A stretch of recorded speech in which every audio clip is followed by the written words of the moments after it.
Ciao, Chiara.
can you hear? Let's see.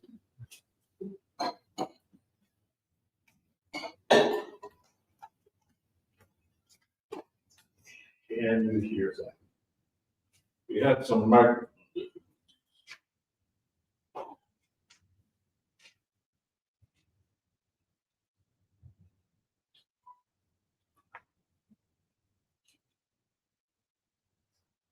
Okay, someone said that, okay, I see the chat that said they can hear us. All right. We had some last minute issues with our, oops. We had some last minute issues with our lapel mics. Is it coming through this mic? Or someone else's? Looking to you for answers, Zach.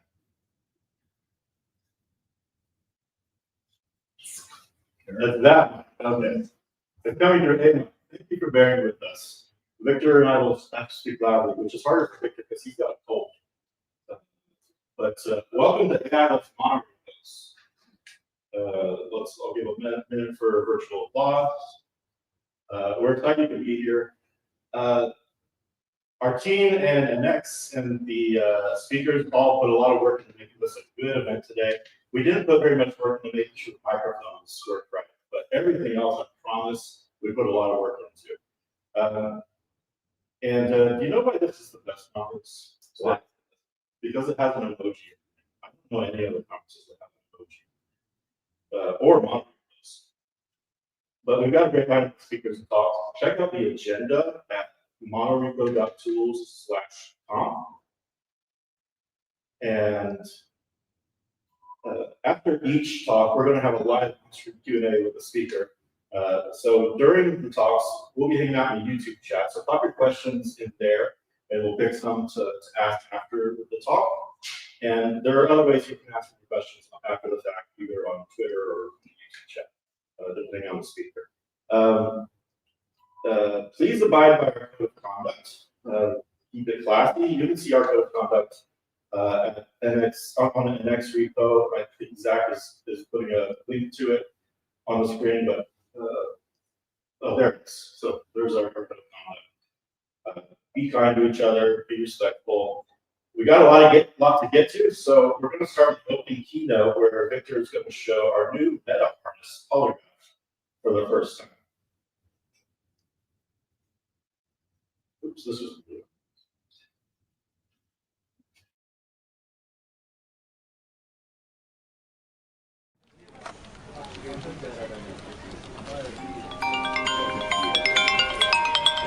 Hello, agent speaking. Hi, I need to combine the phone number and zip code fields in the API. Something like phone and zip. Thinking. I'm on it.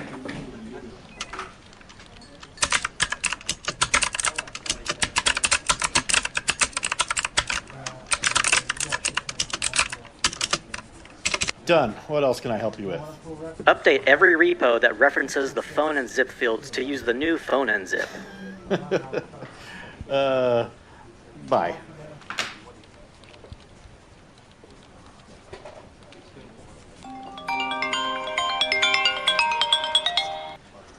Okay, I went ahead and updated all the other repos manually, but apparently the field name phone and zip violates corporate API policy because it includes the word and.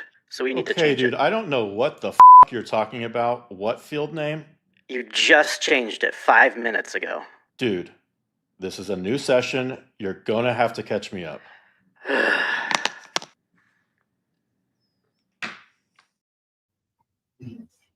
All right.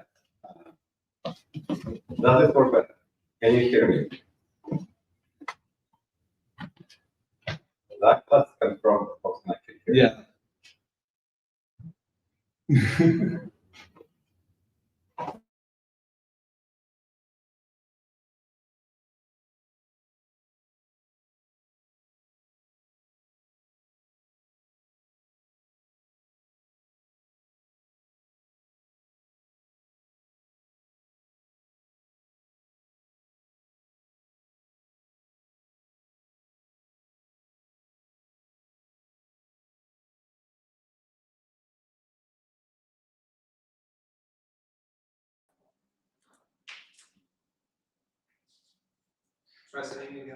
Test, test, test. I mean, I can hear myself.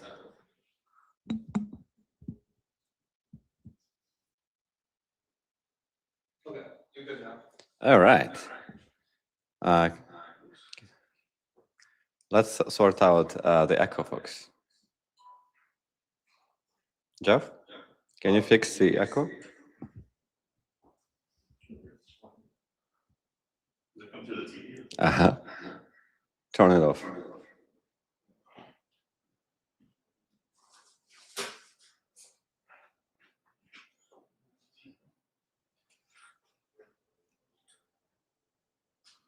All right. Oh my God. Well, let's hope the rest won't be as interesting at the beginning of this presentation. So that's me, Victor. I'm one of the co-founders of Next. I'm going to give you a quick talk about agents and how we can make them more autonomous. So let's talk about the state of the world, right? The problem we are seeing right now is that everyone is pouring money into AI coding agents, but the returns are uneven. The promise was that it's supposed to be a force multiplier for every engineer, but the results are that some teams like ours see a boost, many can't show any business impact at all. Right? So it's hard to show that the agent's actually doing more useful work. And the reason for that could be explained as a variation of Amdahl's law. So the original law explains how much speed up you get by parallelizing a task. And we are going to use it here to explain how much developer speed up you can get by delegating to AI. Even if you get a 10x speed up on coding, the part agents do really well, your whole job is not going to be sped up by 10x. Right? If coding 50% of the job you do, then you only get around 2x speed up, almost 2x. And that's an upper limit, right? The upper bound. So what determines the ROI on using coding agents is what percentage of your work agents could do autonomously. If you're a solo developer, perhaps 80% of your work can be done autonomously. So maybe you could see a massive speed up, like a 4x speed up. If you're a small team, the impact is much less, maybe up to 2x.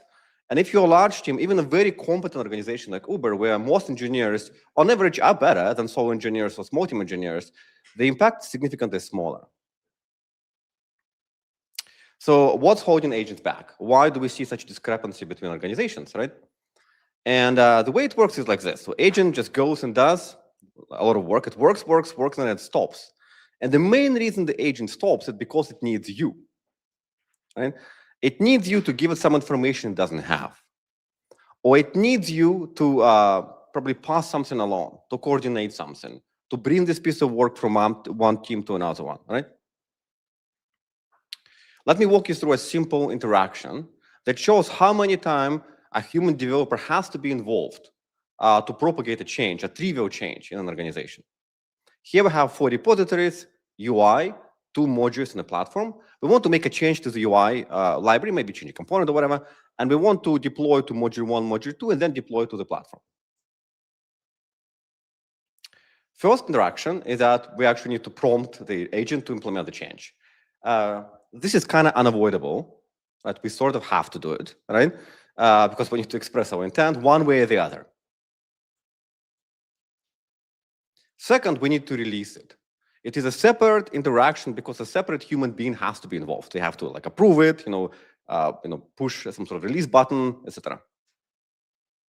Then 2 more interactions. We need to update module 1 and module 2. All those could be done by the same person or different people, but those are still separate interactions, where the agent cannot do all of it at once, right? It has to delegate to a developer to initiate it, right? Then we need to merge the code, connotate separate interaction, release it, separate interaction, and finally, we can update our platform. So we have 9 interactions to implement a very simple change, right? That's probably undercounting. In real life, the number will be much, much higher, right? If you assign some values, like just estimate how long each of those activities take, right? Actually implementing a change, reviewing, merging, and deploying, you'll see that propagating this change through your organization will take about a week. Right? The math is a bit wonky, but ignore it, right? If you make implementing the change significantly longer, let's say instead of 1 hour, it's going to be 10 hours, right, before agents. It still takes a week, it doesn't take much less time, right? And the reason why it doesn't take much less time with agents, because the bottleneck here wasn't coding. There are other activities that constrained how much you can ship, right? So if you look at all these barriers to agentic autonomy, why they cannot do all of it at once and require you to do all this stuff, right? Many of them could be categorized into two buckets. Repo boundaries, where the agent can only see one repo at a time, one small part of your organization's code base. And the second one is amnesia, where the agent forgets the work as a whole. Every session starts from scratch. We can kind of examine them a little bit closer so you understand the problem more deeply, right? What happens when the agent cannot see all repositories in your organization is that it cannot align code with the rest of the system, right? When it's implementing the UI change, it doesn't know whether it's going to fit in module 1 and module 2.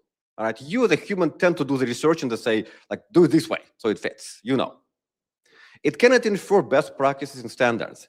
The reason why that a lot of stuff is in other repositories, in other places, right? You as a human being would go from repo to repo and learn those best practices the way you learn social norms. Agents don't do it. They don't learn social norms, right? They look at every session very closely and then just do what you tell them they need to do, right? Writing to one repo at a time also imposes a lot of constraints on agents' autonomy. They can't validate changes downstream.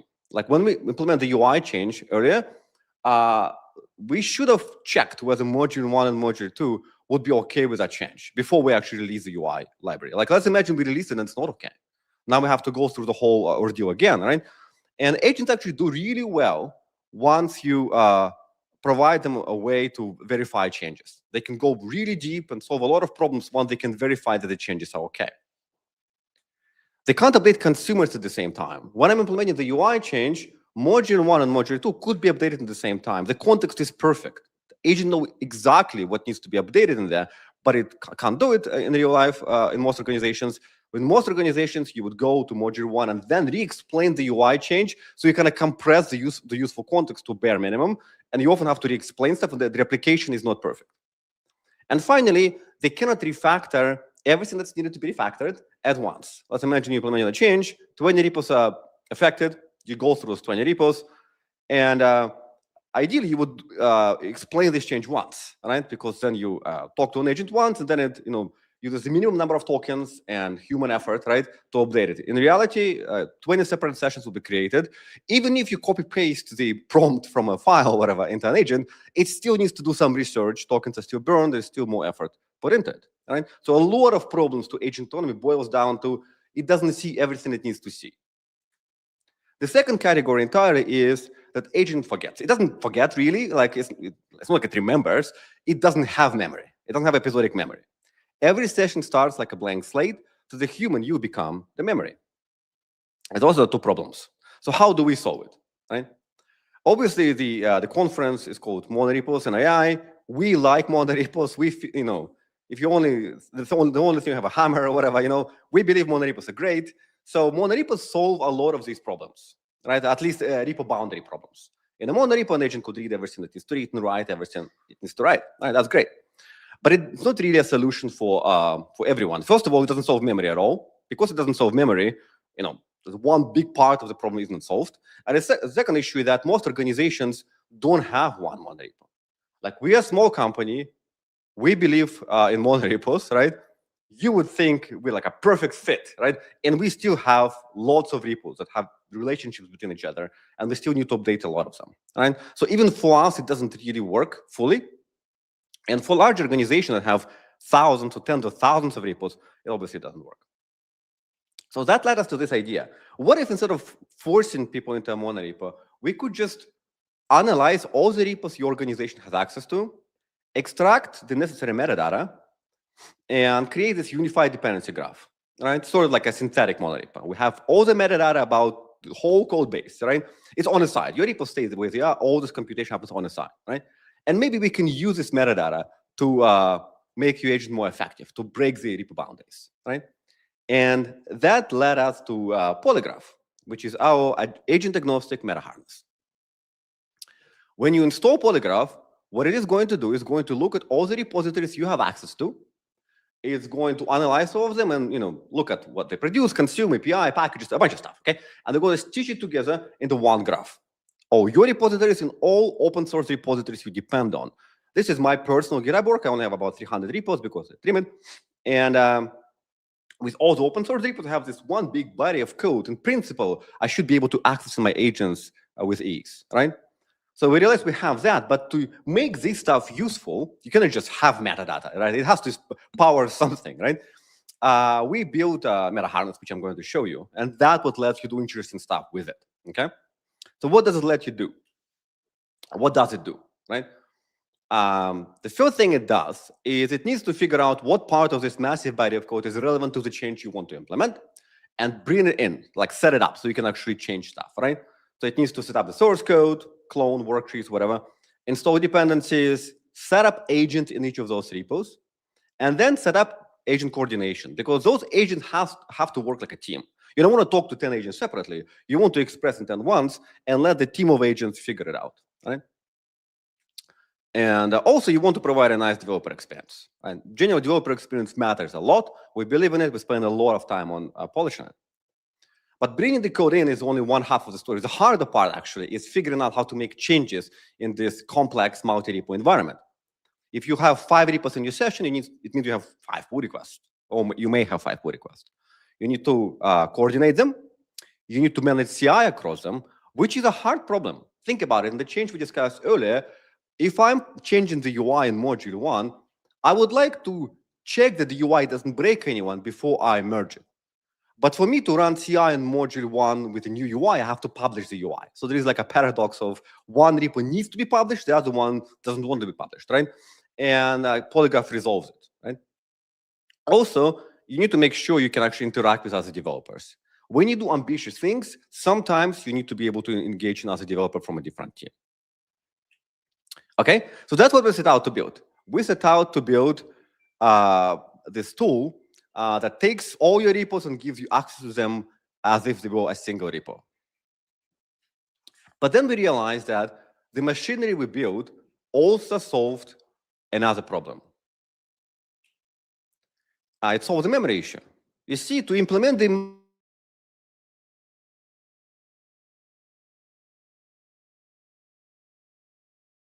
statuses, we also started capturing agent traces, everything that the agent emit. And once we did that, we're like, that's a lot of interesting metadata about your work. Turns out, if we analyze it, we could relate different sessions to each other. Like your work on, say, vector indexing in repo A could be somewhat related to some work on vector indexing elsewhere, or maybe in the same repo, right? So those things start relating, and that adds a level of depth to your repository graph and to your graph in general. Now we have a lot more information about how your organizations work, and agents have this information as well. Another thing we do this, we got by implementing all of it, is that we were able to restore the state of any session on any machine or reference it from anywhere. Okay, so that's the graph you kind of get in when you're interacting with Polygraph. At the bottom, there is a repository graph of all the code you have access to. Okay, and at the top, it's sort of like the bottom is a hard artifact, what your organization produces, which is code.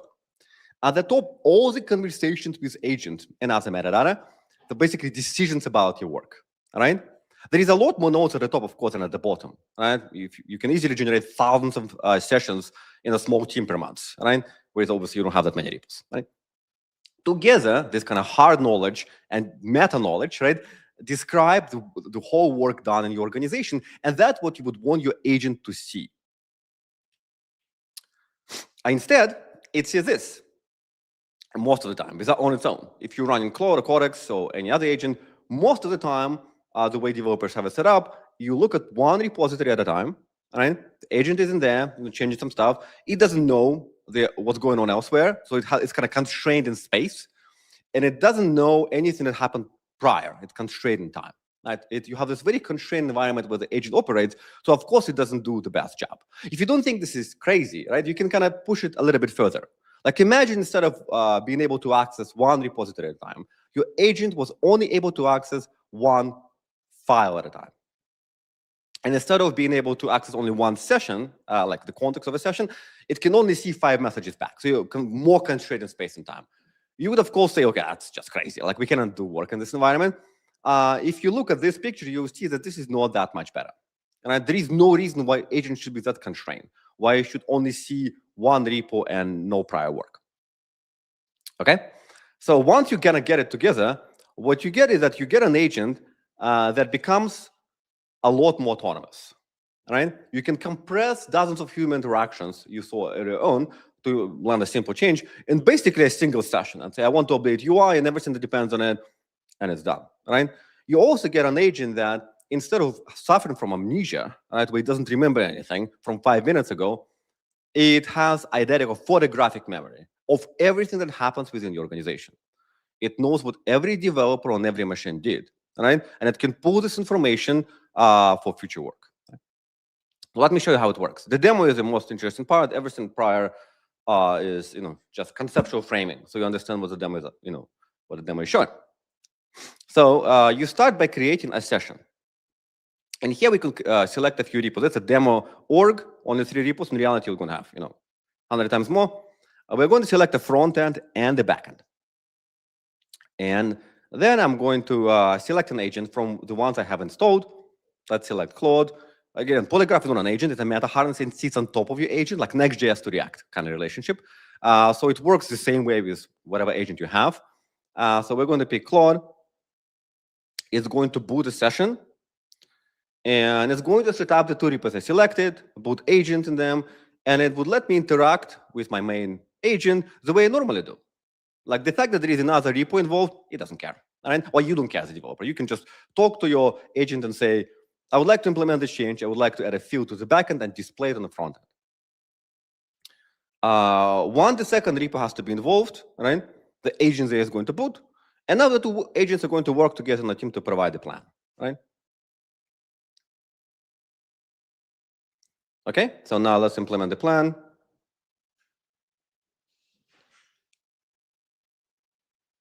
And that's about it. So the interaction is very simple to how it normally works, right?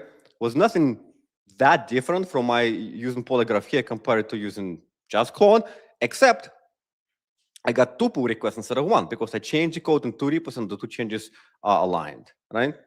I can also go to the web app, the Polygraph web app, to see the change, right? I see the description. I see the repos involved, the pull request, CI, everything that was captured in the session. And I also see agent logs. As I mentioned, we capture traces or logs, so we know what each agent was doing. You can read these logs. I don't think it's a good use of your time to read agent logs, to be honest. So what those logs are for is the following. Instead, what you can do is you can take this session and now send it to your backend engineer and say, you know what, I was working on this stuff. I'm kind of almost done. Can you take a look at the backend change to make sure it's okay? And the backend engineer is going to resume this session. And remember, the backend engineer doesn't have anything about this session on their machine. They have no idea what it is, right? It's going to reconstruct the session. They can also pick a different agent. I use Claude or use Codex. It doesn't really matter, right? And what Polygraph is going to do is going to reconstruct my session on their machine. Same repos, same shards, agents, 2 agents again. I have 2 Claudes. They have 2 Codexes. But the memory of my Claude was implanted into their Codexes. Now they have their agents restored in exactly the same state or very similar state to what my agents were. You can think of it sort of like transporting the Star Trek when they like beam you somewhere else, right? They reconstruct you in there. Same idea. It's not just they can see, they could also modify. They can now make changes to the backend if they want to. And now they are going to contribute to the same session. So my 2 agent and my as an operator, their 2 agent and they as operator are going to kind of share memory to do this work together. And there is no explanation have to go human to human. I don't have to export some MD file, send it to them and say, copy this MD file. No, it all happens behind the scenes in a much more precise way. it is also useful not just for like continuing work, but for more kind of day-to-day trivial interactions. Whether you use one repo or many repos actually doesn't matter. I can make a change in one repo and using Polygraph, send it to a coworker. They could resume it to perform a code review. Because instead of just looking at the PR, which is just the artifact, now they have the PR, but also their agent that knows exactly how this PR came to be. Right, so they could talk to the agent, they could inspect it, they could kind of scrutinize it, they could do adversarial review, not just against the pull request, but against this session, right? So that same mechanism that makes that I can use to resume stuff can be used to reference a session in another session. So in this case, let's imagine the UI change landed, and I can reference it and in a new session, weeks after, and say there is a bug with it, let's fix it. I don't have to explain the original change, point to some PRD or anything, I just need to say, I did that, something is wrong, can you figure it out? And Polygraph is going to figure out what part of the original session is relevant for this. It's going to download relevant, like a summary. If it wants to go deeper, it will download PRs. If it wants to go even deeper, it will download agent traces. And or I can even boot that session on my machine so I can actually talk to it and see like what is going on, right? So the same mechanism. The core idea is that the session don't just capture memory. They capture the state of the world that particular session had. So you can kind of rematerialize a part of the state of the world depending on how much you actually need to explore it, okay? Everything so far I've shown required you kind of select repos in advance and say, I want to change this and this. But that's obviously not how you work most of the time. A lot of the time, you just want to talk to an agent and figure out what you want to do. So in this case, you would select an agent, and you can just say, can you find anything that every repo that depends on a particular third party, because you may want to update it. Maybe the security incident, something like that, right? You don't know the repos, right? For example, the platform engineer, right? And it will find all the repos, and you can ask it to update it, and it's going to send all the relevant PRs in a single session, right? You can also ask more abstract questions. It's like, I'm thinking about doing this, and it will help you figure out what part of your big graph might be relevant in here, okay?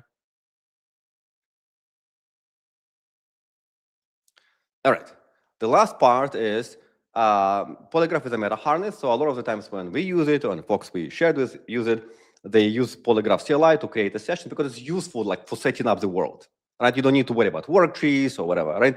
It will just know how to make the repos appear, but it's not how a lot of folks work. Many folks just will fire up Claude or Codex or OpenCode and just be inside the agent.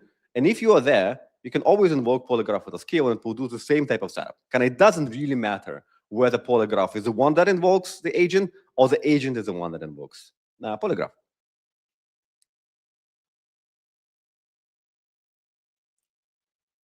All right. So Polygraph is a meta harness for agent autonomy. The idea that it connects all your repos, giving you an illusion that you have one repo, and it connects all your sessions, giving you this kind of one hive mind where every developer contributes to one shared memory every agent can use. You can try it today if you go to trypolygraph.com.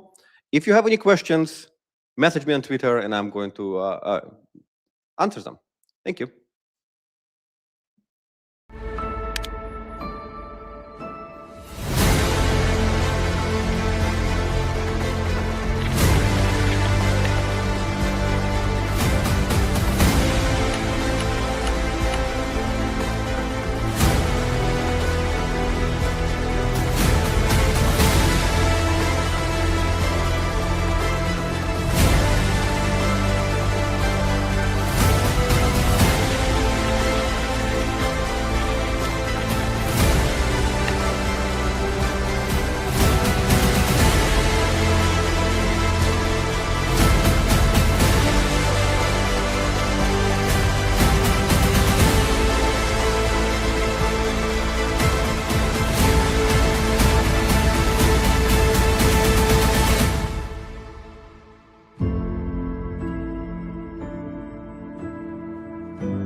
All right. We're super excited about the Polygraph launch.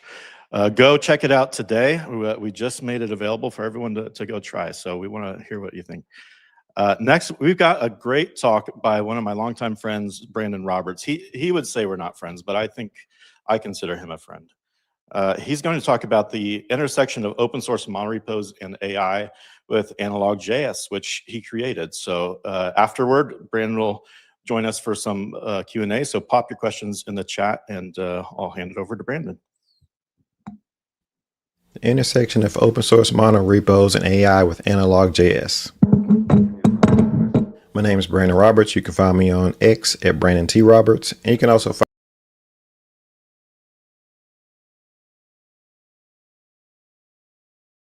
I still talk about sports. I still tweet out gifts. And I block people sometimes, but that's just what you got to do. I am the creator of analog.js. I am also an NGRX co-maintainer. I'm an Angular GDE and an NX champion, and also a principal engineer on my day job. So for this talk, I'm going to cover some of the features in analog.js and how it came to evolve inside of an NX monorepo, and also talk about OSS monorepos in this new world of AI that we live in. So with analog, we started out with a simple premise. What if Angular was a Vite plugin? Vite's popularity has definitely taken off, and wanted to see what that would look like if you could just drop a Vite plugin into the build tool and it give you all the same features that Angular gives you out of the box. So that's kind of where we started. But analog has evolved a lot from there, from being a Vite plugin to a meta framework, where it has file system based routing, has server-side rendering, static site generation, API routes, and server-only data fetching. So as analog's file system-based routing, you can look at this like TanStack Start or Next.js, where you have file system conventions that are mapped to routes, where you have static routes, dynamic routes, grouped routes, and even catch-all routes that are all just built from declaratively from your file structure into pages. There's also server-side rendering, where SSR is enabled by default, and also have the ability to build for different platforms, whether it be node-based or on the edge, and also support many different deployment providers such as Firebase, Netlify, Cloudflare, Xerox, and more. Also support static site generation. If you use NX build, you're going to generate a build where we're pre-rendering routes. Here I'm just showing an example of pre-rendering routes, an array of routes for a conference, such as this one. There's also API routes, and these are also file system based and popular in frameworks like Express and Nest.js. We're using the same file-based syntax, where the file structure maps to /API/products in this case. So it gives you that experience out of the box. There's also server-side data fetching. This feature lives alongside page routes, where you define page endpoints to fetch data on the server and transfer to the client. Then you can define a load function, which can accept these parameters and return some serialized data. In your page route, you can consume the loaded data, and you can use this as an observable or a signal inside your page components. Next, I want to talk about open source monorepos with AI, because AI has definitely changed the landscape of how we interact with each other as developers and within this new ecosystem. So analog is at the center of many different ecosystems and projects. We have Angular, we have Vite, we have Nitro, and even NX itself. And which some of these are monorepo projects, and maybe using different tooling, but the overall premise here is the same. So let's take a look at some of the things in the analog monorepo. There's an Astro integration. There's a package for content rendering. There's the docs for the analog project, a router, storybook integration, Vite plugins for Angular and analog itself, and Nitro. and also a vtest integration. So there's some advantages that we get with using just a monorepo in general when combining these things with AI. We have these shared API contracts, so we don't have to sync these things between repos when we make a change to cycle or reconcile these changes. There can be some token efficiency there, where we're using less tokens to figure out where the files are, what the structure is, because it's already laid out. Less hallucinations because of the existing patterns and practices, which I'll get into a little later, and a unified source of truth in terms of the impacted projects. And these things correlate nicely with NX. There's also atomic changes. We want to have these changes be applied in small consumable commits that we can go back and reference, whether it be humans or agents. Implicit context around this context that we naturally have due to the structure of the monorepo.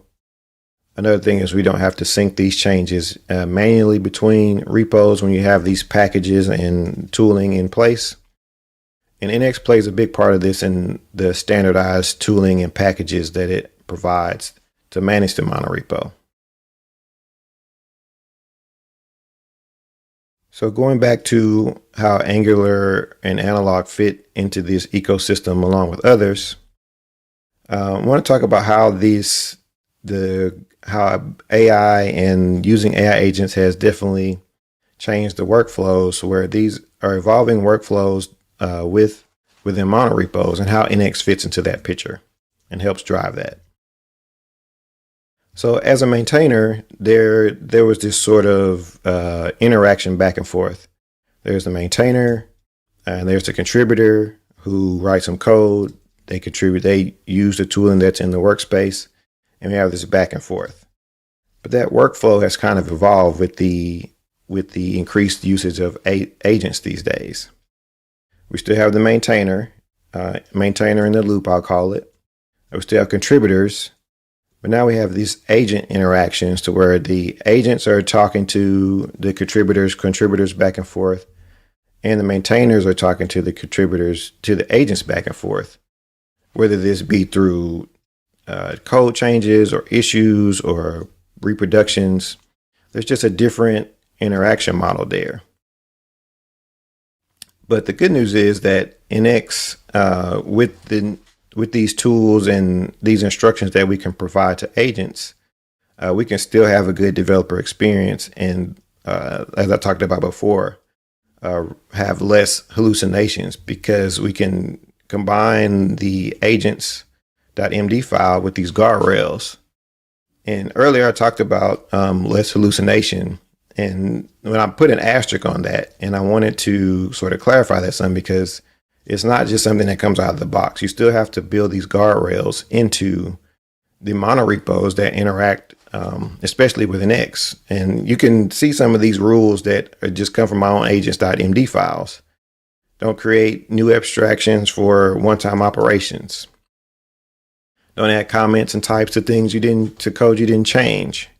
Don't add error handling for cases that didn't happen. Don't design for future hypothetical requirements. And this is a big one. Don't inline NPM packages. Also, just preserve the OSS ecosystem and the dependencies that are there, unless you absolutely have to. But those are judgment calls that you can use within your monorepo to prevent your agents from producing slop. NX already provides a lot of tooling around for NX for agents to use. Just in general, I just showing a small snippet of the graph here that NX has in the analog JS repo across different packages, different applications, different libraries. So it knows the context that it can pass along to the agents. So when using agents, agents can use the structure that NX provides more easily to verify what's changed. We have NX affected, where we can run build, test, we can run lint, and even E to E. So how does the agent use NX to verify these changes? Because like I said, the interaction has changed to where contributors are using agents to produce code. So we need that feedback loop of how the agent can verify what the changes are. So the agent has these tools available, whether it be NX test, NX build, NX lint, or NX EDE. And these could map to different commands, whether it be running the unit test, running the builds with Vite, running the builds with Vite, or running lint with ESLint, and also EDE tests with tools like Playwright. So that cycle, it already has that cycle built in. NX does to where an agent can edit files, it can run NX affected, it can read the failures, fix those, and even rerun that cycle, that loop. It also has caching where it doesn't run affected, or the affected commands don't run for those things that haven't changed. And even some of the things that changes where changes have happened across those areas, it doesn't need to rerun those tasks. Just so an example, if I change something, the content that needed to be changed, but only the router and the Vite plugin were impacted by that. And we also have that shared cache with CI, and not to mention self-healing here. So all these things provide agents with faster feedback loops. That way we still have this maintainer, contributor, agent interaction, and NX is right there to provide that fast cycle or fast loop for those interactions. Next, I want to talk about sort of open source R&D with AI, because now because AI has gotten so much better, and these LLMs have gotten so much better at understanding code bases, we can use these tools to build features and continue to validate ideas. And these are just a couple of the things that we've shipped in Analog.js recently with the help of AI and NX with this verification loop. There's been I18N that supports runtime I18N, and it's just one build that supports multiple locales, also works with SSR. And this is something that we had to go back and forth with agents within the analog code base to use, of course, with NX to cycle between these different projects between analog and Angular to verify what the behavior was, and then build that feature and test it for things that we may have missed or the agents may have missed, so we could go back and iterate on those. There's also fast compilation that we've introduced, which is a different style of compilation that fits more into the Vite model with Angular projects. We can use it for testing and development, where parsing is powered by OXC, and also still uses the Angular compiler APIs along with the conformance and compatibility suites for testing and validation. And there was another project that was also done with the help of agents that by the team at Void Zero. They're the team behind Vite, Vitest, and Rolldown, and they were recently acquired by Cloudflare. Also, congrats to them. But what they did was they built an Angular compiler in Rust using agents that integrates with Vite natively. And what we did was look at that as how we could build that as an analog integration and sort of tie these two things together. But now we're sort of reaching into different projects and different monorepos, and want to bring that sort of research back together. So that provided us a way to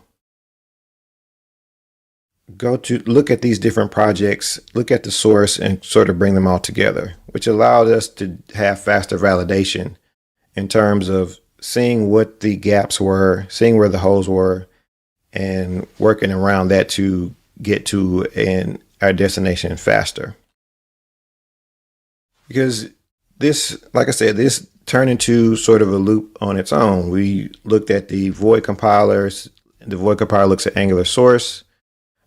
We in turn use NX to validate the test and build and lint suite and fold those changes back into analog integration and keep going through that process.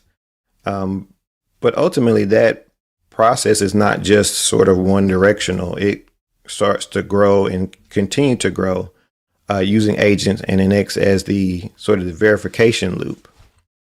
And this will only grow further as you sort of expand into these other ecosystems that we're already integrated in with to further enhance and sort of build on this foundation using agents and NX together. So what's next with analog? As I mentioned before, we're looking at fast compilation with better performance and these features that I mentioned before about using OXC in the compilation, and also improving the markdown content authoring experience. Continue to build on the full stack plus AI framework story and making the framework more agent ready. And NX monorepo plus agents will help us continue to get there, because we're using that as the NX is the loop in this case, where we're still pushing these ideas and validating these ideas using NX as the foundation, and that can be applied to across different repositories. And even with the new polygraph, you can apply that to monorepos that are different repositories and bring those into your context that you're developing, into your own context of your own monorepo, and have a seamless experience. So contributing to analog, of course, GitHub issues with agents. Agents can reproduce issues, can write documentation and pull requests. So we say you can bring your own agent. As far as community, because we're still people at the end of the day, we have over 175 contributors, 3,000 stars on GitHub, also a growing Discord community. You can follow Analog.js on X and also on Blue Sky. So to recap, I talked about analog and where analog is today and where it's headed. I also talked about monorepos, open source monorepos with AI and NX as the feedback loop. Thank you for having me, and I hope you enjoy the rest of the conference.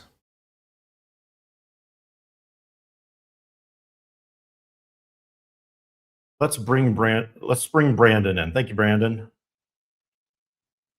There, I see him. Brandon, how's it going? Hey, Jeff. Every time you talk about we're not friends, why wouldn't I call you my friend? Am I your friend? Yes. Are you my friend? Yes. Also. All right, good. What a beautiful moment we just had on stream.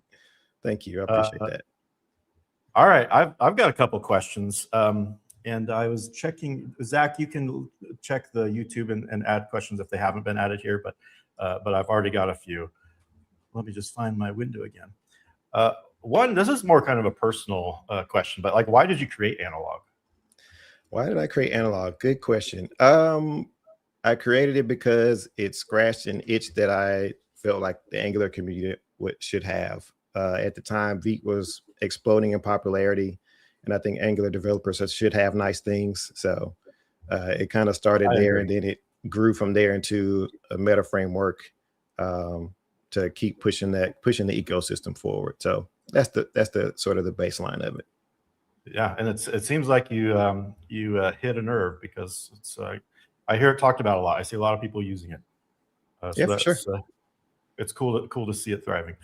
All right, let me put you on the spot. How does Polygraph fit into all this OSS maintenance? How's that going to change your life? I'm glad you asked this question, because I was really prepared to come on here and crash out, because Polygraph, y'all mentioned Polygraph before, and then as I was putting the talk together, and I was like, I've been doing this manually like an animal for like 3 or 4 months, and Polygraph could have done all this a lot easier for me. So just the Yeah. interaction between different repositories, bringing those into your sort of context window and being able to like research and actually push changes across different repositories, I think is really the thing that clicked for it with me anyway.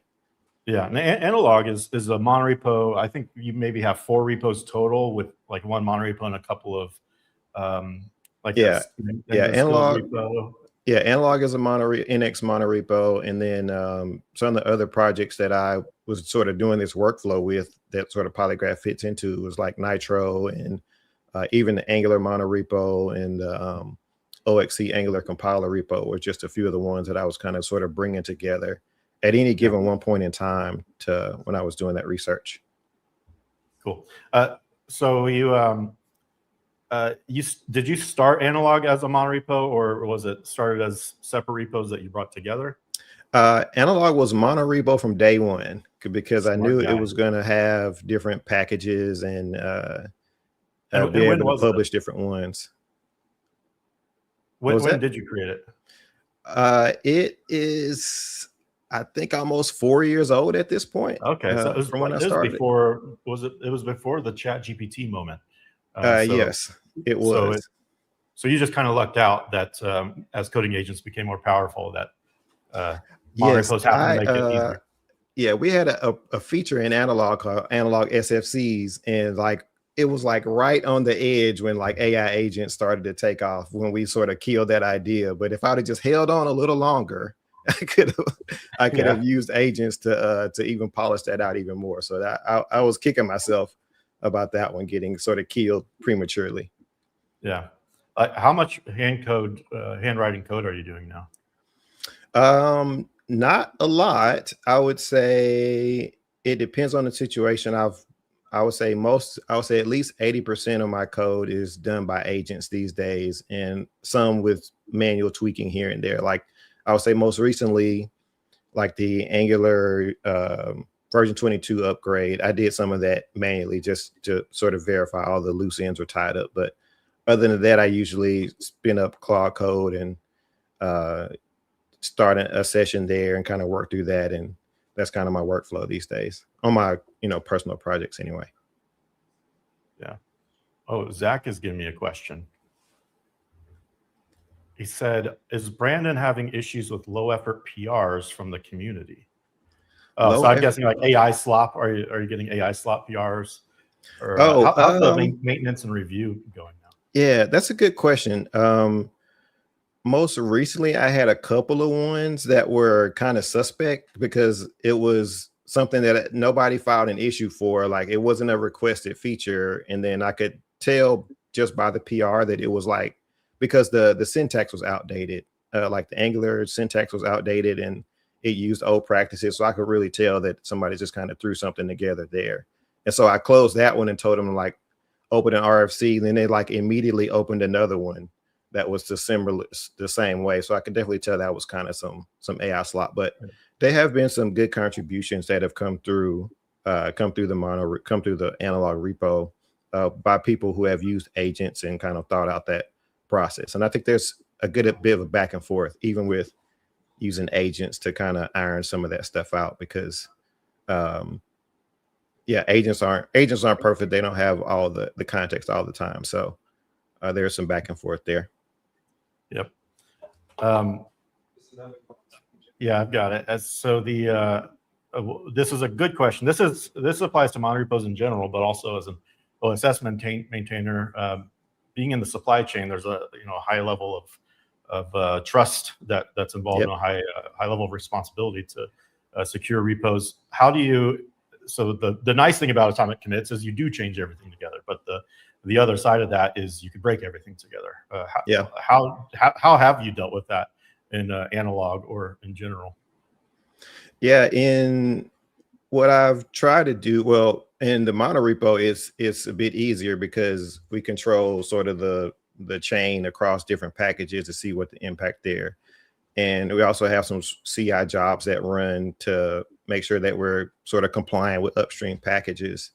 But with like I said, when I was doing sort of cross repo changes, a lot of that was back and forth with having a copy of the repository, making sure that it sort of ran the suite in the source repository, ran all its tests and validated there also, and before bringing those changes and actually opening a PR to make changes in my repository. So it's not 100% foolproof, but I think if you're sort of orchestrating those changes across the repositories and you're sort of adhering to the tests and things that they run also, then that kind of guards you. If they have a good set of tests and things set up too, then it kind of guards you against potentially breaking everything. So Yeah, it's a thing everyone's got to deal with. Even at Google, we had it was a thing that you would revert changes, and they have pretty advanced tooling to take care of that. But yeah, it's definitely something that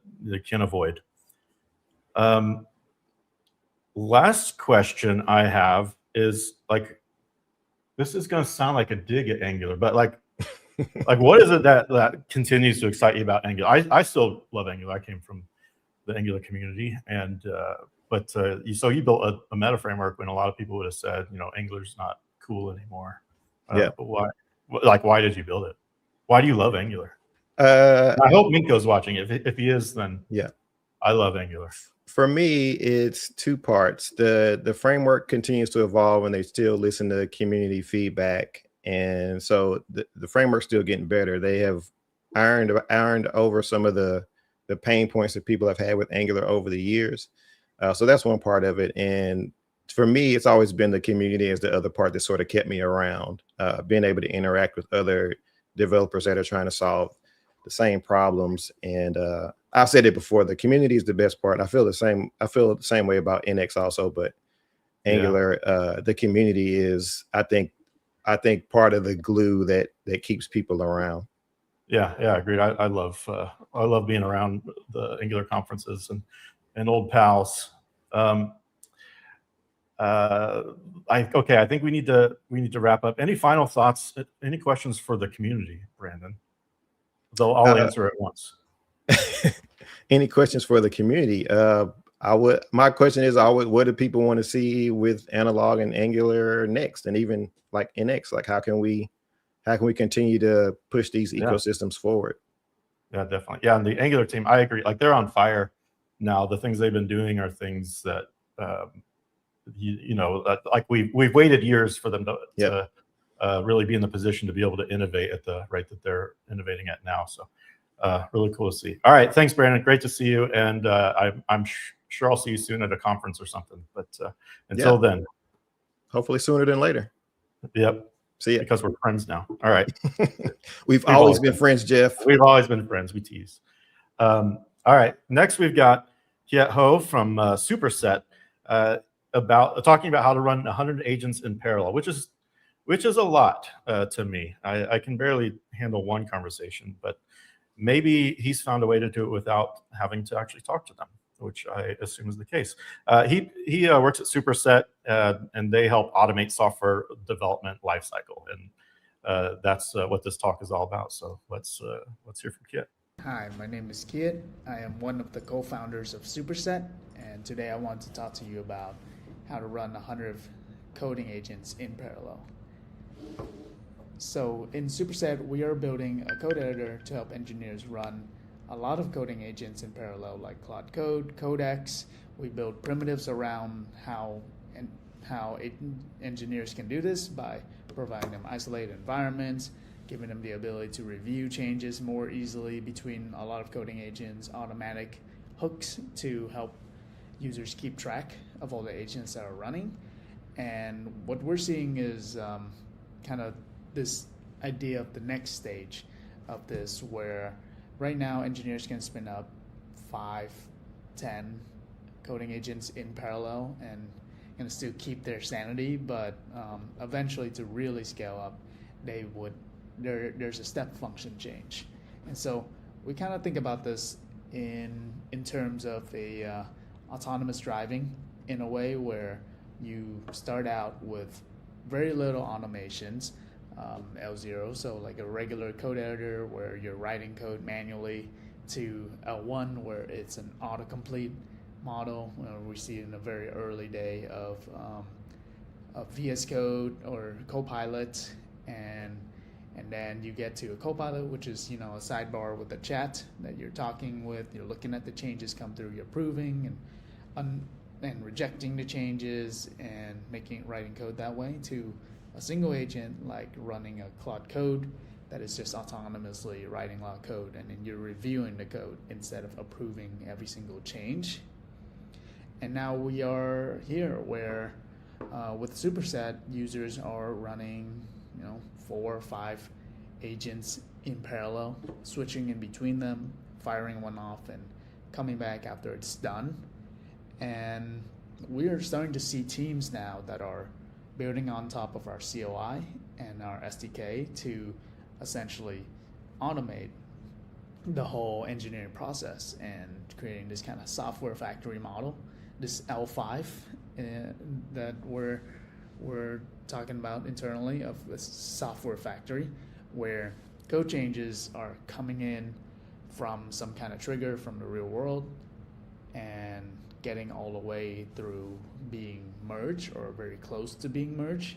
And we're looking at this future where engineers and engineering teams are spending time essentially tuning the software factory instead of actually working with the code. And that should scale with models and harnesses getting better and more autonomous.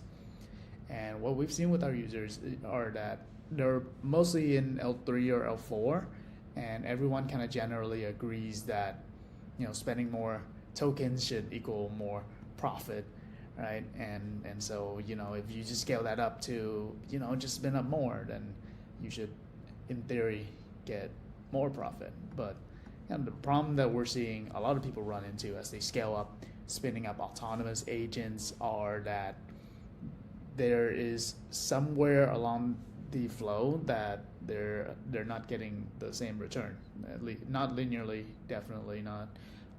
And so where to spend the tokens is kind of where we're starting to look at now. For example, we run this experiment where we were getting PRs that were all automatically created all the way through process, and like from an issue being reported, and what we ended up with was hundreds of PRs that weren't getting merged. And so we're starting to think about, okay, this doesn't scale right now. There's problems to be solved. So how do we solve this software factory problem? And so one of my degrees in college was supply chain. And so I look at this through a lean manufacturing process where if you've ever seen the book The Goal, it's a required reading for supply chain. And the book The Goal kind of talks about how to run an efficient and lean factory or manufacturing line. And it also has a movie. It's very short and it's entertaining and very chewy, but it illustrates the point of throwing a lot of capacity at a problem doesn't actually solve it. So one of the points of the book is you want to have visibility into your whole process, your whole factory line. And so we started with breaking down the process of what it looks like to have a software factory. And you start with this trigger, which is some signal from the world that a code change needs to be made, whether it's pulling from Sentry logs, GitHub issue, Discord message, Slack report from users, into planning phase where you're planning the code change, you're creating a task, you're mapping out the actual code change, and then the coding part, which Superset is solving already, or use Claude Code, use Codex, and then you get to review, and you repeat that step with review and code, and then you merge. So that's the process that we're looking at. It's color coded as well, where most of the users concentrate a lot of their resources in, which is coding. Let's make Claude Code really good. Let's spend a lot of time in coding and reviewing, and we're not really looking at the rest of it. So to go back to kind of the outline of the book is poses the question of what is the goal, and then you want to define the unit of the whole process. You want to monitor the throughput, and then you want to identify the bottleneck. And so running through the whole framework and looking at the software development lifecycle, a unit, now in our case, let's say it's a merged PR, right? That is indicative of like a good code change that's been approved and gets into production. And so if we map out the process again and maybe instrument to see where PRs are being generated and going through the flow from left to right. Yeah, let's say in this example, we have something that looks like this, where we have 4 PRs being triggered, 3 PRs are in planning, some 5 PRs that are in the coding phase, and 1 or 2 in review. We can look at that and ask ourselves, what is the actual throughput of this system, and what is the bottleneck? So the bottleneck is actually right here. If you get only 1 PR in a certain amount of time, goes through review, it doesn't really matter how many you get into coding or how many you get into trigger. This is the bottleneck. And so the kind of point of the book, the goal is you want to solve for the bottleneck at every single step of the way. And so you want to have a consistent throughput, right? And so this is for us at each step of the way, we want to have some levers to add capacity and have a consistent throughput. You want to scale the whole system up and not just one part of it. So that's kind of how we're looking at the problem. And then for each part of the problem, of course, we'll build product, but we also see a lot of what engineering teams do to help increase the throughput in that set. So for the rest of the talk, I'm just gonna walk through some of the examples I've seen for each step. So for trigger, what we see with a lot of teams is either setting up crons, automations, even a script that runs at an X amount of time interval. When an issue comes in, they can spin up an agent to trigger a code change. And when a sentry log comes in, you can also trigger that. There are a lot of products that are already coming out and doing this. Of course, Linear is starting to do this. Sentry, I think, has something as well. GitHub, you can also set up with Git you can set up a GitHub trigger or workflow, and that's also something that we do, where you can have an agent automatically look at it and start working on it in some way, either creating a test, doing some triaging, or straight up creating a PR from there and creating a draft PR, for example. And so there are a lot of levers to increase the amount of capacity in this trigger step. And then what we see in planning is that there's a lot of levers to be pulled in terms of having a really good plan being generated. Having good docs, for example, is very great. Building in the code, like self-documenting code, encapsulating a lot of decisions about the code base, such as on an interval, there are some teams that will essentially create docs that are self-documenting and have that in their CI process to make sure that every code change goes through a change log to log the decision, and basically have that for the agents to always know what's going on. So an agents.md, or each part of the code is self-documenting. And then a lot of teams will commit their plans once it's been done and have that as artifact as well. But there's a lot of problems to be solved here, where we want to build more into encapsulating decisions about the code base somehow. And in coding, of course, this is very well solved. They're coding in parallel. spinning up using work trees, which is a Git mechanism in order to isolate or create a new branch that's a clone of the file on the file system. That way you can spin up a lot of coding agents that aren't conflicting with each other. And this is also what we help with a lot at Superset. VMs, if you're running things on the cloud, if you run things on cron, you definitely want, you can spin up, cloud machines and have them clone the code base and do the work there. For a lot of teams like ourselves, we also use something like Neon, which lets you branch the database. So every single Neo work trees, we clone the database. It's a copy on write, so it's very cheap to clone, and Neon pricing is very good for that. And then you can have your agents be able to, run migrations and do all the crazy stuff in parallel that you would not do in prod. And so, again, Superset also helps a ton with this, but we also want to cover the rest of the workflow as well. Review is generally where we're seeing the biggest bottleneck. It is the bottleneck for our team.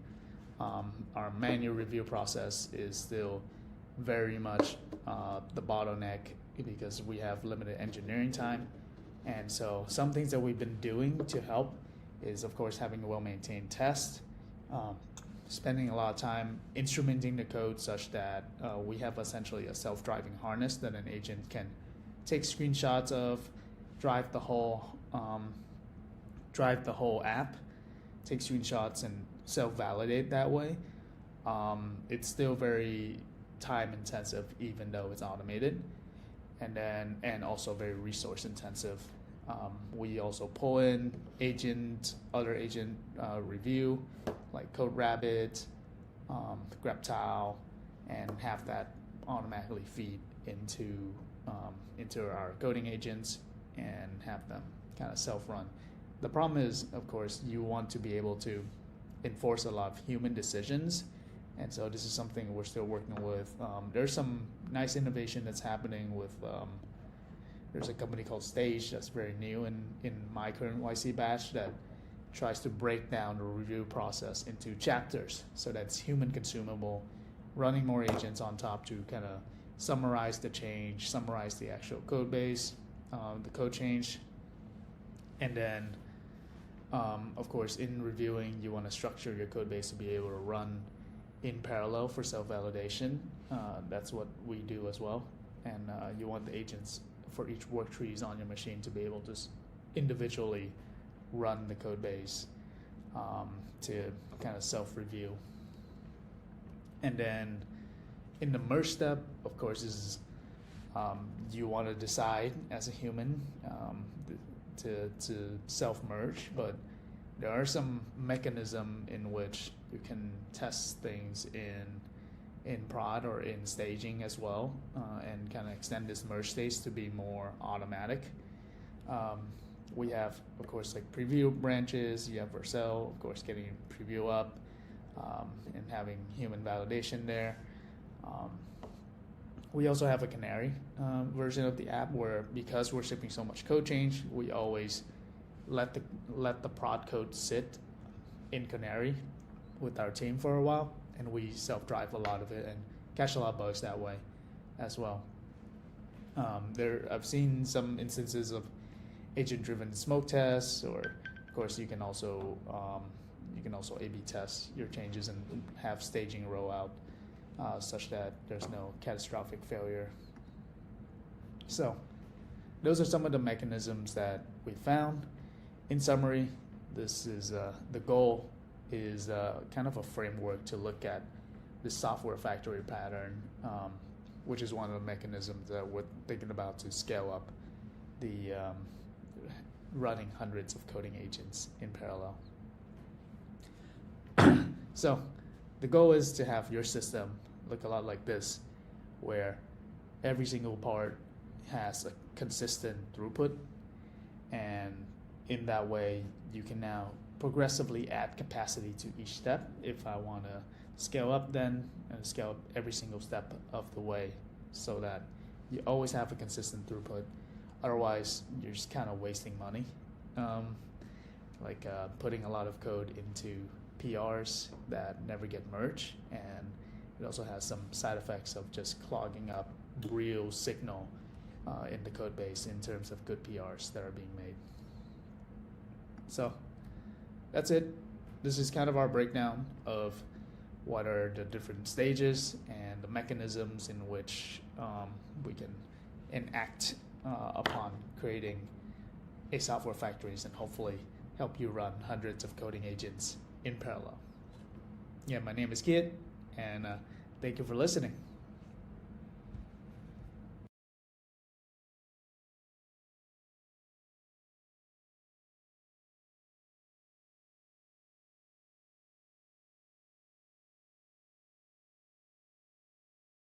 Yeah, and let's bring you on to answer some questions. We've got a couple in the chat and a couple also.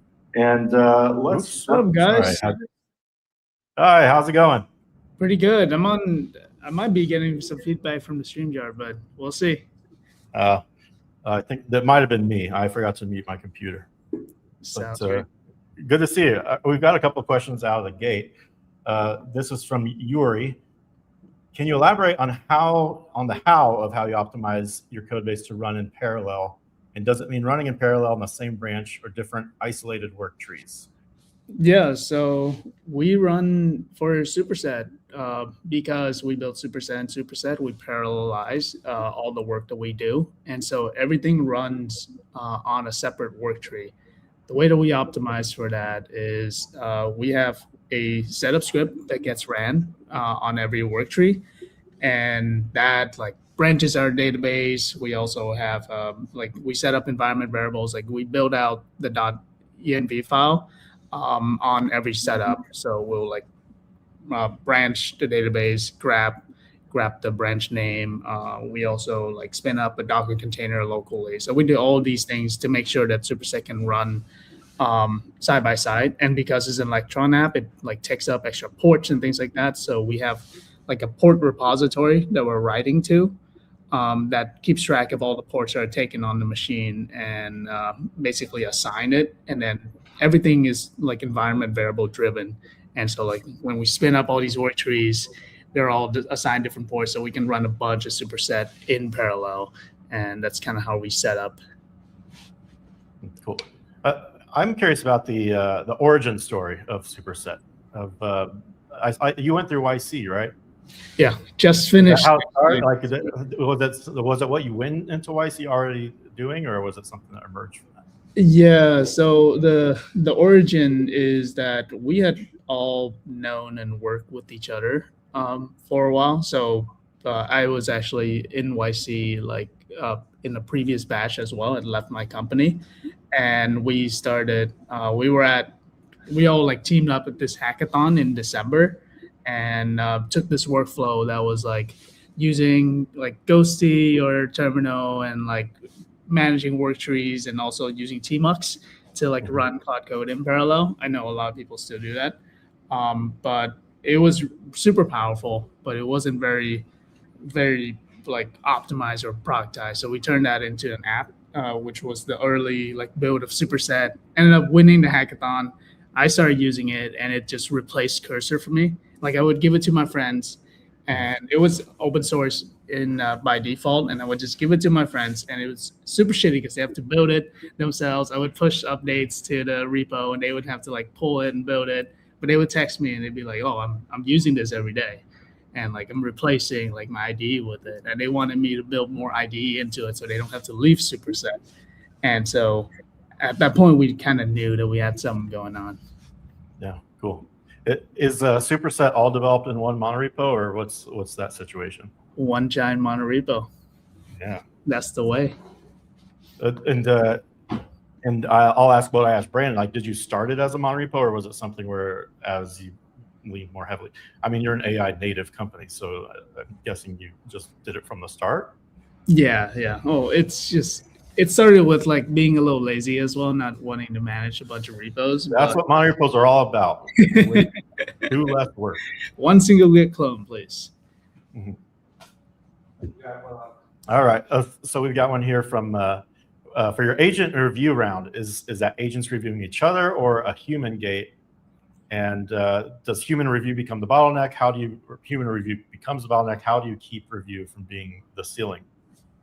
Yeah, I mean, this is the tough one because like this is the example in the top, right? Review is the bottleneck for us, and for the agent review round, we definitely have on a stop hook be able to spin up another agent to review. We also use like basically every single other agent review tool out there, like you name them, like CodeRabbit, Greptile, Cubic, Graphite, etc. And with Superset, we allow you to kind of pull those in, or we tell the agents to go check on it and like drive it into the PR, pull in all the PRs.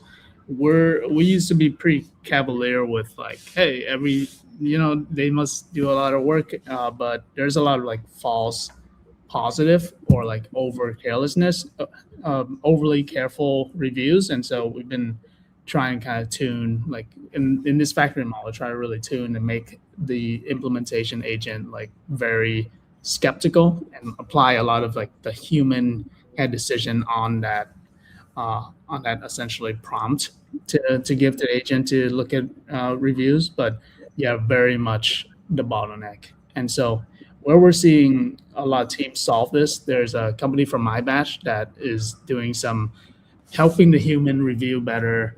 They're called Stage, but they're like breaking down reviews into like different chapters. So, and then do extra compute on top of that to like get summaries and break them into chapters so a human can look at it and like grep what's going on, even if the PR is big. We're also, our app is like self-drivable. And so a lot of times we will have the agent try to drive itself, reproduce the error in actual integration, and do all of this to kind of get around the bottleneck. But very much so, that's kind of where we're stuck a lot. Yep. Do you have another question? Oh, James has a double question actually. Can you? Yeah, there. So his first question was, how much RAM do you have? And the second, or the follow-up is, like 100 Electron instances sounds pretty, like you need a pretty beefy machine to be able to support that. Is it all local? Is there some remote supplement to it? Some remote, some local. I mean, for the RAM questions, not enough and never enough. But we definitely don't get up to 100 parallel running instances. I can get to like maybe 5 on my beefy M5 Pro Max, not to flex, but it is top of the line, and we still can only run as many in parallel. We try not to run them all, only like batch them on a single machine. But for Superset, we also have, in our team, we have multiple machines that are sitting in the office that we have the ability to remote into. And so for a lot of work that we don't verify as much as like, pulling up and doing like scans and getting reports and things like that, we just offload to those machines. And that's also built into Superset as well. But I think like everyone's going to hit the physical limit at some point. And so right now there's not a great cloud option yet. And that's also what everyone is sprinting towards. We're also in contention for that. Yeah, just get a MacBook or a Mac Pro that you set by. I've got a Mac Pro, not to flex, but it's got 760 gigs of RAM on it. And so you can just farm some workouts to that. Yeah. Do you want something that horizontally scale though? And that's like not very consumer friendly to expect people to have their own machine, right? So somebody has to kind of solve this issue as well. Well, what's Superset's business model? Is this something on the horizon? There's definitely, we've been playing around a lot. We're not in the business of like providing our own cloud yet. We'll probably vendor a bunch of different vendors out, but definitely want like a managed cloud or even a managed box that you can rent and like offload your agents to. Because I think in this factory model, you don't want a machine that shuts down. You don't want, you want to walk away from it. And so cloud will be the necessary next step. Yeah. All right, we got one more question, and then we might take a 2-minute break before our next talk. So, with many agents running in parallel, on a single code base, how do you stop them colliding on the same files, locks merge, all these things that, everything was designed before parallel agents were even a thing. So what breaks as you scale up? Hmm. Yeah, I mean, this is a tough one because you have to kind of treat them as you would treat like engineers, right? Like when you manage a team, you definitely want to break up work such that they're all not writing in the same file. Of course, like some of the mechanisms for that is the way you plan, but also if you just decompose your files more, you get around a lot of this. Like if you have well factored code, it's less likely that you'll touch the same file, for example. But it is a lot of planning. And for the merge resolve, we ran into this a lot in the early days before we started really planning around like merge issues. One mechanism that really helps is to keep your traces and then put them in the PR.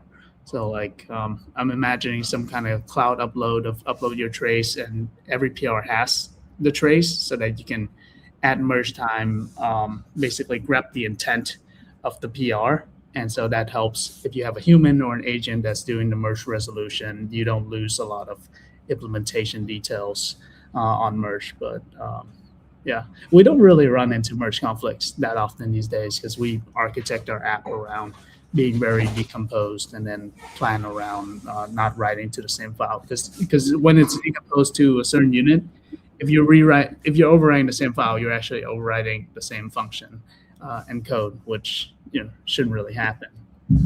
Cool. Where can people find you? Superset.sh. All right, check it out, everyone. All right, we're going to take, thanks, Kiet. All right, thank you.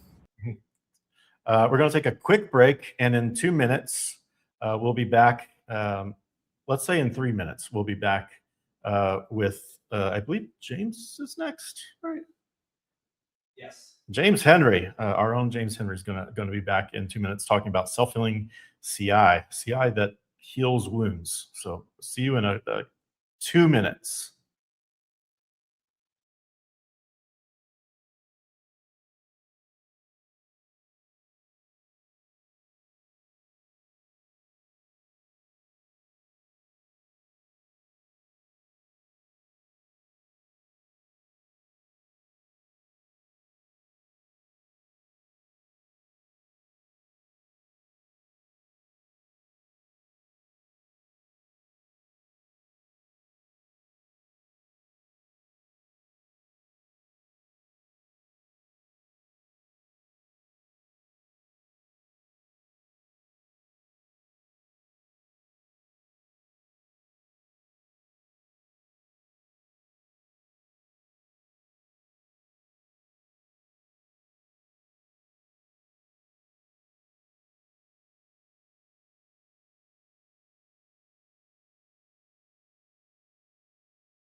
And we're back. All right, I hope everyone got to freshen up because we've got a great talk from our very own James Henry. James is an NX Cloud and Polygraph core team member and a 5 times Microsoft MVP. He's also got a lot of history working on ESLint as one of the maintainers and the creator of TypeScript ESLint. Not to brag, but his software has been installed over 37 billion times, which good job. If everyone could just send a penny every time he installs it, then he'd be set for life. But let's hear what he's got to say about self-healing CI. Folks, I'm delighted to be speaking to you today about self-healing CI. This is something I've been working on personally for quite a long time, and it's something I feel very passionately about because it can really help us reduce that time to green metric that we care deeply about at NX Cloud. We can control a lot of variables when it comes to the pull request lifecycle, and importantly, we can influence how long it takes you to go from opening that pull request to your first green CI run. And self-healing CI has a major role to play in that dynamic. So everybody knows this scenario. You've been working on a feature for a while, you put up that pull request, and you're hoping to see a green result. You start working on something else, and that takes up all of your mental focus. You've context switched away from the feature that you worked on. CI goes red. It turns out that you've messed up one of your particular conventions in the code base, and you have a stale import. So we're talking about a single line here, which was not correct based on your CI requirements. And you notice sometime later. It's not like you immediately figure out, okay, my CI's gone red. It takes, let's say, 15 minutes before you notice.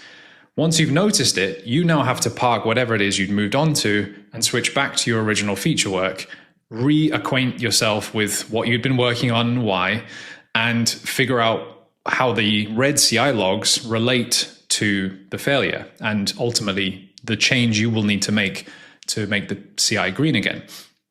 So let's say it takes a few minutes, 7 minutes in this case, in this timeline, and you find the failing line and you quickly push a fix up a couple of minutes later. CI runs again in full and you have a green CI. So you've ended up with the right results. But overall, this has taken you the best part of an hour end to end to actually resolve the issue. We see this time and time again. We see it in our own work and we see it in the work of our customers that the smallest of issues in your CI run is the real cost. And the context switching, the back and forth that you have to do is this constant death by 1,000 cuts that can really add up across your workday. Now, NX Cloud has a lot of capabilities to help you work through your CI and to help reduce the amount of friction that you have. But self-healing CI can really take this to the next level by removing the need for human interaction in these cases where CI has failed, and particularly when there's a mechanical change like this formatting issue or this linting issue that you're facing that doesn't really require the human who came up with the feature to be back in the loop at that moment. So at a high level, this is how CI, self-healing CI works. And we can look at it at a more conceptual level in the CI pipeline execution of NX Cloud. So if you imagine that this inner box here is the NX Cloud agent, within this agent and this virtual machine and virtual environment, we have a bunch of tasks that run. In the happy case, we have all green tasks here, and in some cases, we've actually replayed these tasks from the remote cache. That is another major driver of reducing your time to green on NX Cloud. You're getting to a green result faster because you can take previously run computation and replay it onto those agents. Obviously, a CI pipeline execution, I'll use the two terms interchangeably. They both need an interaction with your VCS provider like GitHub, Azure Pipelines, Bitbucket, GitLab, providers like that, in order to have a copy of the repo and things like that. So we have all the basic building blocks here of what goes into a CI pipeline execution. In the unhappy case, maybe one of these tasks doesn't pass. So let's say task C here it didn't pass. Task A came from cache, task B ran and also passed, and task C came from, had an error result here. So your overall CI pipeline execution has failed. The reason for the failure will become known to NX Cloud, and it first will be assessed in a very deterministic way for whether there was a flaky task that failed. So maybe C has a known history to NX Cloud in our data that it sometimes passes and sometimes fails based on the same set of inputs. That is by definition a flaky task. So NX Cloud can, without involving any AI or LLMs whatsoever, already decide it's going to be worth a replay of this task within the same CI pipeline execution. And sometimes this will cause a green CIPE before we've even reached the stage of LLM-powered self-healing CI, agentic self-healing CI. If, however, we get past that and it's not a super obviously flaky task at this level, we can delegate to the NX Cloud self-healing CI agent for an in-depth analysis of what went wrong. It is tasked with first classifying the error into, is this something that requires a code change? Is this a flaky task? So again, a more in-depth analysis of flake. Or is this something environment-based? So maybe a third-party service that's required to talk to is down on this particular run, or some of the environmental dependencies were not made available to this machine in the way that they needed to be. You have some kind of setup issue. That is a different type of classification, which NX Cloud Self-Healing CI knows it does not need to create a code change for. That would be wasted tokens, wasted compute, and wasted credits ultimately. Let's say in the case there is a code change needed, it can figure out exactly what the code change should be and provide a rich Git diff, which can be directly applied to the original branch of this pull request and ultimately end up fixing task C in this case. So again, the way that this works is the agent needs to first read the issue. It will be given curated context by NX Cloud so that it's never starting from scratch. It's going to have access to all of the failing task logs. It's going to have the full diff and description and commit history of the pull request to be able to infer intent from the author. Because there are certain changes you make where, for example, with a failing test, the failing test might be a regression that was unintentionally caused as a side effect of a change, or it might be a test that needs to be updated and was not yet updated as part of a larger effort.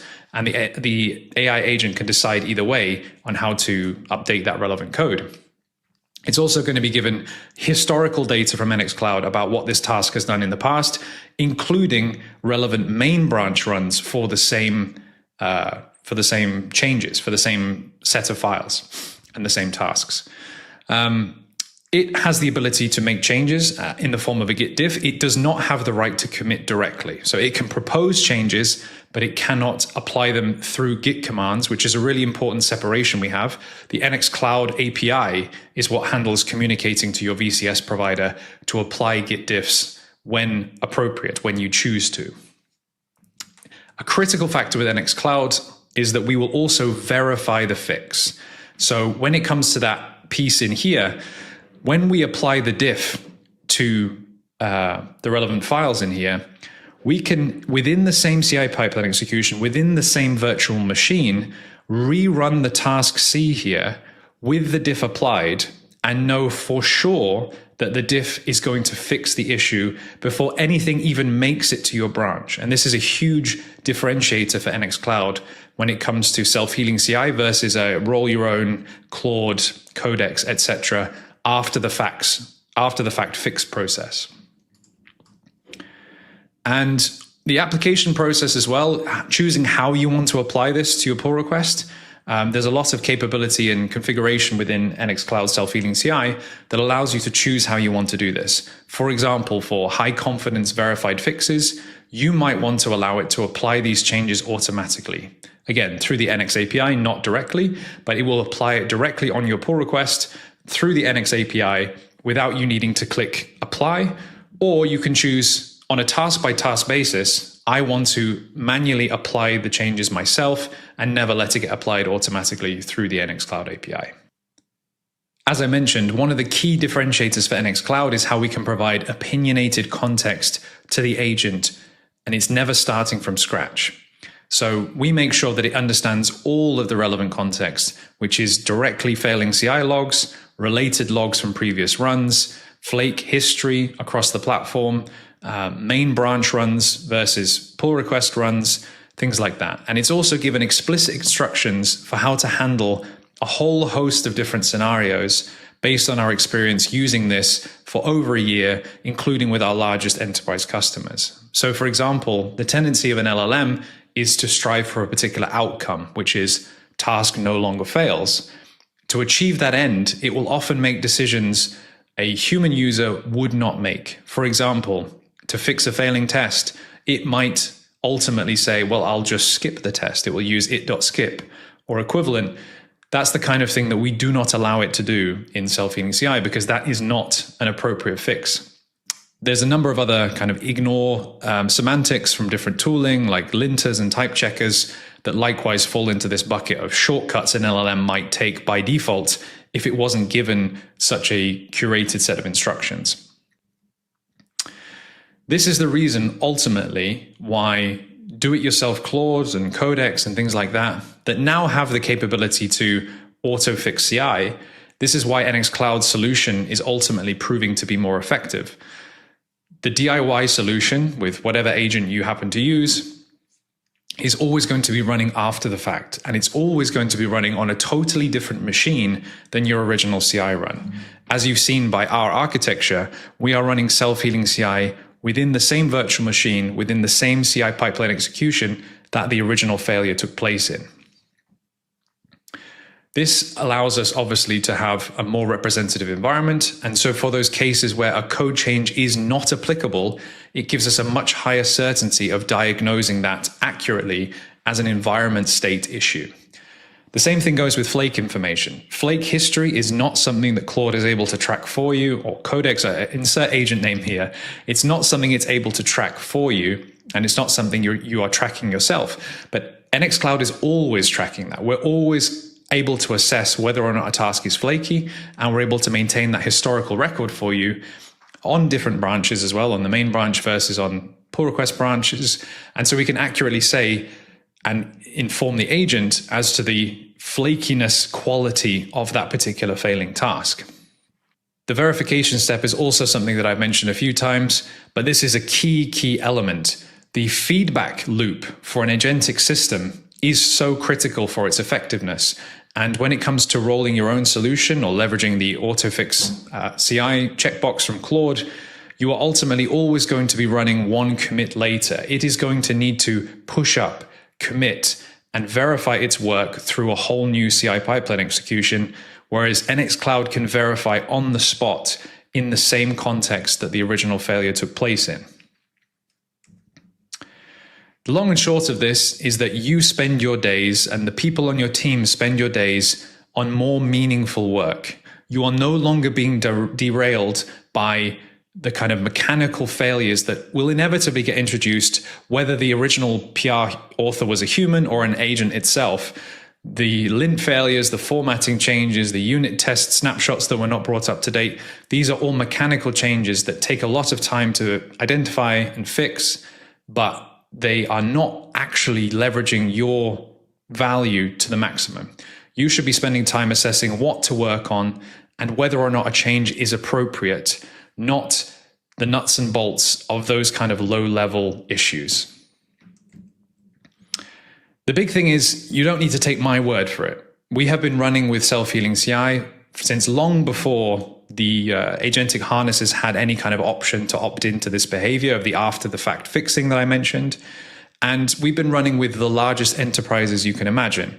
The benefits are not theoretical because we are tracking them, and we track this time to green notion that I mentioned as an actual metric that we look to improve with our customers.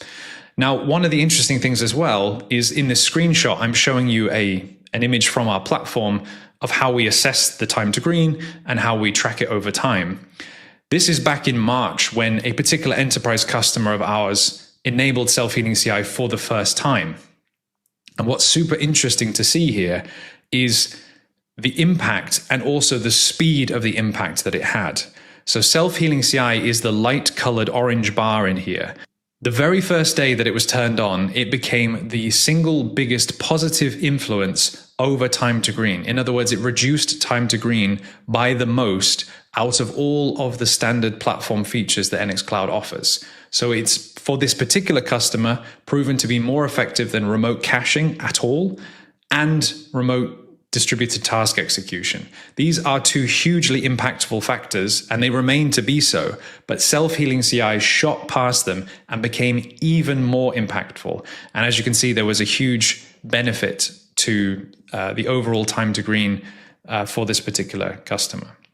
So thanks, folks. Please check out self-healing CI. It's documented on nx.dev. And if you visit this link, it will take you to your workspace and you can enable it there for your organization and for your workspace.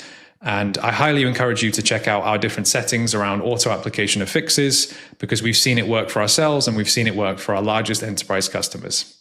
Thanks. All right, thank you, James. Let's bring James up for some Q&A, but I also heard he's got some demos he wants to give. And James, I brought a friend here who wants to see these demos too. Dopey couldn't miss Great. it. Excellent. Dopey has a cold, though. He can't talk very well today. So Okay, that's yeah, fair he enough. said he wants to see some demos. Cool. Yeah, I mean, I just wanted to sprinkle in a little bit the product screens because the talk was very much focused on the why and the big picture of building self-healing CI and the value it can add. But just to make it more tangible for folks, I thought it might be nice to finish off with just a few screens of it in action. So let me see if I can figure out how to share my screen here. Share screen, pick a window, allow. Let's pick this one. So hopefully you can now see my workspace settings for Narwhal Ocean over here. Is that what you can see? I just see your face. I think Zach's working on it. Okay, it's a great face. There we go. Yeah, I can see it. There we go. It's in. It's in. Cool. So this is our, it doesn't really matter which workspace this is for. This is what basically all the workspaces will look like. But this particular screen shows off a couple of cool things about self-healing CI. So as I mentioned at the end of the talk there, to enable this for your workspaces, essentially this is the main option you need at the top here, enabling self-healing CI as a feature. So we have this dedicated tab on the left under your workspace settings for self-healing CI. And as you can see, we have a ton of different features where you can fine-tune the behavior to what makes sense for you and your team. For example, some people did not want self-healing CI to run on draft PRs. If they just throw a load of stuff up there to share the code, but they don't want CI feedback at that point, you can change that behavior. You can also choose to just never run it on particular branch conventions, certain names or whatever. So there's a lot of power in here that I encourage people to check out. But what's really cool, I think, is the way that people have adopted and leaned into auto-applying fixes, because we have very important criteria that all have to be true for an auto-apply to take place. So this means that the type of analysis has deemed it to be a code change necessary, and then the agent has created a diff successfully. That means that we are then at the point of assessing the quality of the diff. So we separately assess the confidence level in the fix alongside the actual fix itself in different phases. And we will only apply a fix if it's high confidence. Even if the fix technically makes the task pass, if it's a low confidence fix, it won't be auto-applied. It'll be available for you to review and apply yourself, but it won't be auto-applied. We obviously need to make sure it's verified before it's eligible for auto-application. But the other criteria is that you can make this based on pattern matching for different types of tasks. So we provide this nice bucket here for these special NX tasks, where if you're using our format command, our sync command, or our conformance command, or all three, then when these failures occur, we can actually sidestep the LLM altogether as part of self-healing and just jump straight to knowing that we run the writable version of that command. So if your format check command fails, well, we know we need to run NX format and commit the results. That is the fix. We do not need to waste tokens, and we do not need to waste credits by invoking an LLM for that case. So we highly recommend everybody has this option on, basically, because we're always going to be generating high confidence fixes that should fix the issue.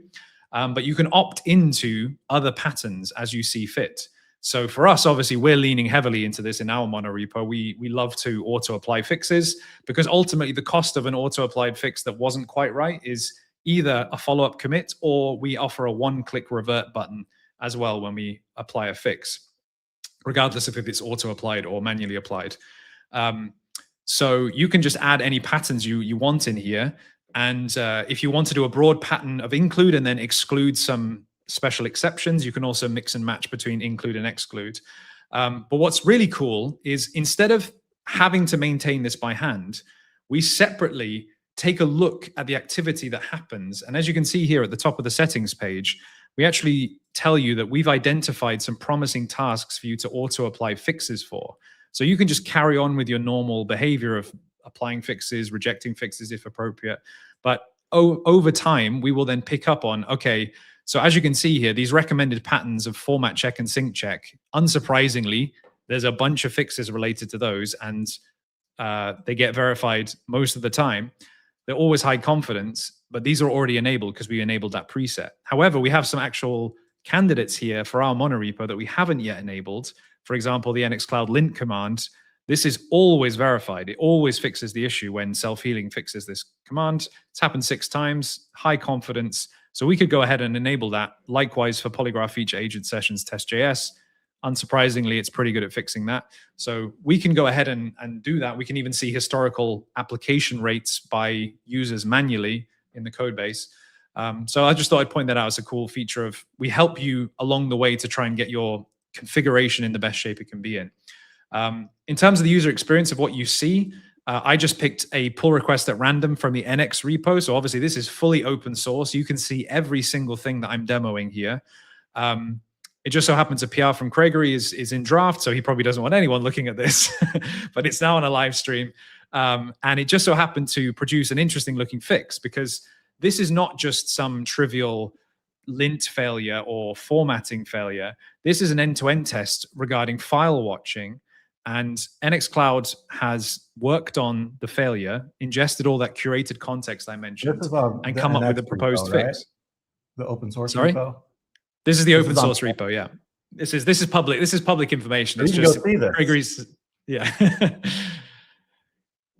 So this was a thing where self-healing CI has analyzed the failure with the curated context I mentioned, and it's proposed a fix and given you this breakdown of what it's looked at and its conclusion in a really short form. It's told you that it's already verified its proposed change against the previously failing task, and it would embed a diff here, but because the diff is too large for a comment, it's impractical to embed every single diff into a comment. Your comment would be gigantic. So for certain times when it's too large, we will just give you a link to view it on nxcloud. But you can always take action on this comment. So directly in GitHub, you can choose to apply or reject the fix, or you can run this CLI command to apply the diff to your local work, to your local tree, and iterate on the fix manually before pushing it up. And all of those same actions can be taken from the UI as well. So this is that same change. And this is the normal kind of CI pipeline execution screen where we can see all the runs that happened and all the agents that ran, CI agents, I mean. But with the self-healing CI tab that we have here, we can see these phases that I mentioned. So first of all, the self-healing CI classified the failure as a code change is needed. So in order to fix this particular failure, we need to modify the code further. A rerun is not going to solve the problem. So you can see that same kind of succinct summary of the issue, but you can always dive into a more in-depth analysis of what it found, therefore what the fix would be. So I believe in this case, this is to do with the file watcher, and there was some placeholder file or something that it was clobbering because it wasn't unique on every instance.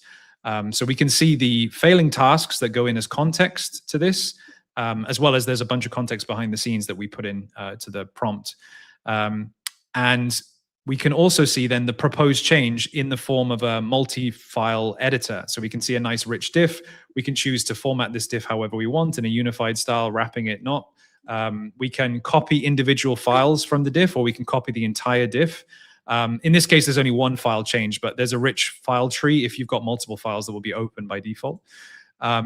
And so you can see all the different things it's done here to make this end-to-end test pass. And indeed, it has made this end-to-end test pass. You see the logs of the successful version of this task with the diff applied on the CI agent before it's even hit the branch. Again, Craigery has not taken action on this fix yet because it was only done yesterday. And so nothing has hit his branch, but he already knows that applying this change would fix the issue. Now it's up to him, because this is an E2E test, it requires more thinking by the human. It's not a case of we ought to apply a fix for this all the time, but he has this amazing starting point where he hasn't had to context switch back to this, away from whatever he's currently working on, to reacquaint himself with everything. Self-healing CI has gone in and diagnosed it, come up with a working solution that is for sure a working solution. But it's up to him to incorporate it how he needs to. And so he can do that from the UI here. He can do that from GitHub. He might decide, okay, this is almost exactly what I would have done, but I just want to tweak something. So he can edit the changes locally by either opening it in his code editor or copying the CLI commands to apply the diff to his local changes that he might have in flight, and then commit them manually anyway. So that's why self-healing CI is so useful, because this world where we're running more and more things in parallel, where we're thinking more and more in parallel, the context switching back and forth becomes this huge friction point, and self-healing CI can help you not need to do that anywhere near as often and anywhere near as deeply. I had a bunch of other things open, but I know I'm pretty much at time now. So these are just different types of changes. For example, this one from Jason, he made a change here, and it was a good change. It worked really well. It just so happened that CI had a flaky task here. So his CI was red. Self-healing CI identified that it was a flaky task. And because it's flaky, it triggered a CI rerun automatically by applying an empty commit to the branch to trigger a full CI rerun after the initial rerun had not yet made it pass. And as you can see, NX Cloud committed here and made CI green, and then the pull request was merged. So this one required 0 interaction from Jason personally to make CI be green and for the PR to go in. And that history is captured here. So an empty commit was automatically applied to the branch. Again, this behavior is toggleable. If you don't want this to automatically occur, you can choose to disable it. But it will also link you to that new CI pipeline execution that was triggered automatically by this flaky task resolution. So yeah, that's kind of showing off the different elements and the different views you get on the world through self-healing CI. James, I'll put you on the spot. Do you know what the acceptance rate is for the NX repo for self-healing proposed changes? I do not, I'm afraid. For a while, it was hovering in the kind of 65 to 75% range, because So obviously you just accept the proposed fix as is without needing to. Yeah, exactly. Without any modifications whatsoever. Now, obviously, that's on the higher end because we optimized our setup a lot. With I would say, like with complex monorepos with lots of different preferences and stuff, people are more like the 50% kind of number, where 1 in 2 is literally just exactly what you would have done, apply the merge. And then we've seen a lot of people leveraging the fact that they can pull in the changes and modify them further locally. So if it wasn't exactly what they wanted.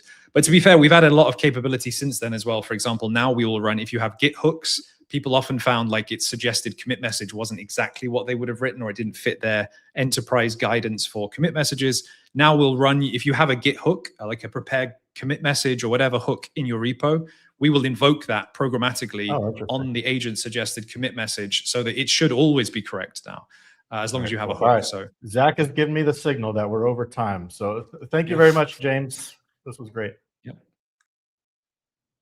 All right. Next up, we've got someone who I have no doubt would call me a friend, and I call him a friend. It's Nicolas Bossart from Bossart Hatchwell from PayFit. And I always love his talks. He's one of the, when I go to a conference, I skip most talks just because I'm talking to people outside, but his I always make sure to go to, and they're always really good. He's going to talk today about killing macro front ends, how radical simplification 10x their front end velocity. So take it away.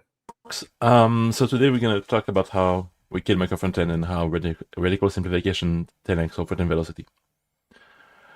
But first, does any of this sound familiar to you? Teams are independent until one feature needs to span 6 different repos. The CI keeps getting longer and longer, the deploy is so risky you even try to avoid it. Every workaround basically becomes architecture, and you dread to work on this code base. Yeah, at the fit it was the same, at least for the front end. The CI was like 45 minutes when it was not flaky. Shipping a feature often took 2 to 5 days. deploying to production maybe like twice a week, but that's about it. And we had way too much coordination for way too little iteration. So we had to make a change, and this is the story of the change. First, who am I? I'm Nicolas Bossard-Actuel. I'm a senior staff engineer at Payfit. I'm also a TanStack router maintainer, an NX certified expert, and an NX champion. You can find my links over there. Now, going back to Payfit, we are a European HR and payroll SaaS. We have around 100 engineers, a lot of front-end surface area, a lot of cross-domain coupling, and hypergrowth hate complexity, but deceleration exposed it. So what did we had, right? Well, 5 different ways of doing micro frontends, 32 repos for building one frontend app, and then publish between the repos for the one not using micro frontends, 6 different bundlers inside of the legacy Monorepo. Yeah, we had one Monorepo, but it failed. But why, right? Well, first it was mandated, so that always works. The teams were not trained or supported, so that didn't help. Developer experience was not good enough. Ownership became blurrier, not clearer, and teams abandoned it, basically. And so the problem was not tooling. It was a lack of platformization. And everyone was like, I'm going to build my own Monorepo with my own custom tooling because I can. Yay! So we had the worth of both worlds. We had the coupling of a monolith and the coordination cost of micro frontends. So what was the bet? How do we get out of this? Well, what if we remove variations? What if we consolidate into a single Monorepo? What if we unify the tooling, automate the delivery path, improve value through execution? And yeah, this was a trust strategy as much as a tech strategy. So first, let's fix the host repo. So we went from 6 different bundlers to just one, Vite. We unified build configs. We enforced via tooling that configs cannot change with only a few extension points. But hold on, why do we even need to bundle internal libraries? Oh yeah, that's right. We had multiple versions of third-party dependencies. So let's try to unify this. We had multiple versions of the same libraries, sometimes on different major versions. Around 100 plus libraries like this, so it was quite painful to fix. But incrementally, over time, we unified them, and we enforced that unified versions stay unified through tooling. And that made local dev predictable again, because now we have hot reload across the whole Monorepo in dev. Because before, when you make the change, you wait around 2 minutes to build all libraries again, and then you hot reload in the main app. Now, you make a change, hot reload instant. We also improved the Monorepo before asking to migrate. We treat platform health like product work. Every product platform feature and how to should be documented, and package it to usable docs with search and a good UI. And we use Starlight by Astro for this. There is plenty of tools, but Starlight is working very well with this. And accept a lot too. We use task inference to make project work out of the box. We use the dependency graph to expose hidden coupling. We use NX performance to help us enforce standards. We use generators to anchor the right way of creating new libraries. And it stopped being a museum of local decision.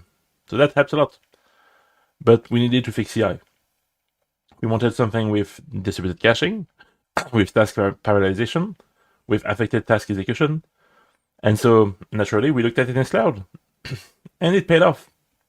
Over the last year, we saved 6 years and 122 days of CI time. That's around 2,300 days of CI, aka 44,000 hours of CI, just thanks to caching. So that's the first win everyone could feel, right? It's just amazing. Distributed task execution also helped a lot. NX has a feature called agents, where you can go from a model of run my build, run my lint, run my test, to say, hey, here's a bunch of tasks, deal with them. And if you want to move faster, you can just add more runners, and NX will deal with it. One other great feature was the flaky test detection. We used it to be able to go to teams like, hey, this task has failed 45 times in the last week, and we wasted 2 hours of CI. Could you look at it? Look at it. That helps to have proper statistics to ping team, basically. So it became the first proof point, right? We went from 45 minutes to 7 minutes CI. The P99 is 20 minutes for 894 tasks. All of this thanks to Cloud. And with Datadog, we are monitoring this closely so we can see the evolution, and this is part of the core metrics that the teams follows. So now the house was clean. Time to invite guests, right? But we had to make sure they trusted us. The Monorepo was not a technical destination. It has to become a product that team wanted to adopt. So we built a platform like an open source product. We treat platform teams like users, not with a bit of a mandate. We offer docs, example generators, and migration guides. We made the golden path obvious. We made support visible and easy to access, and we let the team shape the platform in the open. And we build everything in public to all engineering. We share decision, trade-off, blockers, and progress early and often. The team could see momentum, not just say promises. The work stopped feeling mysterious, and the trust grew because the platform became legible. And the public demo became a trust engine. We show the latest improvements, what got easier, what still hurts, because it's important to be transparent with your users, collect user feedback live during the demo, and we turn that feedback into the next platform improvement. It was a demo, discovery, support, and social proof all in one ritual. And the public roadmap helped a lot. We show what we shipped, what is in progress, what is blocked, what comes next, where teams can influence priorities. The platform has become something people could shape, not just consume. And early adopters became design partners. We worked with a few teams willing to move first. We over-supported them. We removed friction fast. We turned their feedback into product improvement. We turned their wins into visible proof for everyone else. And adoption started to look organic because the value became obvious. So now let's start moving code. Once people trusted the platform, we could finally talk about moving code around. But what do we have actually? What kind of library do we have? What monorepos do we have? What is published and what is the link between them? All right, let's build a graph. And we build a graph. So every blue box that you see is a library. Every red box that you see is a monorepo. And this is the main host monorepo. Everything is linked in a weird way. And it turns out there is also this, which is a bunch of libraries that we consume in the app that we don't have the sources from anymore. So we don't know. We killed those, but yeah, it was interesting to figure this out. But I guess now you can use Polygraph. Polygraph has the whole graph feature baked in. I wish we had this earlier, but it didn't exist. But I guess for you can. So what did the graph told us? Well, the change boundaries didn't match repos boundaries. We are putting way too much libraries in a few hubs. Some packages looked independent, but always moved together. The migration unit was not the repo and not the library. And it was a mess, with even circular dependencies across repos, because you could. But I guess we have a plan now. So first, let's stabilize the repo. Let's make a graph of the system. Let's migrate it to a cluster of libraries. Then use the learnings as the migration as learnings to improve the repo, but also to improve the way of doing migrations, so that we have a migration loop. But we also gather feedback, share it publicly, more teams wanted to migrate, and this was a trust loop. And all of this, you have a single monorepo in the end. The two sides of inflation servers. The public demo created trust brought early adopters gave feedback improved the platform, better platform made the next migration easier. This is how the flywheel started. But simplification of the code base was not enough. We had improved the repo, yes, we have rebuilt trust, yes, we have started migrations, but shipping was still full of manual coordination. So if the deliveries take days, like the architectural win is still incomplete. And this part of the system looked absurd. But it existed for a reason. Many POs competing for the same release path. So engineers built a coordination layer on top of GitHub. The problem was not intent. The problem was that people became the infrastructure. In a Google Doc. Yeah, in a Google Doc. So if you wanted to merge a PR, you had to put your PR in the Google Doc to say, I'm next in the queue. How does it look in practice?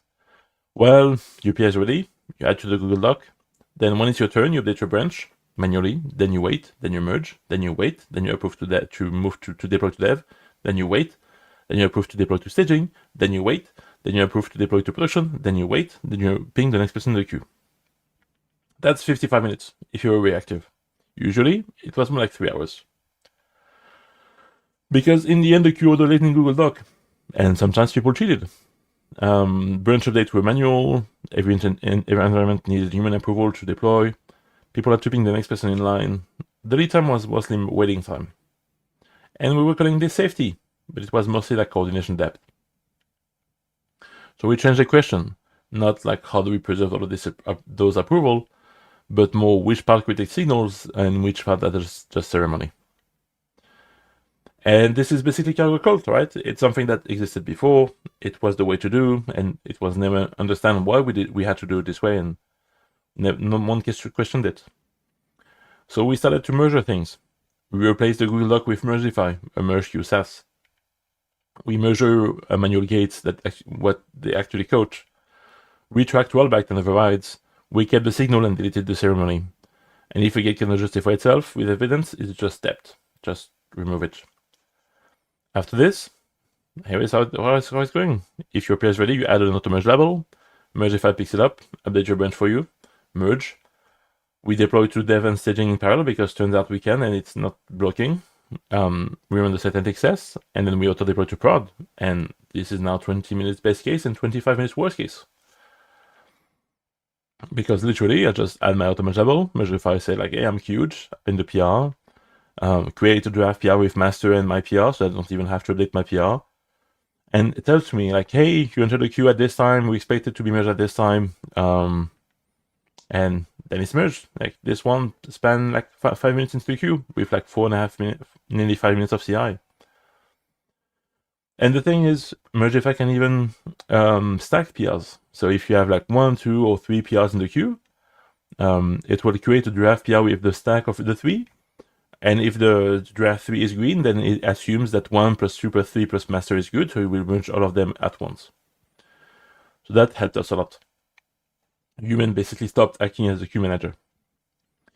The result, we went from 45 minutes to like 20, 25 minutes, much less coordination overhead, much more predictable flow, and we didn't remove safety. We removed manual reassurance with measurable signals. And that was not the only coordination trap. Once we started to measure ceremony, we found the same problem one step earlier, review. Because review has become coordination dead too. Like almost everything was on the coordinators, large refactors slowed down badly. Looking at the last 300 PRs, at least one in 4 needed at least 2 teams for review. This created review fatigue and worse reviews, not just better ones. And because of that, engineers just made bigger PRs, causing more bugs because, you know, because before, every single line of change needed to go through approval, including a bump of like a third-party versions. Like, if you bump out, you need like 20 teams approval. That's awful. We went to a ship show ask and a flag system. By default, we notify every coordinator of a change, so you still know that something changed. But you just need one approval, and it can be anyone. You can ask for more reviews that are more targeted from different teams.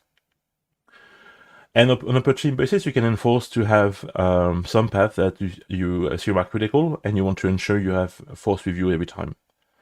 But in case of incident, you can slap an urgent label and bypass it. And so we changed the model to like everyone must approve every single line of change, including a third-party bump, to more like show by default, ask when it's useful, and ship during incidents. The goal was not fewer reviews, right? The goal was fewer rubber-stamping reviews. It was to have better signals on change that actually mattered, to have fast incident response, to have less waiting time, decrease escalability. And it was a simple book again. Measure, keep the signal, delete ceremony. So now we're cleaning up the front-end platform and increase velocity. Good. We can finally simplify the app itself. And everything starts with routing. What did we have actually? Well, nearly 300 routes. While nested inside components everywhere. We had custom route components with auth logic baked in. We have unsafe location state usage. We have separate sub-routers for models and side panels. Basically like 5 years of routing drift. And it was using React.v5 from 2019. That's like 7 years ago. So we went to 10-stack router. But like why, right? Well, first we are a pure front-end like SPA app. We don't have server-side stuff. So this was the perfect fit. But we also wanted to have something to build rich client-side apps. We wanted to have end-to-end app safety for routes, param, search, link, and everything. We wanted to have much stronger search pattern patterns, better long-term DX, and we were already using TanStack, query, table, form, and virtual, and even like dev tools and such. So it was perfect match for us. But like, how do we migrate, right? Well, Big Bang never works. Rewrite never works. Freeze never works, or you never get the buy-in. No, like 0 in 6 months. We needed a strangler fake pattern. What is a strangler fake pattern? Well, basically, you have your legacy app. On top of it, you add a facade that allows you to, over time, route to the modern API. And incrementally, you can just delete the facade and have only the modern app. So what did we put as a facade? Well, React Router is provider-based. So we built a fake history and a fake router. And React Router APIs wrote into TanStack Router, and React Router hooks read from TanStack Router state. And we had something like this, where TanStack Router was to async with the URL. And when React Router wanted to update something, it actually sent the update to TanStack Router. And it was reading the state from React Router, TanStack Router directly, instead of like reading from the URL. And this worked great, because then we can build a loop, we create the facade, then we migrate all the route to TanStack Router, so that the link can exist. And then page per page, we remove TanStack React Router for API for TanStack once, we update the links, we test the page, we merge, and then we remove the facade once done. But it found bugs we missed for years. It found 20 plus search param bugs, it found dead links to route that no longer existed. We found conflicting search params, like state was used in 2 different places with different values. We found hidden race condition with URL handling. It was also refactoring. It was a bug finding machine. And it was the proof. The platform was faster, the delivery was safer, the app was simpler, and now the whole system worked together. And because all of this router change was in 4 months, including cleanup of the old system. This is when the architectural bet became undeniable. So what changed? Well, we went from 225 releases per year to more than 4,000. The CI went from 45 minutes to like 7. The delivery went from like 2 to 5 days in like 20 minutes now. And I'm sorry I lied in the talk title. It's not 10x, it's 17x. Sorry. And we also removed nearly 100 megas of JavaScript from the app because bundling and tree checking worked way better than before. And the load time, 5 seconds faster. So it was also great for users. All of this with only 2.5 engineers full-time on it. Yeah, we were only 2.5 engineers. This was not a huge platform team. You don't need 20% to simplify your system. You need focused, patience, and proof. And all of this took 2 years. Because we didn't kill front-end autonomy, we didn't kill team ownership, we didn't kill modularity, but instead we killed native variations, release ceremony, fake resolution with real coupling, and accidental complexity. And we learned this migration. First, never mandate, prove. The first Monorepo failed because it was imposed. The second one worked because teams saw value before they moved. Social proof always beat architectural doctrine. Second, lesson 2, fix the house before inviting guests. Better tooling came before big migration ask. Better docs came before platform marketing. Better CI came before platform adoption.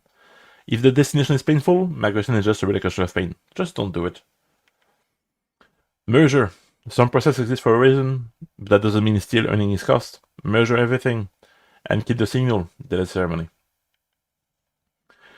Migrate cluster, not boxes on a log chart. Repos are not the same as the change boundaries. Libraries are not the same as the migration units. The graph tells you what really moves together. Architecture gets simpler when you follow reality. Lesson 5, the hardest problem was trust. Yes, tooling mattered. Yes, automation mattered. Yes, routing mattered. But the unlock was making the platform credible again. The point is not microfinance a badge. The point is complexity should have to earn its keep. And radical simplification worked for us, because in the end, we simplified the repo, the delivery path, the migration strategy, the application itself, and this is how we got our front-end velocity back. Because coding on a code base shouldn't feel like this, where you're stressed and worried about every single line of change, and having to ping like 20 different teams to more like, I'm going to change this and this over there, and then we're done. Thank you, folks. All righty. Thank you, Nicolas. As always, a great talk. And I love the shirt. What's the pattern there? Flowers. Flowers. Okay. Yeah. So there's so much content packed into there that it's hard to know where to start. I guess one question I have is like, so this has been a years-long project, right? A year and a half, yeah. I mean, in some form, it's been going on for a while. Yeah. Like what? So it was built before before the AI coding revolution and all this. Like, how would you do it differently today? Like, especially with like doing monorepo versus, like, would you still organize it the same way? Would another way have made it easier? That's a good question. I guess it would have been way easier with AI now. I'm very happy that we did it. Like looking back, in terms of like the velocity we gained, but also it unblocked the system. We were such in a state that we couldn't update dependencies across monorepos because we couldn't release them in the right order. So we were stuck in like React 16. We were stuck in like a very old Redux. And so merging everything was the solution to like gain back health on the whole project.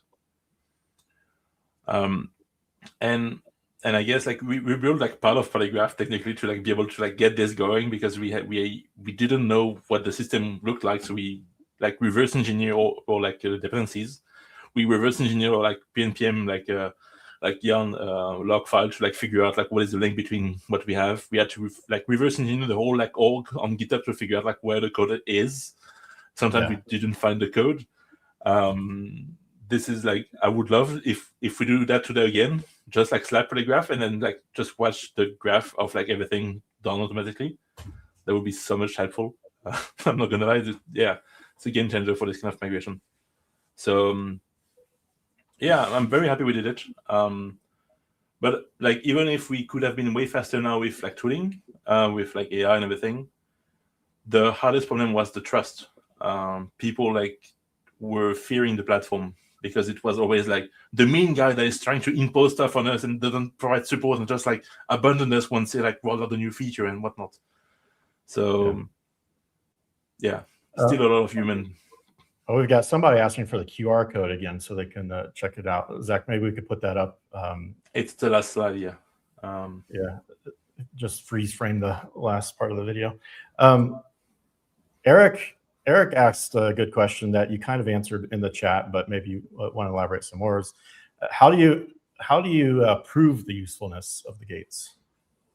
Yeah, so a good example I have is we had manual gates to approve, to publish, to dev, then staging, then prod, right?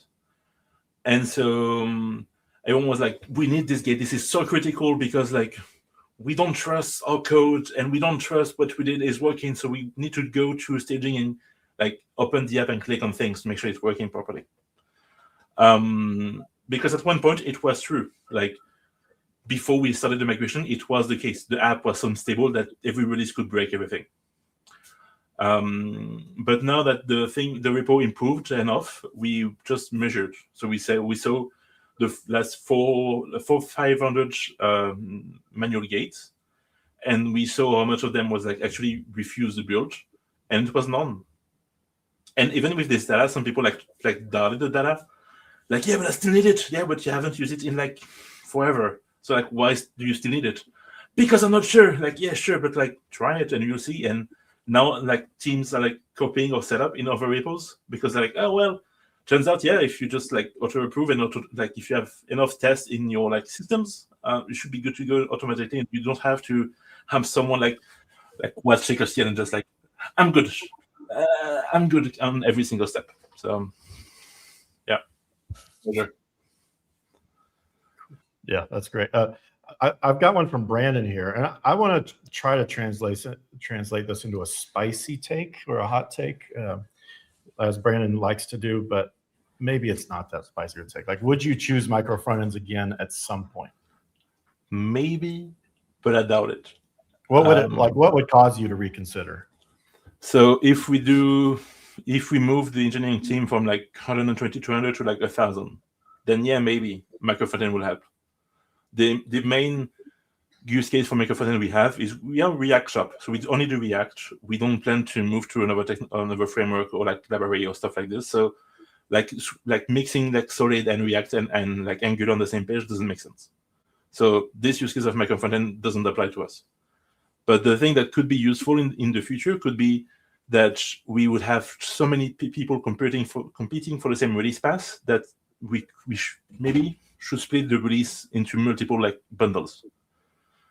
Right now, we don't have the issue. We can merge about 200 PRs per day easily without any problems on the system. But maybe after this phase, maybe we need microfrontend to like incrementally deploy stuff instead of like just one big bundle. But I would avoid it. Like one of the main reasons this whole system worked is that we simplified everything we could so that it's easier to maintain, faster to evolve. And so adding something that I think is costly, maybe I'm wrong, but from my experience, it can be very costly to add microfrontend because it adds a lot of like bridal places. It can add a lot of like coordination and everything. I would have to very justify this cost. And right now we don't have it at all. Yeah, maybe Brandon is pro micro frontend. I don't know. I'm not very pro micro frontend, but teach their own. How did you get business to fall in line with this work? How did you get their support to invest in this, in something that would take a lot of effort, and maybe they'd seen some failed attempts before? Good question.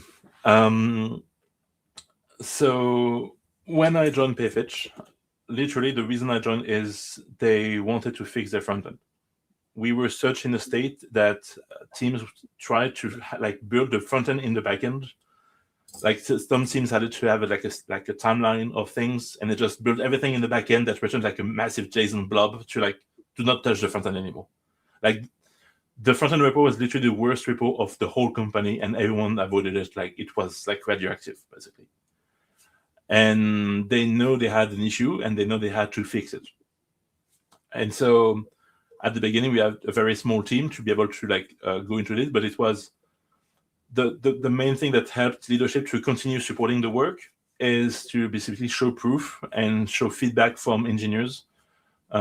This is where like on every like monthly demo we did, we had like feedback from engineers that were usually like against the platform to say like, wow, this is great. I've been loving this and it's been way faster and everything. That and data again. We show the acceleration of the release. We show the acceleration of delivery. And this had to gain confidence that it was not just a bluff or like something in the wind, but actual like a gain for the business. Yeah.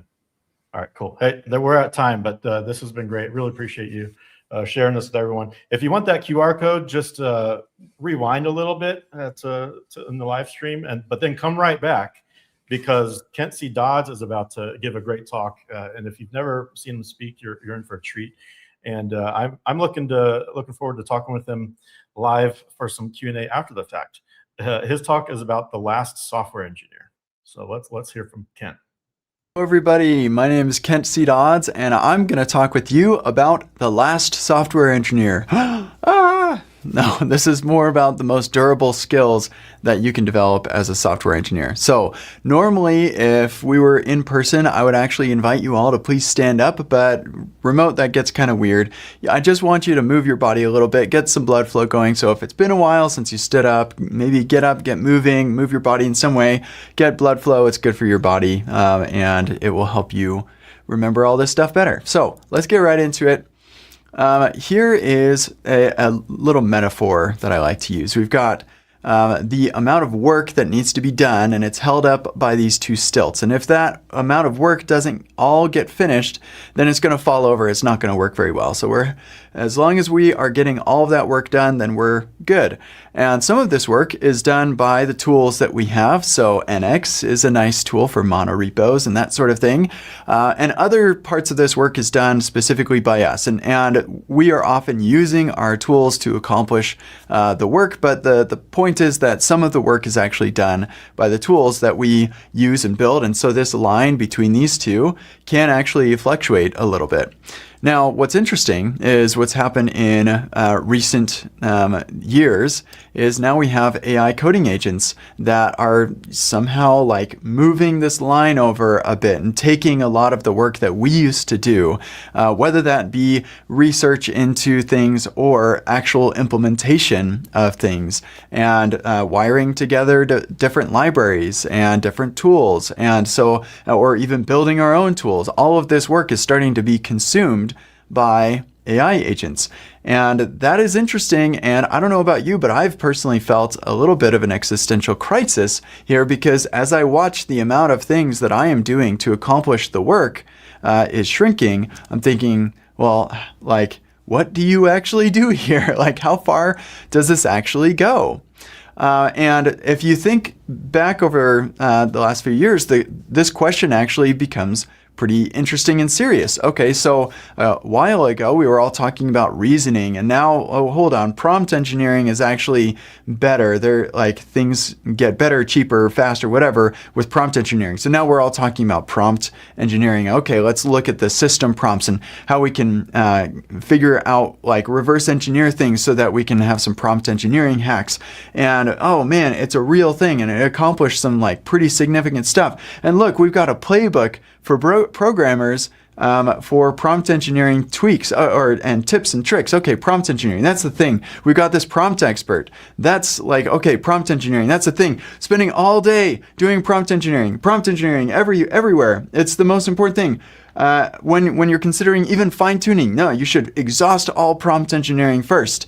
And here we've got like a powerful tool or productivity vacuum. It's all about prompt engineering, and here's like this infographic for you. And oh man, I'm going to take it to the next level. Are we automating our prompt engineering? Like, what comes next? Oh my goodness, prompt engineering. It's everything. That's all we were talking about 2 years ago.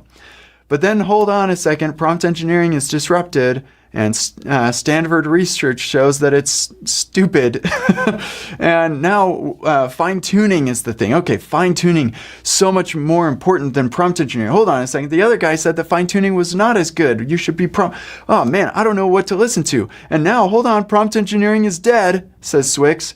Flow engineering is the way. What is flow engineering? What? Oh, now I got to go look into this. And oh no, if you've been online recently, you'll know that prompt engineering is out. Whatever flow engineering was, that's out. We're not even writing code anymore. Now we're doing loops. And now it's all about loop engineering. I don't know, folks, but I'm tired. I'm tired of seeing all of the stuff that's going on in the industry. And it's not just some old man yells at cloud sort of thing. It's literally, I just want to get stuff done. And things are changing at such a rapid pace that it's difficult to do that, to constantly be chasing all of these things, especially as we can't really predict what the future is going to look like. Here, like, okay, maybe the agents continue to get better, and they just get better all the way to AGI, and like, we are useless at that point. Like, we no longer serve a function, and now we're just here to enjoy whatever the AI puts together for us. Or maybe like it goes this other direction. Okay, maybe we're doing an S-curve and eventually it's going to flatten out. The fact is, you don't know. You really, they're like, nobody knows. If somebody's telling you that they know the way that things are going to go, they're lying. Nobody was talking about loop engineering a year ago. Who knows what things are going to look like a year from now? This is exhausting. And I just want to get the work done. Is the work eventually going to be totally accomplished by artificial general intelligence? Is that where it's going? And this is where it gets really existential. And I think a lot of you, maybe I'm alone, but I think a lot of us can relate to the idea of our job just kind of dissolving and being worried about that. I know some of you are like, Kent, come on, like, there is a ceiling. There's no way that it's going to be able to do these things. But I know that a lot of you have felt some of the same feelings that I have. And the fact is that worrying about this serves no actual real function. It's not useful to think, okay, what am I going to do when the AI takes over my entire job? What am I going to do about that? Well, like, We have no idea what that's going to look like. If that ever were to happen, if it's even possible, we just don't know what the ceiling is like or how fast we're going to get there. Of course, there are like foundational limitations to the approaches taken now, but why wouldn't we take another approach? And even if we can't get to the level of human intelligence in all things, we don't need to get there to see that already the amount of work that we do has shrunk considerably. And so I use this as a thought experiment. What if this were to happen? Let's take one step back from that. Well, okay, first of all, take one step back and like, okay, so we're almost artificial general intelligence is going to fall over. It's not going to actually work. So there will need to be somebody doing something if we take one step back from this. So we're not quite full general intelligence. You are still going to be doing something. There will still be a software engineer. So this is what I call the last software engineer. What is that person doing, that last software engineer doing that makes them still valuable to fill in that work gap to make sure that things are still happening? What is happening there? What are they doing? And if we learn that, then we can be sure that at least until the end of our industry, if that were to ever happen, we have a skill that's valuable all the way until then. And I realize that guessing the future is a difficult thing to do, an impossible thing to do, but I think I have hit on a pretty good idea of what that last little sliver of what we do that is incredibly valuable could be, and that is judgment, or broader term, product engineering. So let's talk about product engineering. I have this metaphor. You've got these arrows, and let's say that you're an archer, and you've got all these different targets that you're aiming at, and your product manager comes to you and says, you need to hit this target. Okay, shoot it at the target. And we've gotten really, really good at being target hitters. We are told, okay, shoot it through that ring and hit the target on the bullseye, and bam, we hit it every time. We are eagle-eyed bow hunters. We've just gotten really good at taking into account the wind and everything, and that's awesome that we've gotten good at this.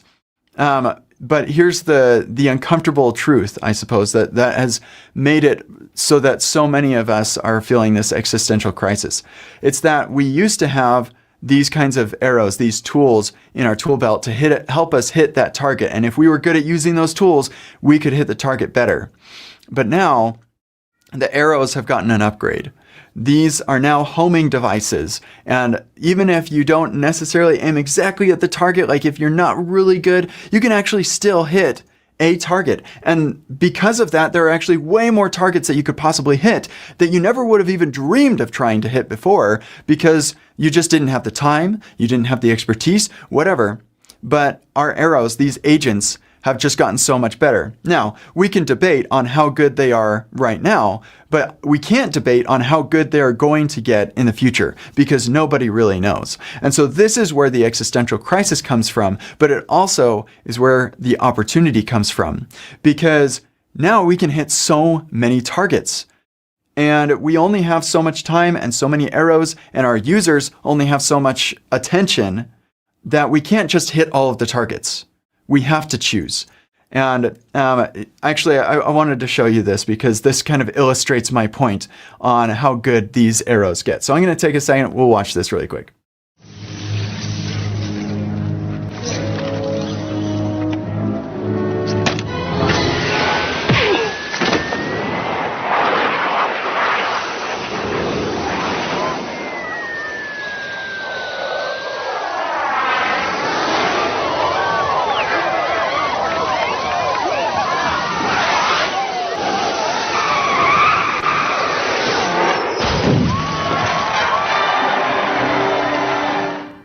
Okay, it sort of illustrates my point. It's mostly a joke, but my actual point is we don't know how good they're going to get, and maybe they will get as good as the Patriot arrow or whatever to be able to hit whatever target we say we want to hit that target, and the arrow will just figure out how to get there. We just don't know how good they're going to get. And so it comes down to, how do you know what target is worth hitting? That's the question. That is product engineering. So I have a podcast called Become an Epic Product Engineer, and I've talked to a lot of people you know, people you don't, that have a lot of really great takes. So I want to talk about a couple of those. So Wayne Allen, fabulous person, said building the thing right is downstream of building the right thing. So as focused as we are as engineers at building the thing right, like you should not be optimizing the thing that should not exist in the first place. So that's a downstream product of building the right thing. Understanding what the right thing is key, and it's part of your job now. Product engineers care about customer experience and the commercials of the product, not just tinkering with tech, but getting an outcome. This is your concern now. You used to be able to just say, no, I'll just let the PM do it and I'll take tickets and turn it into implementation. Well, guess what? That's very replaceable by AI. Dax Rad on the podcast said, I've got all these ideas I'm going to ship. The agent's never going to push back. It's just going to match your momentum. And so like, if you think, okay, yeah, I'll just like defer my thinking to the agent, I've got news for you. They're just going to be like, well, let's hit all the targets. And yeah, okay, you can ask them, well, that's maybe doesn't seem like a good idea. Like which one should we really go to? But there's some ownership problems with that as well that we'll talk about. Will King, also, all these people are fabulous. I'm going to stop saying they're fabulous. They're all wonderful. But he said, you're using AI to bring things for you to use your judgment on. So you're not asking the AI to be the arbiter of judgment or whatever. You're using it to gather context for yourself. And so you give yourself as much information as you can to make a judgment. That's your job as a product engineer. And then Ruben Casas, actually, this is an upcoming episode, so spoiler alert for those who are following along. But he said, deciding what to build, I think I'll summarize it as just being curious. Curiosity comes up in the podcast over and over and over again. We also had Don Norman on and Grady Booch also. All of these people are talking about being curious. So he says, see what problems are there and just trying things out, prototyping, building things so you can feel what they do and also they actually solve the problem for the users. A demo is worth a million screenshots. I don't know whatever that phrase is, but demo is super powerful in helping you bring clarity around that user's problem. Dylan Mulroy said, you just have to botch it enough times to know what works and what doesn't work. Judgment calls on what's highest impact gets easier over time. So this is something that you can actually develop. This is not like an ingrained thing. Oh, I've got taste, and so therefore I'm great, and everybody else who doesn't have taste does not. You can develop judgment, and you do that by iterating and repeating and communicating with your users to make sure that the results of your decisions were good ones.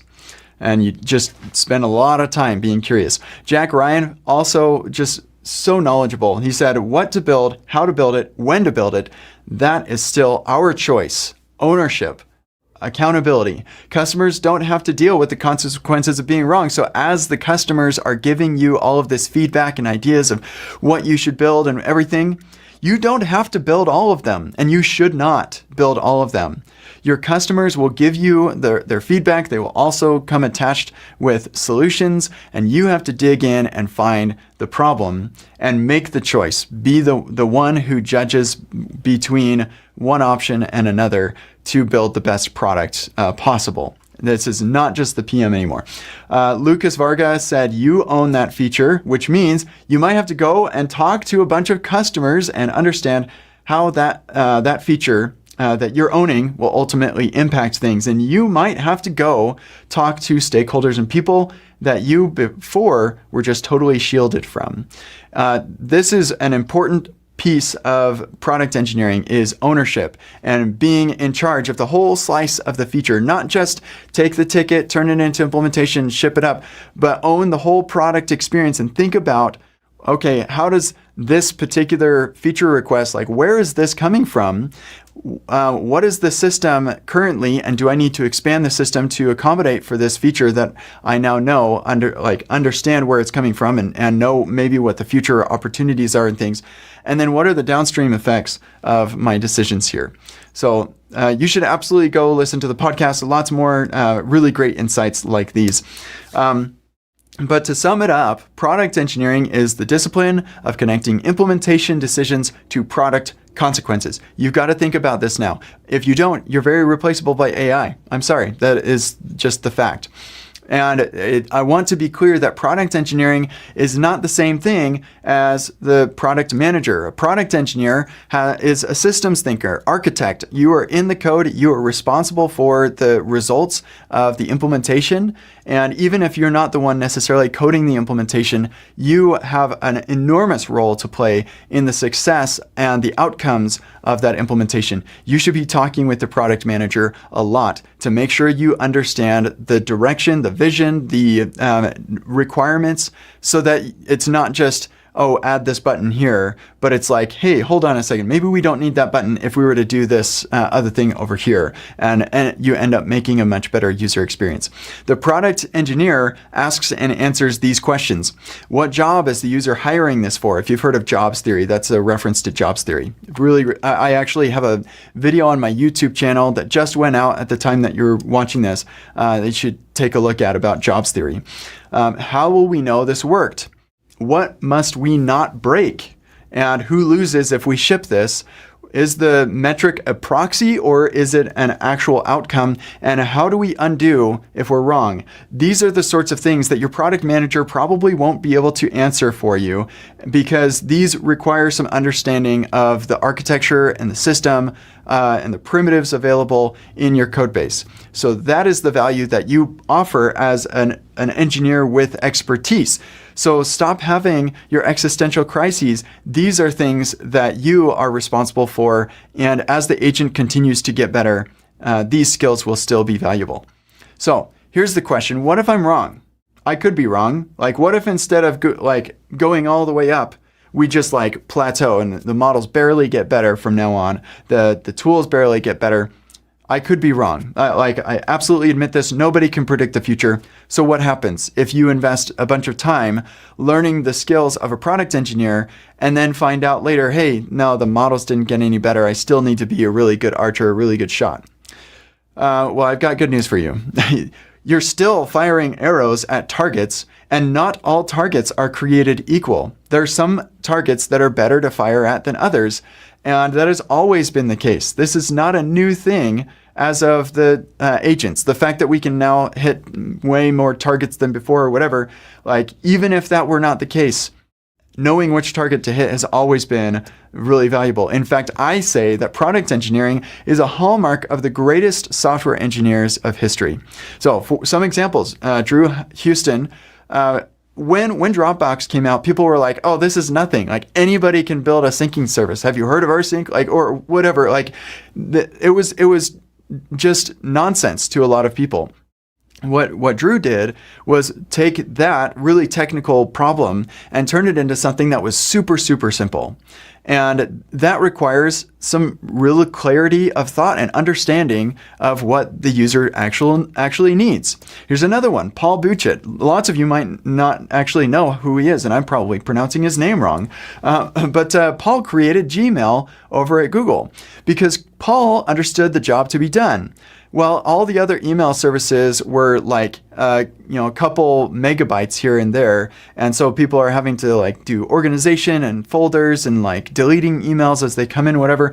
Paul was like, no, the job to be done is I don't want to have to worry about deleting email. But if I just give them tons and tons of space, then they'll never be able to find what they're looking for. So let's marry the Google search algorithm with email, and boom, now you've got Gmail, the most popular email service in the world. Fabulous. Kevin Systrom, he created an app called Bourbon that was modeled after Foursquare, and it was just basically a check-in app, a very similar idea. But he and his co-founder decided to look at, how are people actually using Bourbon, because it's not taking off, and realized that the only feature that was really useful for people, or the thing that they were using most, was photos. And so they, instead of taking this giant app and thinking, okay, how can we make people use these other features more? Instead, they just sliced off all those other features and turned it into just a photo sharing app. And that became Instagram, and the rest of is history.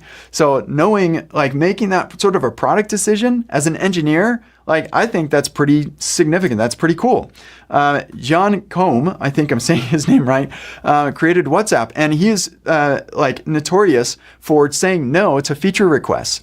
A lot of judgment going into that, and it ended up pretty good for him saying no to ads and to like all the different like bits and bobs that you could add to WhatsApp. He just wanted it to be really simple, and ended up working out really well. So really understanding, what do the users actually want from this? That is your goal as a product engineer, is not only like your technical expertise, but putting that together with the actual needs and the desires, the wants of the users. That's your goal.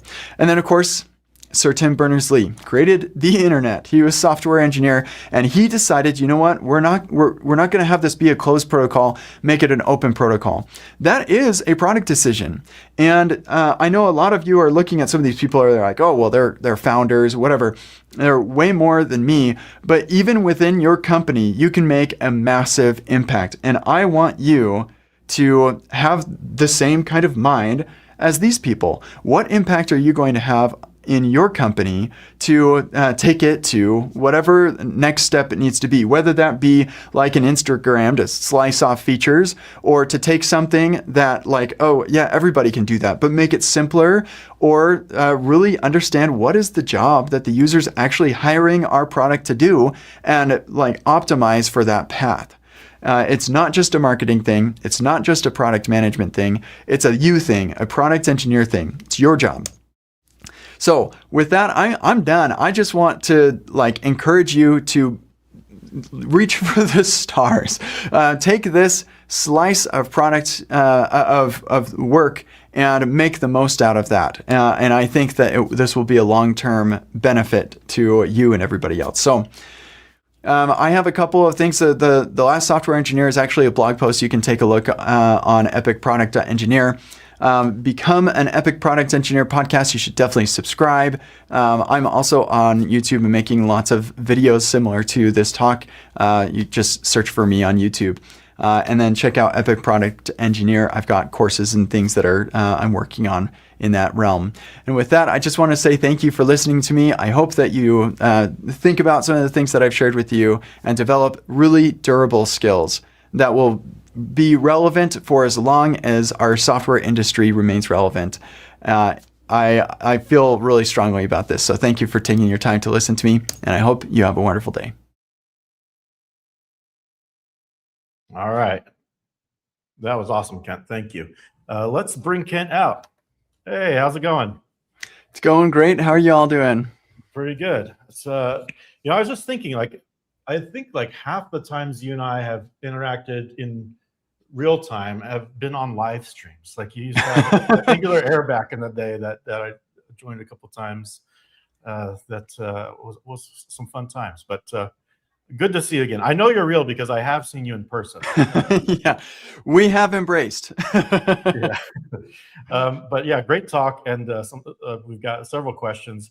I'll start with maybe, I'll call it a hot take that it's kind of, I'll paraphrase, like the IC is going away, like the IC of building things that people tell you to build is. Yeah. Like I like to refer to that as the ticket taker.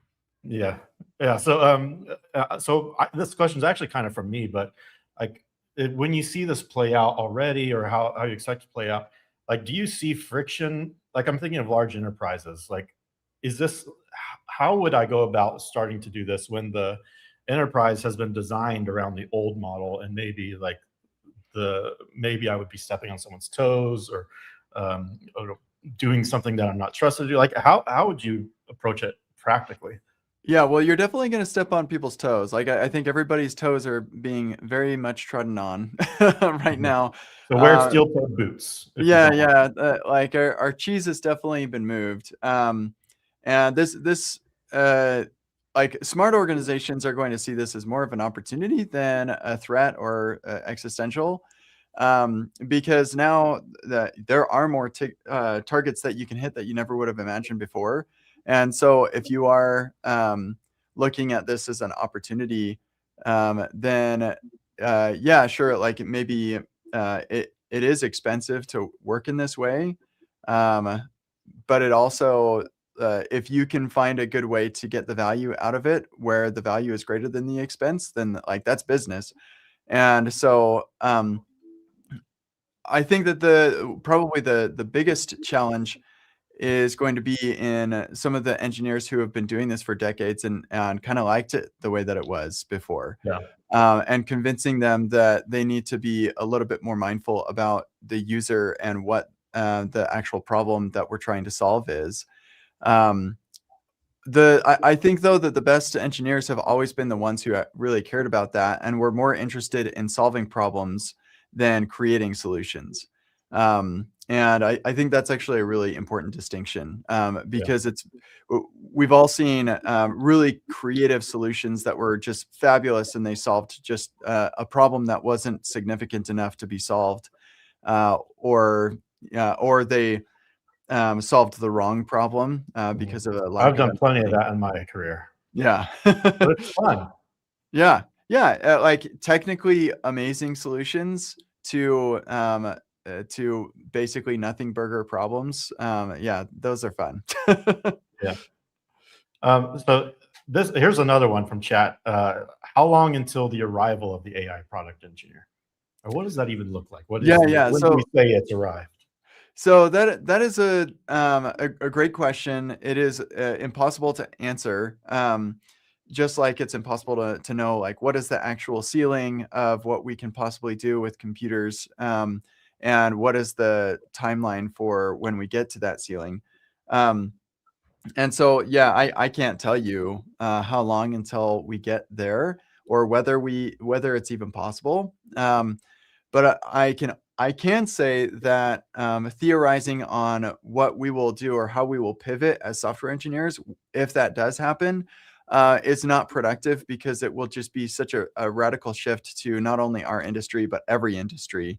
If they get so good that they can do, they are able to do product engineering.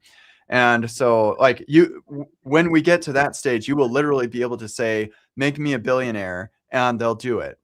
So like, but everybody can do that. And so like, it's just impossible to fathom or conceive of what the world will look like then. And so that's why I in my metaphor, I take us to that point and then I take one step back and I say, what is the value? Well, like what's left for software engineers? And that's where product engineering has really taken the center stage for me. Cool. And there was some discussion in the chat of trying to understand of like, where's the line between development and design and UX and like what is like what is the intersection of these things? Yeah, like how does it relate to these old disciplines? I think that product engineering is a lot more than just like the look and feel of your application. It's there's overlap for sure, but I do think that there is a distinction between a product engineer and a product designer, or what you might think of like a UX designer. There are a lot of factors into what makes an excellent product, and like reliability of the service is like one significant factor, and that has nothing to do with the look and feel or the colors or whatever. Product engineering is kind of the umbrella term for a good system architecture that you can iterate quickly on, and with the right primitives that you can use to adapt to changing requirements, and but like also a user interface that is intuitive and straightforward for both humans and agents now. Yeah, that's been an interesting one for us, building for agents in addition to humans, which was great. It's been a fun challenge. Mm-hmm. You and I are both pretty entrepreneurial. We've done our own things for quite a while. A lot of developers don't have the experience yet of like you and I have had to sink or swim in making products that actually can make money. Like what are the mindset shifts, or what are maybe some of the mental blockers you think people who've got an engineering background need to address so they can really embrace this new mindset? Yeah, I think one. So actually, this comes up on the podcast that I referenced. It's titled "Become an Epic Product Engineer." Just go search it up; you'll find it. But yeah, this comes up pretty regularly. Great podcast, by the way. I know a lot of our team enjoys it. Oh, good, thank you. Yeah, so the actually last week's episode with Sean, he talked about how he worked at some small startups where if the startup wasn't making money, then like they wouldn't make payroll, and so like he was very interested in the success of the business, and that puts you very much in line with the like product mindset, making sure that your users are happy and being very mindful about that. If you're working at an enterprise and you ship something and your users aren't happy about it, you're probably still going to get paid. And so it's a lot easier to distance yourself from the like uh, from the responsibility or the ownership over things. And so I think a big blocker there is just the lack of existential dread that you feel, where like an entrepreneur, if this doesn't work out, well, I guess I'm going to have to go get a job. And so we're very much interested in not having to do that. And so, yeah, you depending on your situation, of course, like nobody wants to get fired and things, but you do need to take ownership. And honestly, that will set you apart from your peers and make it a lot easier to give you a promotion and bonuses and things. If the people who make those decisions can see that you take a lot of ownership and you're going beyond the scope of just like your slice of the stack to make even sure if you're that, failing, it's still like that you're going for it. Yeah, exactly. And in You won't those fail forever, by the way. yes, that's true. That's You do have to occasionally have successes. Though, like at a bigger organization, you can afford to do a lot of bigger experiments and expect a lot more failure. But as long as you turn those failures into a net win for the company, like you fail faster than you would have alternatively or something, to avoid spending too much money or more money than necessary, then that can be a win too. So just internalizing the success of the business, the success of the product, I think is a differentiator. Yeah. Cool. This is a question about the neon sign behind you. What is Epic AI? Yeah, so I have a course on epicai.pro where you can learn about building MCP servers. And yeah, it's really great if you want to connect your product to your users' agents. The MCP is the way you do that. And I'm actually going to replace this sign with Epic Product Engineer in coming weeks. So, and I've got an Epic Web and I've got a Remix sign just like that too. So yeah, we just had a polygraph sign made up front to complement our NX sign. So yeah, we know the nice. I love that. Yeah. I think we got time for one more question. Victor, yeah. So your examples are all consumer founders. Does it change when it's an internal employee? We kind of answered this already, but yeah.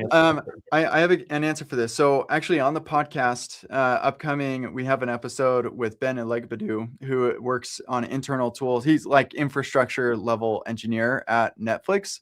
And when I had him on, he was like, I'm not really building the Netflix product. I'm like, no. You like part of the reason that I had him on was to address this exact question, that product engineering is about more than like, if you are doing anything of value, you are building a product, even if you don't call it a product. And so like, if you're building internal tools, you have users of those tools and the thing that they are using is the product.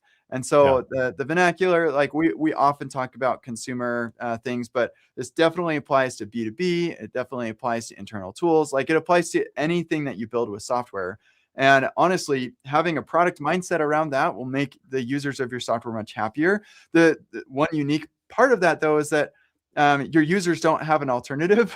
You have no competitors like of internal tools, except you actually do. And it seems like you don't, but like if anybody has tried to build a design system in an internal company, your competitor is people just not using that design system. And that's actually an enormous challenge. It's super frustrating. And so like you do have a competitor, even in those contexts, and you want to make sure, especially if you're building internal tools, you are a cost center. And so you want to make sure that you're justifying those costs because when layoffs come, like they go to the cost centers. And that is not an exciting place to be at that moment. So you need to have a product mindset no matter what it is you're building. Yeah, awesome. So many other ways I wanted to take this, but we're out of time. So I appreciate you. The talk was great, but also thanks for joining us live for the Q&A. Yeah, thank you. And congrats on Perfect. your launch. It's exciting. Thank you. Yeah, thanks. All right, next up, we got Jack Harrington, if I'm not mistaken. And Jack's going to talk about, so he's the host of Blue Collar Coder. If you've not seen his YouTube videos, they're pretty good, like a pretty good, just like a really good way of explaining concepts and tools and things. And he's today going to talk about Tanstack's revolutionary code mode AI. And let's take it away, Jack. I'm Jack Harrington. I'm a maintainer on Tanstack, and when NX asked me if I wanted to do a presentation for this conference, I was like, heck yes, because we love NX at Tanstack. Pretty much everything we do is based in a monorepo. So if you don't know about Tanstack, Tanstack is an ecosystem of modules that help you do the standard web development stuff that is a pain in the butt to do. For example, Tanstack Table helps you format tables and do sorting and filtering. Tanstack Start is our competitor with Next.js. And Tanstack AI, which is what I primarily work on, is our wrapper around AI. So what I want to do in this video is take a look to see if I could take Tanstack AI, and in particular, our recent addition of AI MCP, and connect to the NX MCP server, as well as use the NX CLI when appropriate in some kind of scenario. I'm a YouTuber as well as a maintainer. I'm going to start off with showing you a demo of where we're going to get to, and then we're going to get there, and I'm going to show you how we do it along the way. Here's one of our Tanstack AI demo apps, and this one in particular is around code mode, and code mode is something that I'm incredibly passionate about. I've got a branch here that has a new NX Explorer, and what this does is actually use all of the NX tooling, so MCP and the CLI, to reflect on the Tanstack AI monorepo itself and allow you to ask questions about it. I can ask, for example, what is the dependency neighborhood of Tanstack AI, and get back this really well-informed answer.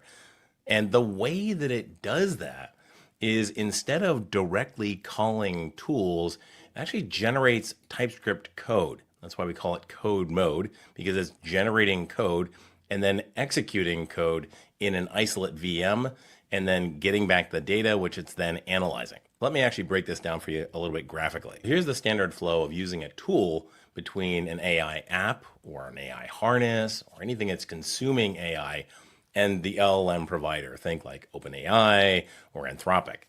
The AI app sends a prompt as well as a list of all of the available tools, the tool metadata, to the LLM provider. The LLM provider then says, okay, in order to answer this question in your prompt, I need you to run one of the tools that you provided me with. And so it sends back a tool invocation request. We then do that tool work, and then we add that tool response into the chat, and then maybe we get an answer based on that, or maybe we get subsequent tool requests. Now, thinking about that in the context of NX, let's say that you have a question about your NX monorepo and you give it all of the tools that are available coming out of the MCP server. Your LLM provider is then going to ask you to make calls to get projects, get project info, what have you, and then you're going to run that locally and then send back that data. So that's how a standard tool invocation process works. Let's see how this changes for code mode. In code mode, your AI app, which is code mode enabled, is going to send a prompt, the same prompt as before, out to that LLM provider. And that tool metadata is going to say, well, we really only have one tool for you, and that's execute TypeScript. But that TypeScript that you give to execute TypeScript has a special set of functions that you can use to get more data. And for example, it would have that same NX get projects, get project info, get related, and so on. It gives us back that TypeScript. That TypeScript then runs in an isolate that has those functions injected into it. We then execute all that, and we get back whatever the return value is, and we encode that as a JSON response and send it back in the chat. And so it looks like a standard tool request, but what it allows us to do is use the full power and functionality of TypeScript to run loops, handle promises, do a multi-phase kind of scripted approach that can be unique and bespoke to every single query and every single use case. It's incredibly powerful. So if you want to do a side-by-side comparison, right on the homepage of this Tanstack AI Code Mode demo, we have this product demo. Now this product demo has two tools in it, get product list page and get product by ID. So it's basically a REST style request where you can either get the full list of all the products and just their IDs, and then you have to go and get product by ID. And then on the code mode side, of course, we give it just execute TypeScript. Now this is a shoe store, so let's say that we want to get the average cost of our shoes. I'm just going to run this in both simultaneously. And you can see that there's a bit of a delay there in getting the code mode stuff, but bang, done just like that. And then on the regular tool side, we can see that it's made a whole bunch of back and forths to the LLM, 4 in this case, to get each product list page and then get all of the products by ID, and then finally come up with a number, $139.25, which actually turns out to be wrong. The real number is 137.75. So not only is the regular tools approach inefficient in the number of LLM calls that it makes, the context that it has to send back and forth, which is the amount that you pay for, is 4 times larger in this case, and it even takes longer. And the result, since you're having the LLM actually do math, is wrong. Code mode in this kind of scenario is a lot more efficient and accurate. Now that you understand a little bit more about how tools work and how code mode works, let's talk about this NX demo again. We're only sending out execute TypeScript to the server. You can see all of these tools here that we inject into the VM. For example, the MCP tools like docs, generators, project details, workspace, and then some standard file system tools. And then finally, the ability to just simply run the NX command line or run any arbitrary command. So let's try again, list all projects. And so what you can see here is that Haiku has asked us to run the MCP workspace tool and then gotten the response from that and done some additional processing on it in TypeScript. You see the output of the JavaScript VM as it ran. And finally, the output payload, which corresponds to the return value of the code that it created in TypeScript.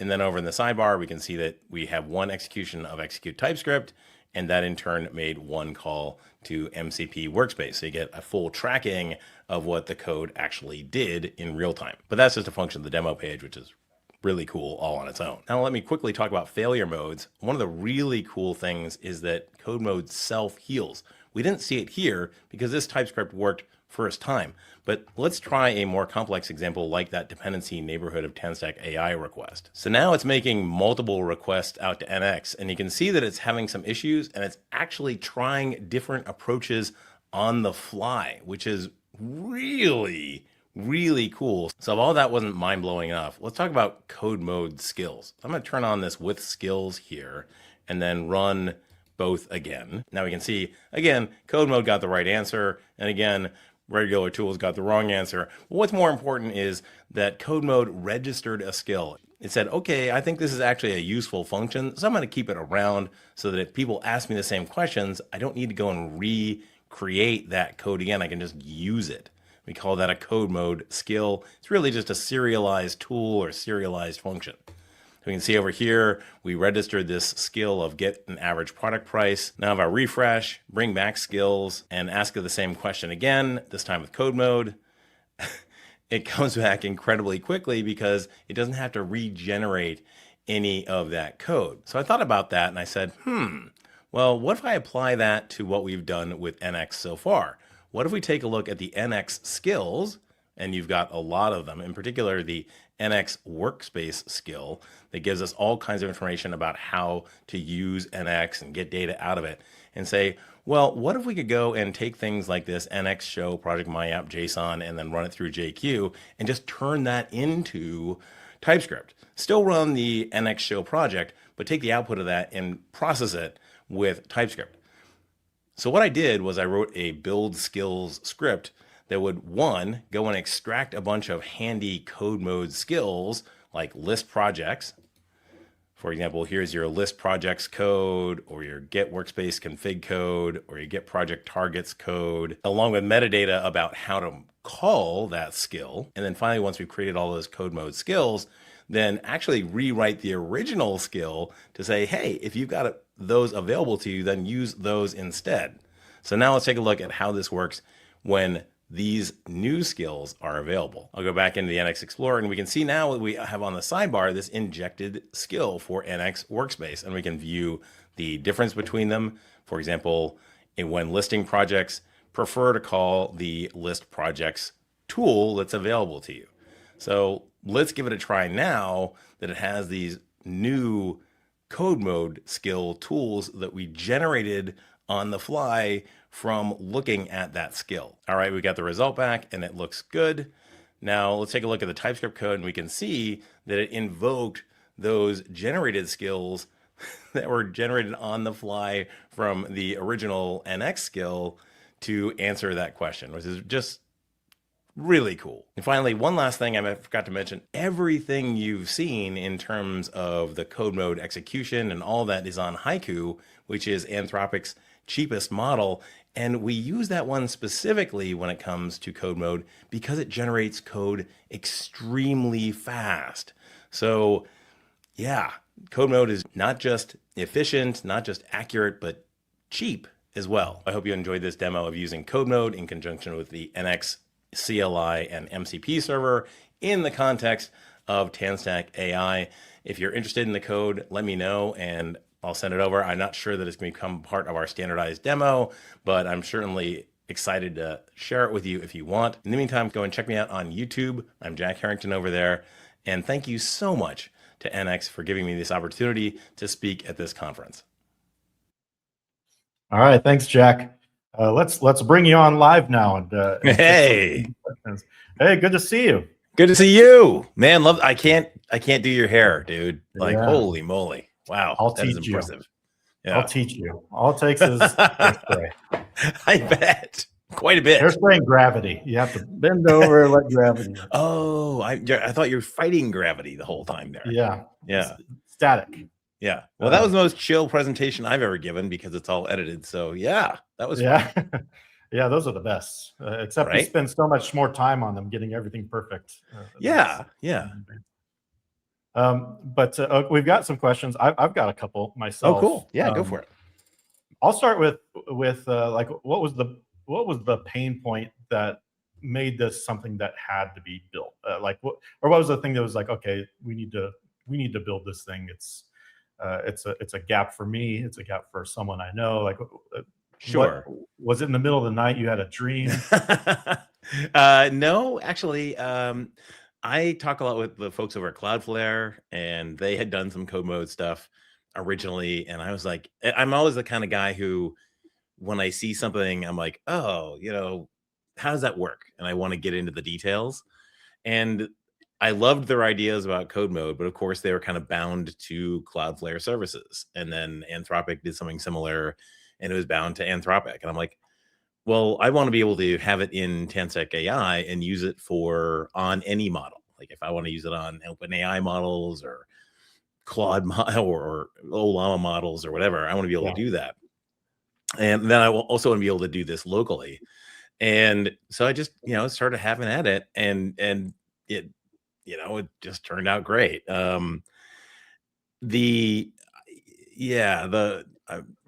don't know. It was just it's just a really fun project, and the cool thing about it is it really is a better way to think about how to use tools in conjunction with an LLM. Like because it can do the things like it can loop around stuff. It can basically take any kind of bad API you have and make good use of it. Because if you just I've seen so many people go and take just their standard REST APIs and turn them into MCP functions and be like, okay, there you go, done. And it's like, no, that's like, it's going to be terrible. You're going to get awful performance from that. And they do. But if you do that exact same thing, but you use code mode instead, you'll actually get amazing performance and it'll be right. So it seems like there were a couple of like main benefits to it. Like one is the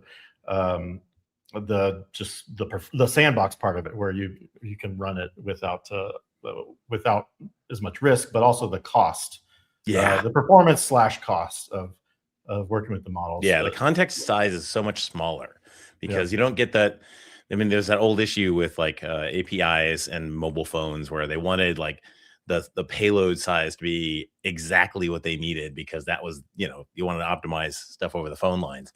And it's a similar sort of thing here. If you're sending back and forth context and on every single turn with an LLM, right, that context compounds. So the smaller you can make that context, the better. So if you can have a TypeScript, a fragment of TypeScript code, and it has a return statement at the end that says exactly this is what I'm supposed to put into the chat at the end, then it's really a lot more efficient than just having a whole bunch of data in your content that in your context that you actually don't use. Have you done any like benchmarking of like token or inference cost changes from this? Yeah, that homepage demo there is actually exactly that. Is Cool. The context size and the number of round trips. Again, it's all compounding. So every time you send all the context back to the service, then you pay for all that. Although I will say, Anthropic has done recently that if you look at the way that you get charged, they do an aggressive amount of caching now, but apparently also on Claude code. You can see it. And so they've kind of addressed that problem a little bit, but it's still there. Yeah. We've got a question of like how does this reflect the future of TanStack AI in general? It's just pushing the boundaries. That's what we really want to do is create some unique differentiation between us and the Vercel AI SDK and say, hey, listen, we're not trying to sell you on a particular gateway. We are kind of the neutral party, the Switzerland of AI. And you can use us on any provider. You can use us. You can deploy us anywhere. And it can run locally, right? It can run locally. Yeah, it can run on a phone. It can do anything. And also that we were willing to take risks and kind of take it to the next level. Like, for example, there is kind of a code mode sort of thing in the Vercel AI SDK. But what they do in that world is they just give you a Python container and they don't inject anything into it. So it's basically good for doing stuff like math. You can basically just, throw in an array of data and say, hey, sum all this up. And so you fix the math problem, which is, I guess, cool. But you don't fix any of the issues with like making service calls or whatever that you do when you inject functions into that context, into the isolate context. This is from someone else who works on TanStack, Nicola. Do you see any limitations to code mode? Or in what cases would you not use it? It is an extension. It's another, it's just it's another tool in the toolkit. That's the way I think about it. And in particular, the scenarios that I think about most are more ad hoc style queries where you're inside of a company and you want to look at data and you want to look at it in different ways. It can do that really, really well. If you know what kind of a priori, what the chatbot or whatever you're using is going to be needing in terms of tools, it is going to be probably more efficient to use just straight tool calling. You just have to make sure that those tools are really tuned so that the AI knows exactly what to call when and what to get out of it and what it's going to get out of it. Yeah. What's required to set it up? Like how do the VMs work? Get into the nitty gritty. Yeah. We have support for 3 different isolate VMs. The first is Node. So that would run a Node isolate. Unfortunately, 24 is the last version that is compatible there. We need an update for 25 because they have a new API in the background for this. There's a WASM version, QuickJS, that you can use. And that's also locally runnable. And then there's a Cloudflare worker version that you can use. And of course, we are always happy to get PRs for new isolates. And I really do foresee like Dino coming out with their isolate, and of course Bun, because they're working for Anthropic now, and they're going to be doing a lot of like locally run stuff. Here's another interesting question. Have you tried running it in the browser or on the prompt API? We can use WASM, so you can run that on the browser. When it comes to the prompt, if you're talking about the Google Chrome EAP or the built-in model, I really haven't been very happy with the level of the model that's in there. It's pretty lean. But you can get the you can have the server basically go and create the TypeScript because you're talking to a better model, and then bring that back and then execute that on the client if you want to, and have all those tool calls, those injected tool calls going to the WASM side on the client. Yeah, go ahead, Zach. So what are the good, like, this is kind of two questions, I think, but the good product or internal use cases for code mode? Yeah, I mean, I would think like dashboards, reporting systems, agents where you're calculating a lot of data, and you're kind of potentially changing how you do that over time, or you could use those skills and then just reuse those skills after the first time. So and again, because like the efficiency, token efficiency, and the math correctness is really critical. I think people underestimate how bad LLMs are at math. Yeah. It's pretty There hilarious. are lots of memes about it. Everyone should. Yeah, right. The number of R's in strawberry, and not that that's a math question, but yeah, it always gets it wrong confidently. And now there's so much training data that says strawberry has fewer R's. Right. It's a perpetual cycle. Right. Yeah, you just like, how many C's does cucumber have and whatever, and it's, oh no, that's not strawberry. Yeah. So definitely like ad hoc internal cases, I think would be primarily your use case for this. Mm-hmm. So, and this is model agnostic, right? So it's, yeah.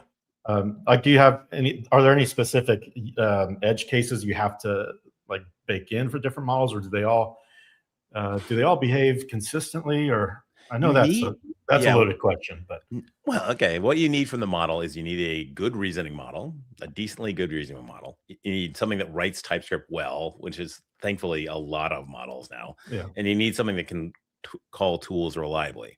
Once you've got those three things, you basically use any model, and a lot of models now handle that. We actually, in the code mode documentation, we've kind of done the research to actually take a look at each vendor and say which models are workable in that case. But I mean, again, like, we use Haiku for this, and the reason is that it reasons reasonably well, and then it writes code wildly fast, and it's also cheap. So it kind of checks all the buttons. Choose the right model for the job, right? Yeah, absolutely. Cool. All right. Hey, Jack, this has been great to catch up. Okay. Yeah. One last comment from Yuri. Okay. You made him hyped again about code mode. And good. Yuri's just a grumpy guy who never gets excited about anything. That's not true. I know. But yeah. Yeah, so a great project. Definitely one to follow, and appreciate you joining us live for some Q&A. Hope to see you soon. Thanks, man. Check you later. Bye. Okay. All right. Next up, we've got who I call the Eggman, the Egghead Man. I think he calls himself the Egghead because his whole website is egghead.io. So you hopefully have seen John Lindquist before. If not, you're in for a treat. I love the way he breaks things down and presents them for even people like me can understand concepts. So let's hear from him, and then we'll have live Q&A with him after the talk. We all know that typing out every single letter of your harness just takes way, way too long. So the first thing that we need to do is change that to a single character, hit enter, and we are working with our agents. And this is immediately going to make us about 2,000% more productive every single day. Now, if you're wondering what X is, I have a function which shows where it is. So it's in my configuration files for ZSH.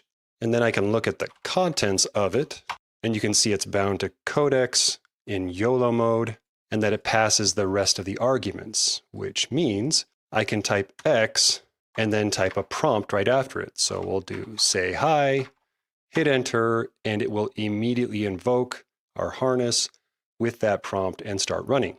And this brings us to the scenario where I just exited out of that extremely important conversation I was just having, and what's the quickest way to get back to it? You could try typing codex resume, but that is just so hard. Why not just do XR, hit enter, it'll show you your past sessions and allow you to select from them. So I can pick either the say hi I did just a second ago or the say hi I did in a bad take about 4 minutes ago. I'll hit the one from a second ago, hit enter, and I'm back into that conversation.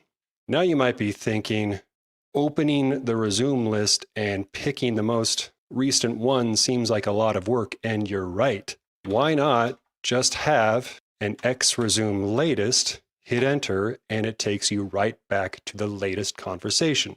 So if we look at the definition of these functions, we know that X is YOLO mode, and now we'll see that XR is resume, and we can see that XRL is now resume last. And regardless of which harness you use, I strongly recommend opening your harness. Most of them, if you hit the exclamation point, it'll put you into shell mode. And if you type the name of your harness, --help, hit enter, it will load everything that it can do into context.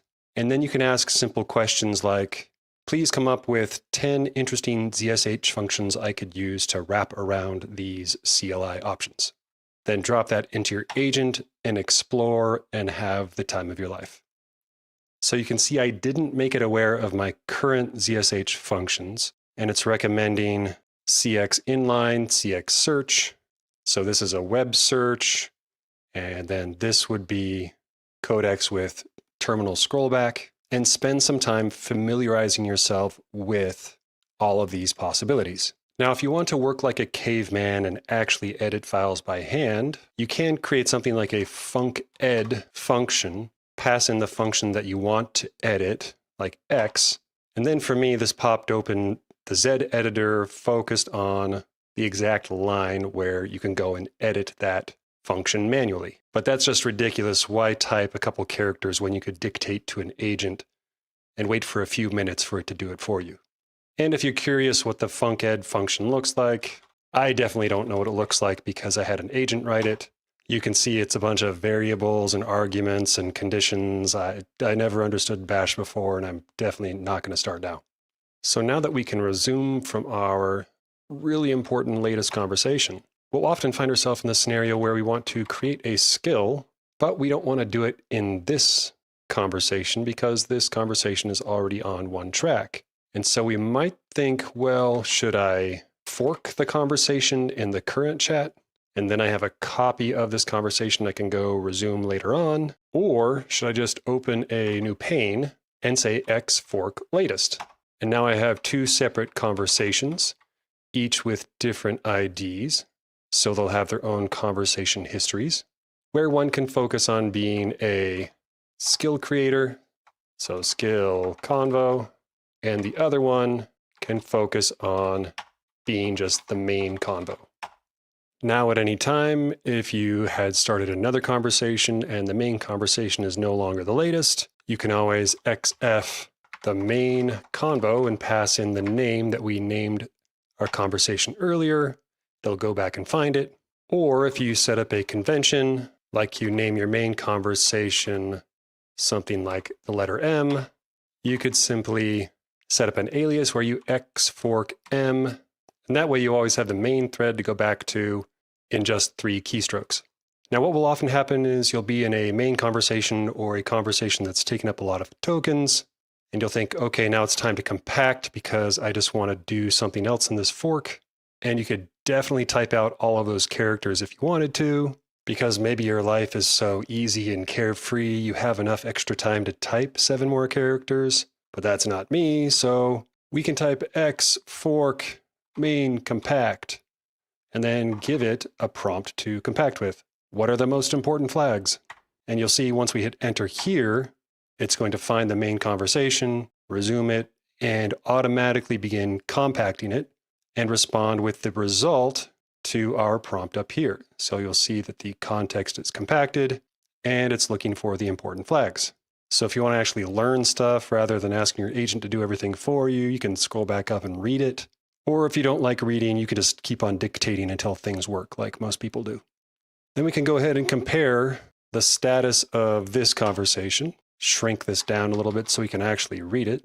And you'll see that this conversation is compacted.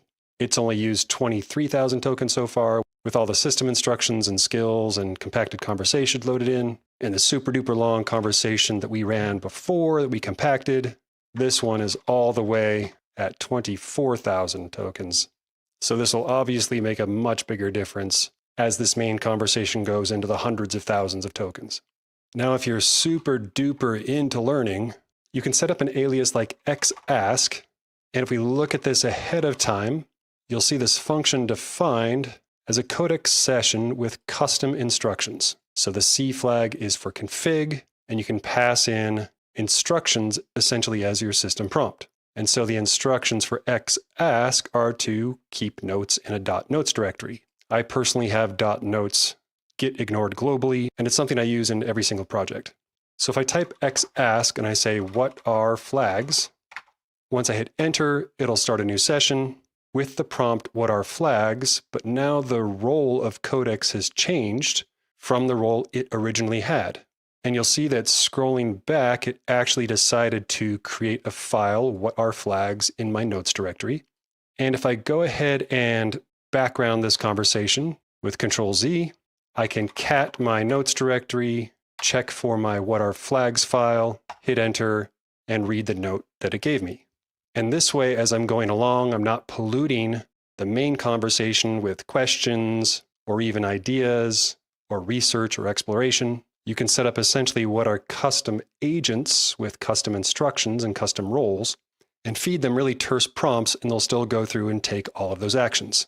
And so now that our codex session is in the background, I'm going to type FG to foreground codex again. It will unpause, and now we can continue with the session we were in. And if I need to get rid of the content above it, or if I just want to keep that around for reference, that's your choice, but Control L will clear out everything above it. But you'll see we're still in the same session. If I press up, it has those instructions. And if I ask another question, it'll write more notes to my notes directory. And now, because we're getting into the power of forking conversations and asking questions, we can actually take it a step further where if you're a giant nerd and you leave loops running for a very long time and you come back to your computer, you have no idea what's going on, you can ask it to explain. So I have this bound to XP, and this is actually going to go and export the conversation based on where they're kept on the hard drive, feed that prompt back into a new session of codex, and generate a nice visual for me to look at. Now, this does take a bit more time since it's running an entire session and building out an MDX page to render.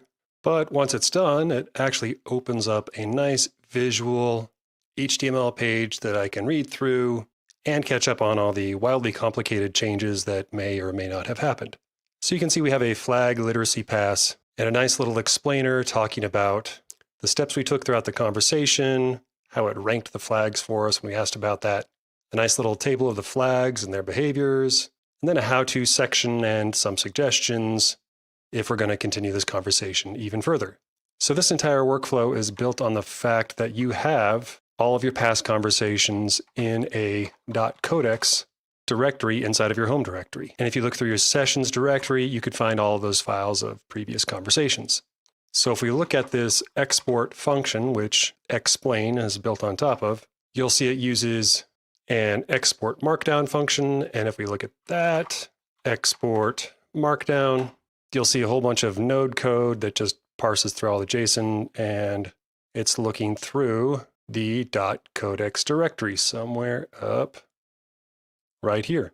And I have been meaning to extract this into a script, but I've been super duper busy and I haven't had the time to dictate to an agent to do that for me. But the end result here is that I have a way to say export. And once I run this, it copies the latest conversation as plain markdown to my clipboard. So if I ever want to get a second opinion from a tool like Claude Code, I could just paste that in and ask it something like, please list the top 10 concerns with this conversation. I'm probably missing a whole bunch of stuff.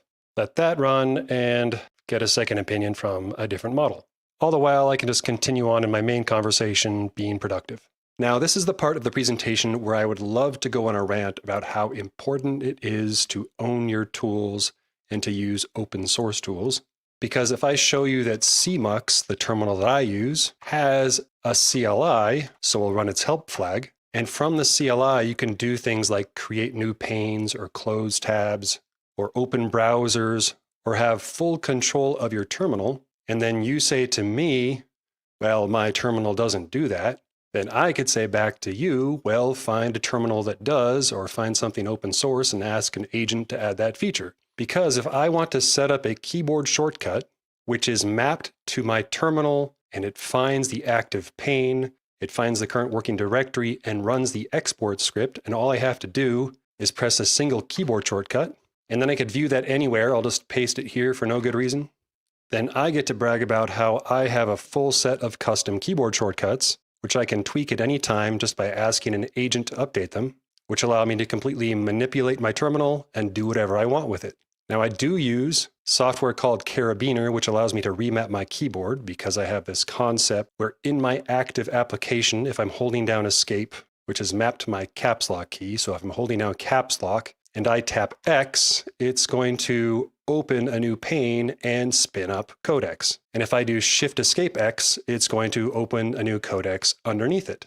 So with any of the things I've done so far, if I find that it turns into something I need to repeat a lot, such as exporting conversations or opening new sessions or resuming sessions, it's only a quick dictation away from me being able to set that up. And I just make sure to keep an escape slash to open up my shortcut cheat sheet, which is generated by an agent anytime I update my shortcuts. And this is something I tweak all the time as I'm going through various workflows and figuring out how I want all of my agents to be organized and work through my project together. And it's also why no matter how good they make their desktop apps, because I don't have full control over all of the actions in the desktop apps, I just have zero interest in using them. And that's because at any time I can just open a new pane with codecs, with a keyboard shortcut.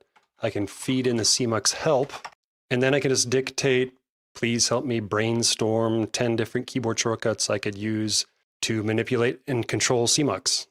And then sit there and have a conversation with the agent about different keyboard shortcuts and what your workflows are. And if you want to export conversations and say, help me derive keyboard shortcuts from this conversation, and you'll probably find some things that just blow you away. Obviously, these results are very generic, such as using the Vim keys for splitting directions or other basic CMUX things. But start discussing with it the commands that are in your project that you might want to run in a new pane.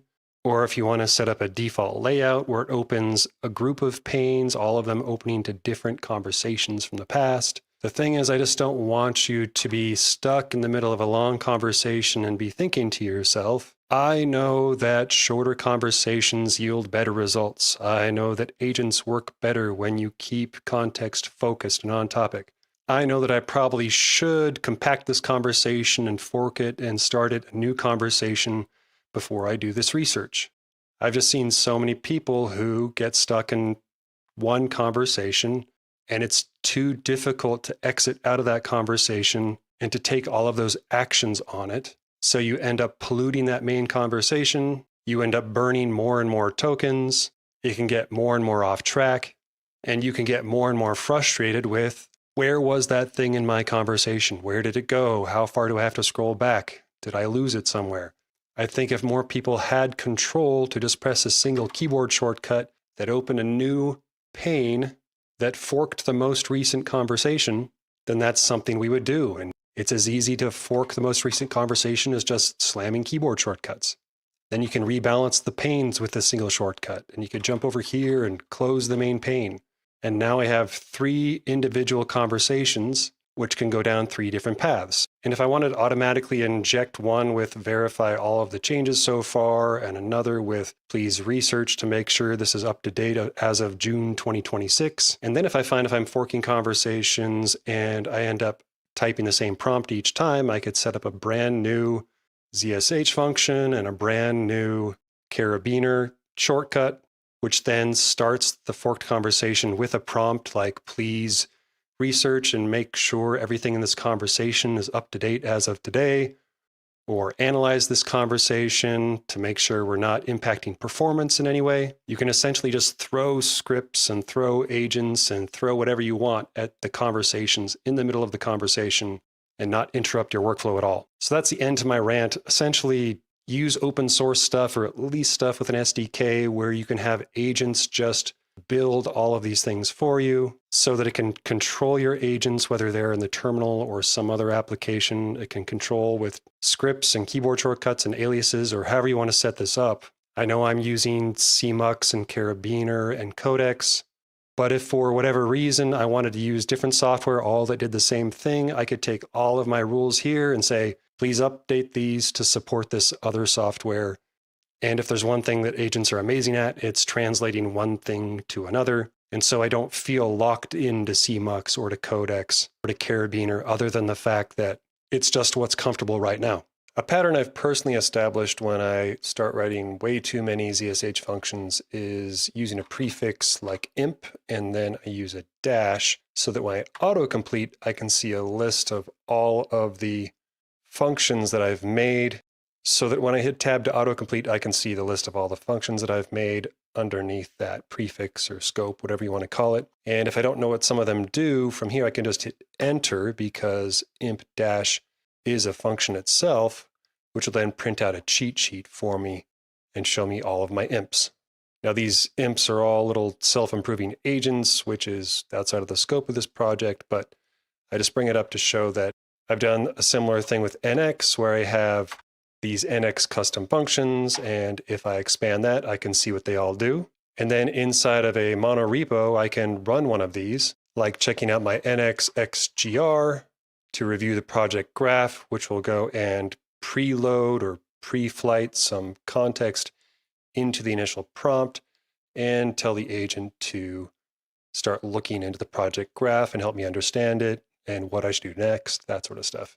So you can see this went through and explains the orders and contracts and my core libraries, which you'll find inside of my project. And then if you combine that sort of stuff with the most recent changes in the conversation or Git history, you can start putting together some really interesting deep dives into the impact and investigation and optimizations you can make inside of your monorepo.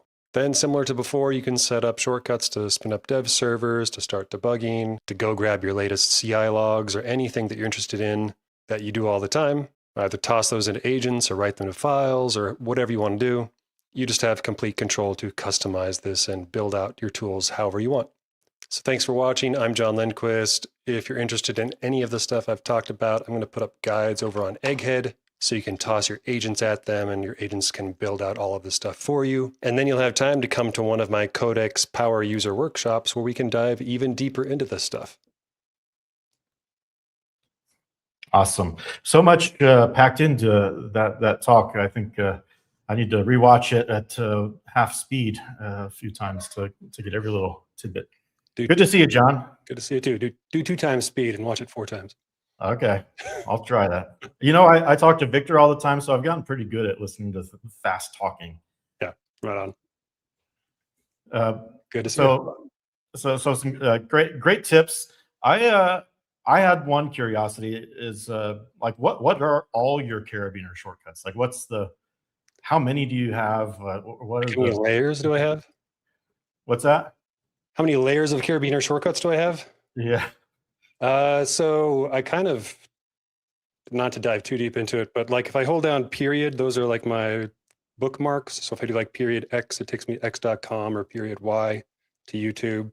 Like comma are like my terminal ones where it'll take me to different like projects that I'm currently working on. We'll open certain workspaces. And then there's a bunch of motion ones. There's a bunch of, I don't know, I guess I'm looking at my keyboard expecting them to like show up to remind me, but it's all muscle memory, right? It's all about developing, like I'm a firm believer in the muscle memory that we develop while we're using our tools being one of the most important things that your users can learn, and like the UX of the practiced repetitious things that eventually turn into things you don't even have to look at anymore. And I just kind of believe that experience is going to emerge with AI agents in ways that we haven't figured out yet, where we know there's something in our head that we want to do. Like I step up to my computer and I think, oh, I want to open this project and I want to run this prompt and I want this conversation in this context and I want to pull in my 5 most recent emails and I want to do this and that. And if you like step up your computer and you think about all the steps you have to take to do all those things, like we're still just on the, nascent stages of figuring out what the experience is for that. Yeah. Another interesting thing is you use talk to or text to speech. Is that your like 99% of the time how you're interacting with agents? It depends on precision. So I will type when I need something to be crystal clear. And then if I just need to get something out of my brain, I will talk. Yeah. So I wonder what it sounds like outside your office all day as you're having these conversations. It's soundproof, so pretty quiet. I'd hope. Say whatever you want to the agents. Exactly. Zach, I think you were about to highlight one of the questions. Oh, yeah. You want to do yours? Yeah. And actually, Pi. did you ever look into Pi? Yeah, I actually have Pi running a couple of things. It runs the custom brain, like OpenClaw Hermes thing that I have running. I don't use, so Codex is my current preference because I currently think it has the best model for writing code, and the full integration between Codex and browser and the mobile app and that experience is kind of matched only by Claude Code. And like if I want to set up Pi and the system to get a mobile app running, which I've done before to like figure out the away from computer things or away from keyboard as well. Like to me, that's just not worth the effort. So Codex is open source. I can hack on that as well and build whatever features I want. So when it came, like that's the decision that keeps me on Codex is the mobile app, the integration with the browser, and some of their app plugins, the what computer use stuff. Yeah, they just like the ecosystem, I guess, is the only thing that keeps me away from it. When did you make the switch to Codex? I think you're on Claude for a while, right? Claude Code. I will pick whoever has the best model. Like I'm not gonna. I think it was around GPT 5.5. Like that's to me is my daily driver right now. But like on Fable Week or Fable 3 Days of Fable, I think I was in Claude Code for 24/7 or 24/3. I miss those days. Yeah. There was a question on the auto saving. Could you highlight that, Zach? We got Zach behind the scenes here doing all the hard work. Oh, yeah. Auto saving answers in notes or my .notes directory is just a dump, like a temporary directory more than a permanent way of keeping track of files. I often think of it as a way to dump dictations or a way to dump information that match up with thoughts I have in my brain. Essentially, a get ignored way of just having like, what are all the random thoughts that come into my mind, random projects that I'm going to look into and organize later. So do you sync them in any way since they're get ignored? Or if your computer goes away, all your thoughts go away? Yeah, I treat them as files that I won't be sad if they're gone. Like it's not even a task tracking thing. It's more of I'm going to write a prompt about this today or tomorrow. But I had this thought right now and I don't really have time to put together a prompt for it. That sort of thing. Like there's just so many, the asynchronous nature of work right now of like putting a prompt and wait has forced me into these weird workflows where I don't have a deep focus anymore. It's hard to stay attentive to what's going on. And you just find all these moments where, what am I going to do? Watch YouTube, going to read a book, play a video game or whatever, while I'm just waiting for my agent to like get to the end of the conversation.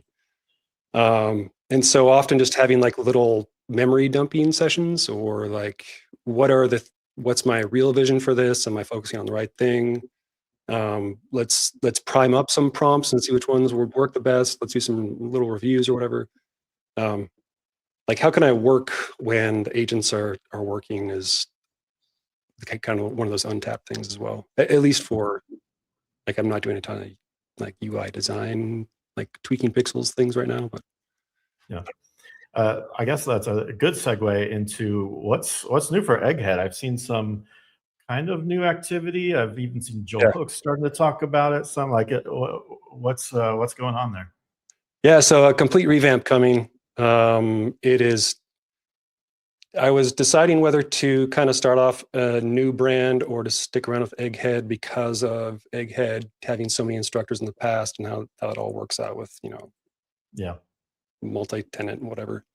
So yeah, just going to go full on at Egghead and go courses, cohorts, like the whole shebang. So a lot of prep work right now. I assume more in this vein too. So if this peaked. Oh yeah, if you're into using agents, using tons of agents, swarms of agents, and the experience and like optimizing and optimizing your costs around like the whole developer experience of building with agents, building with agents and building agents is what is going to be the primary focus. I mean, I think that's like, what else is anyone going to teach for development anymore? Like, what is there anymore? So. Sorry, Zach was just giving me a signal I don't know how to interpret. But, and actually, I remember a while back you kind of helped our team get a jump start on coding. We were starting to embrace it more heavily. Yeah. And I think did a remote workshop, maybe in person. Yeah, I did a remote workshop. But yeah, I do those as well. So yeah, I do these power user workshops. I got one coming up this Friday. If anyone's interested, it's on. You can find the details on Egghead. So. All right, I think that's the end of the questions, right, Zach? All right, cool. Appreciate the time, John. This is super great, and excited to see more content coming. Right on. See you around, Jeff. All right, talk soon. Bye. All right, we're going to take a break for just a few minutes to give everyone a chance to reset, and when we get back, we're gonna hear from Roselle, and she's going to talk about the missing paper trail for agentic engineering. I'll introduce more of her talk when we get back after the break, right at the top of the hour.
All right, we're back, and we're going to hear from Roselle Scarlett, who's a principal developer advocate at Entire, and she's going to be talking about the missing paper trail for agentic engineering, and we'll have some live Q&A right after the talk. So pop your questions in the chat.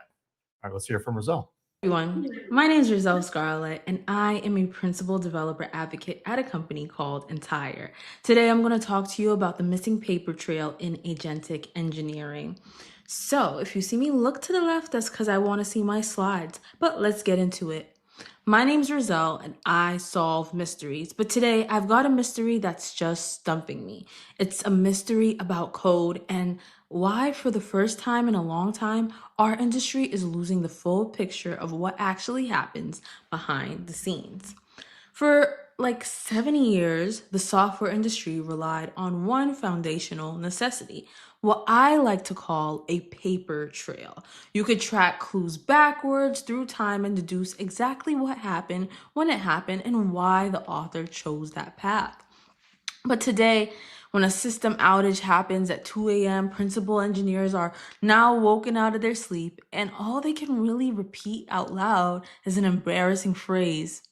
I don't know, my agent did it, because they really have no paper trail. To uncover the mystery of why we are losing the trail today, we have to look back at how we used to gather our clues. So our first case file takes us all the way back to the 1950s. Picture gigantic machines that filled up a room, not the small little portable devices we have today. And developers in those days recorded their logic on punch cards. These were like stiff rectangles of cardboard stamped with precise matrix of holes representing code.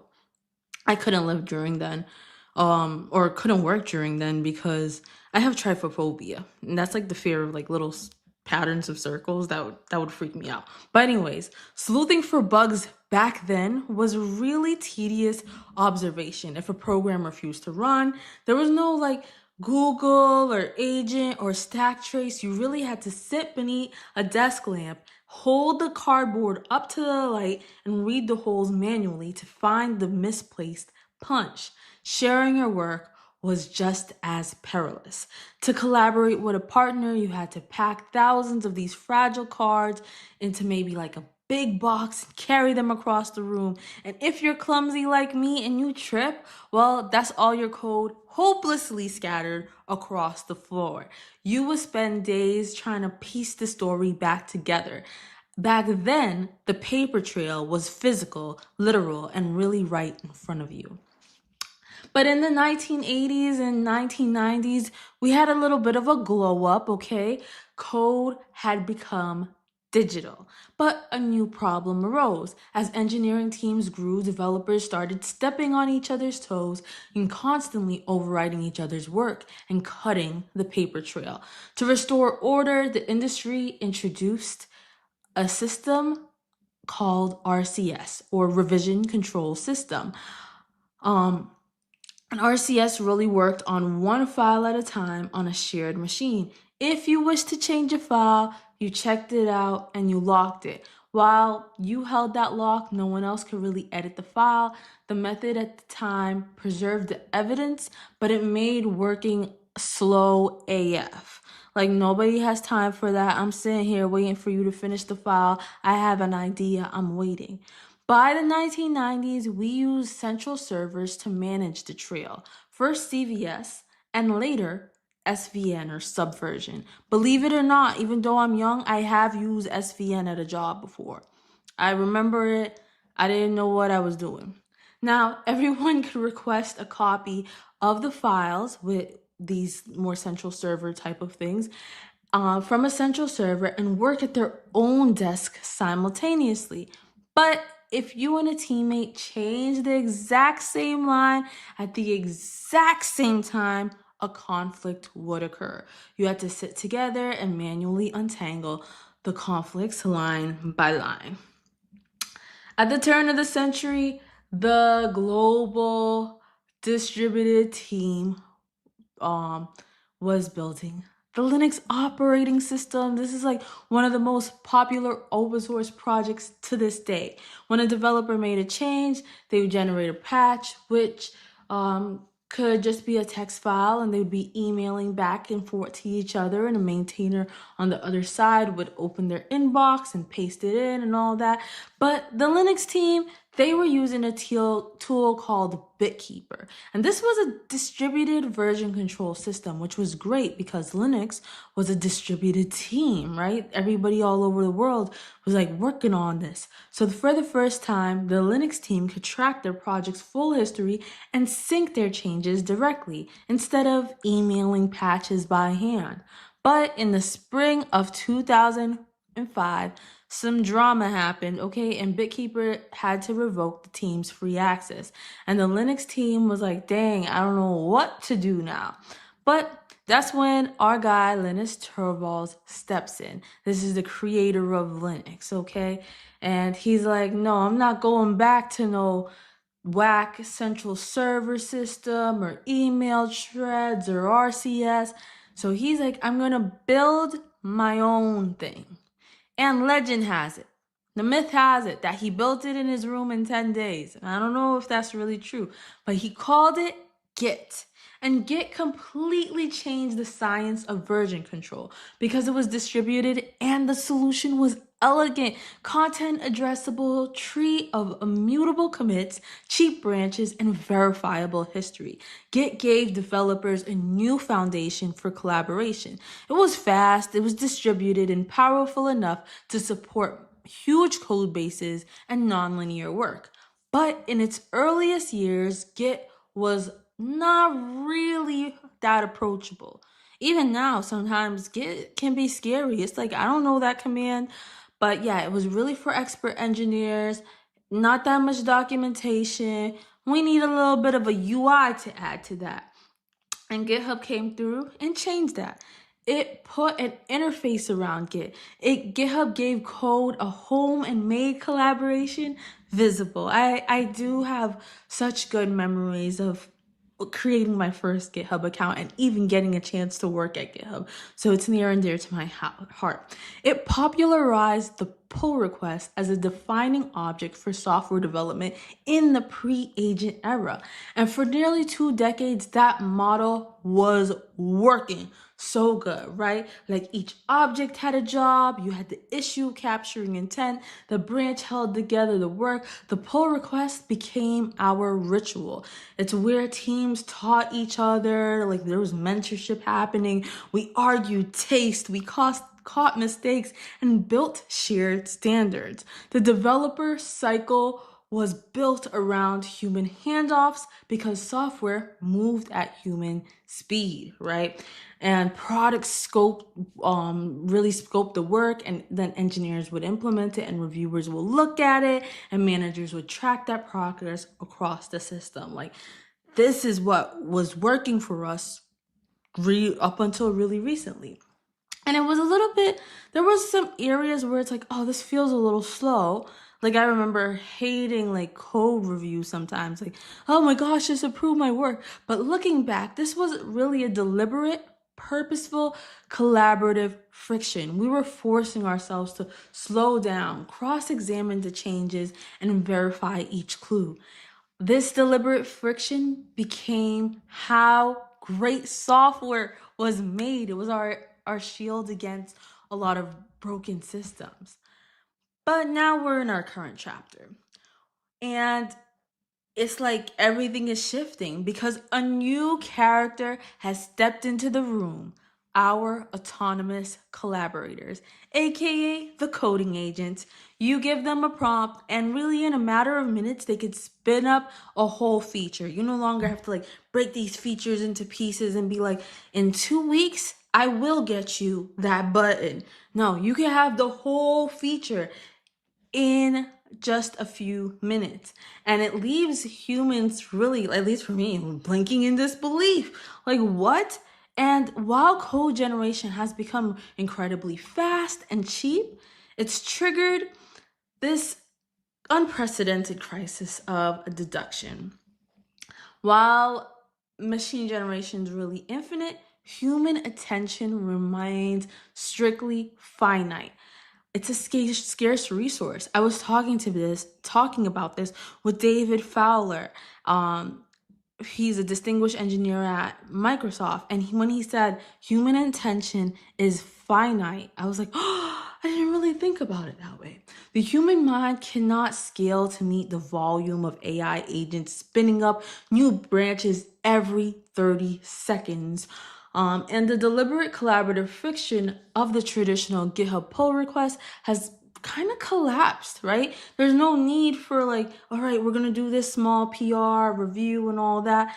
And now there's maintainers and engineering managers with like 200 pull requests in their inbox. And they're like, oh gosh.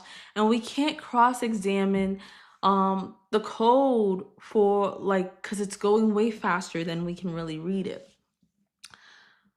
The foundational necessity of our industry has broken, right? That paper trail that I talked about, it's being dismantled.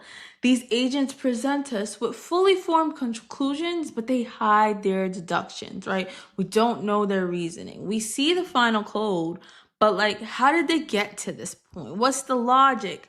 Did it discard an edge case that we don't know about? Like, it's really hard to tell just by looking at the code. To me, I've been wondering, we're an industry, like as we've seen in the past clues or examples I've given, we're an industry obsessed with artifacts, but we throw away the one record that explains agent-authored work, the session. So to me, the fix is we need to regain our footing and protect our finite human attention. We need to be able to see the fingerprints throughout this continuous record of the agent session, their real-time activity, their step-by-step thinking. I know when we're in a live agent session, we can see what they're thinking, but after it was a few days later, you kind of lose the session and you're like, I don't know where it is. I don't care. But let me show you what that can look like in practice, okay? So first off, let me show you guys something. I've been working on this game called Planetfall. It's not the cutest, okay? But I've been just basically vibe coding it.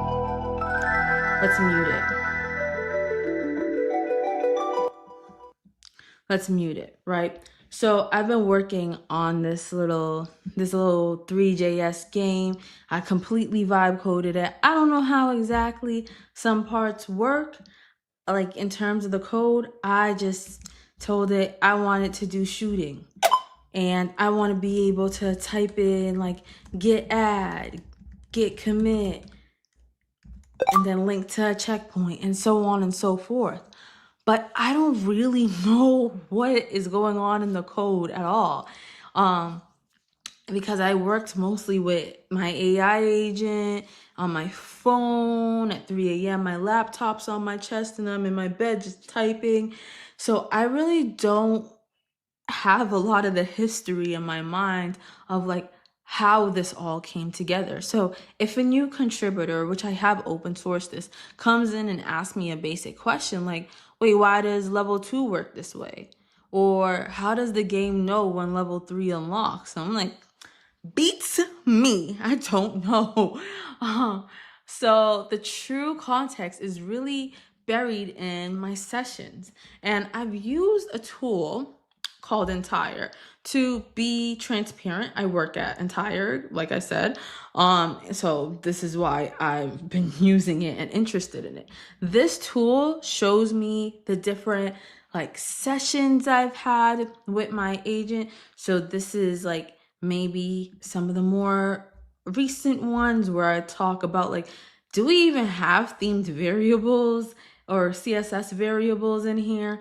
And you can see my prompts, my responses, you can see the tool calls that happened and all of that. It's kind of cool. But realistically, as an engineer or as anyone, I'm not gonna sit here and read through every single session and be like, oh, here's my Claude Code one, or I used Opus 4.8 or Fable and read through every single thing. That would be silly, right? So I actually drop into the command line to often tell me things. So let me show you how that works as well. We're going to switch over here. I'm going to double check that I'm in that directory, and I'm going to say entire checkpoint list. And the checkpoints, you can think of these as snapshots. Similar to how a git commit is a snapshot of your code, your checkpoint is a snapshot of your code and your agent sessions, your tool calls, the reasoning and all that. So I can go ahead and maybe I'll grab this one, right? I'm just gonna grab a random checkpoint and I'm gonna ask it, I don't think I copied and pasted it.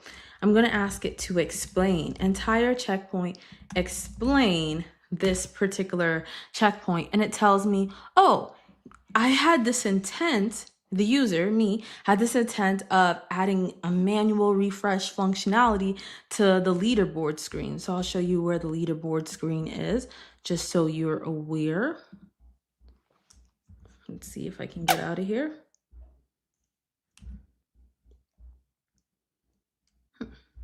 I don't know my own game. Let's see.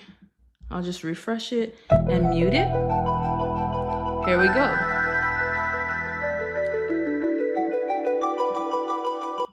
Putting it back on mute, but we have that leaderboard screen and I wanted it to automatically refresh, but I also wanted to have like a manual button if you're like, oh, this ain't refreshing fast enough. And the outcome was that it implemented a 15-second auto polling in the shared leaderboard panel. There was a few learnings of like how the split was for the API and the UI and all of that and the routing. We can also see that there was a little bit of friction. I had something already running on localhost 5173, so it had to go to 5174. There was issues with DOM control and all that, and there's still some open items that we haven't finished. So instead of me reading the entire transcript, I can see a quick summary of what went on and why, and then get that intent. So back to my slides.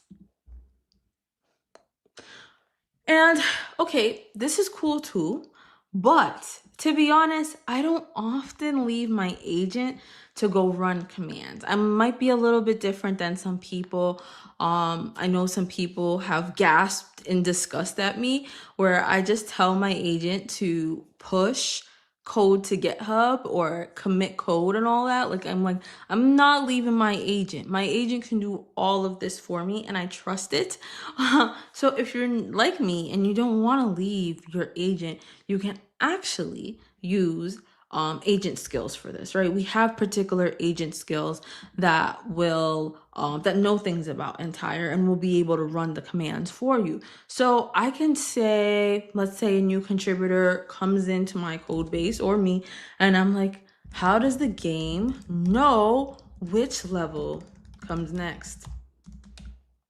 And it will be able to tell me. It says, all right, sure, I'll trace the level of progression. I'm going to use this using entire skill for you. It says, okay, I found the roadmap of level 1, then level 2. Oh, I know the other question I want to ask while this is running, just for time's sake. I might say, like, how did the builder, aka me, come to this conclusion of like how level 2 is designed, right? So how did level 2 evolve over time? Because I actually took a really long time on this one and it changed like every day. I was like, no, that's not what I want.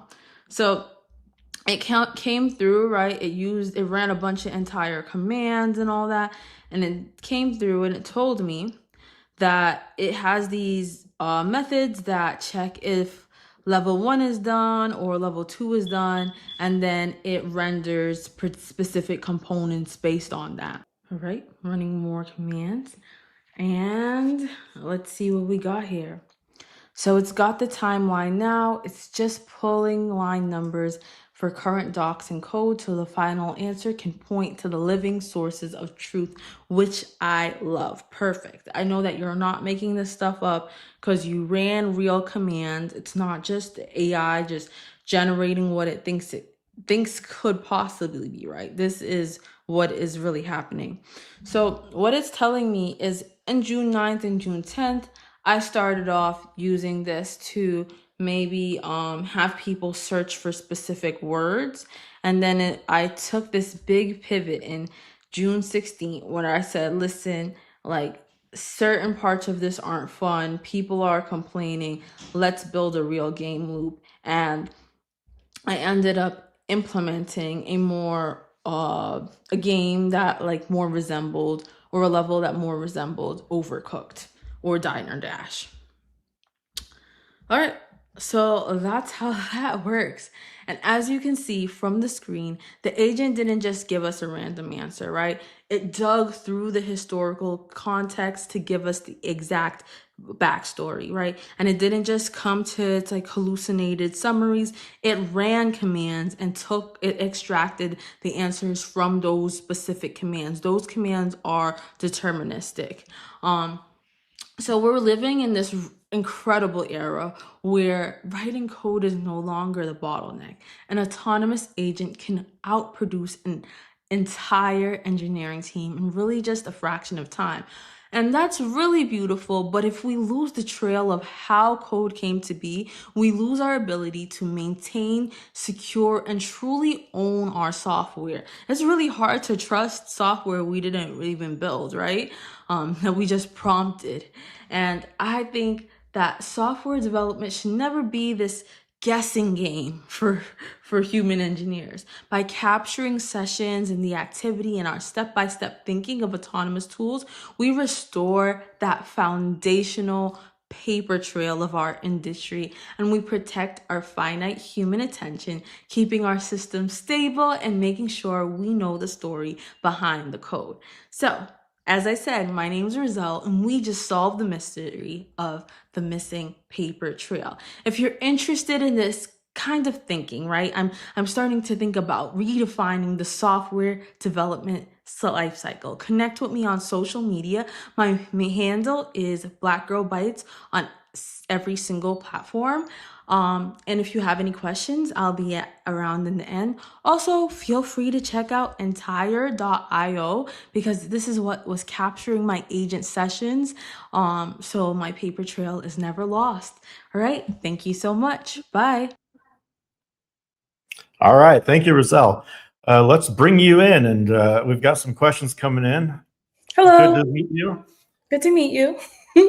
I love that talk. I felt nostalgic looking back on how things have evolved over Yay. time. We've got a handful of questions. I'd like to start with like what was really the origin story of Entire? Yeah, so I mean, I wasn't there when the origin story. Have you heard the lore?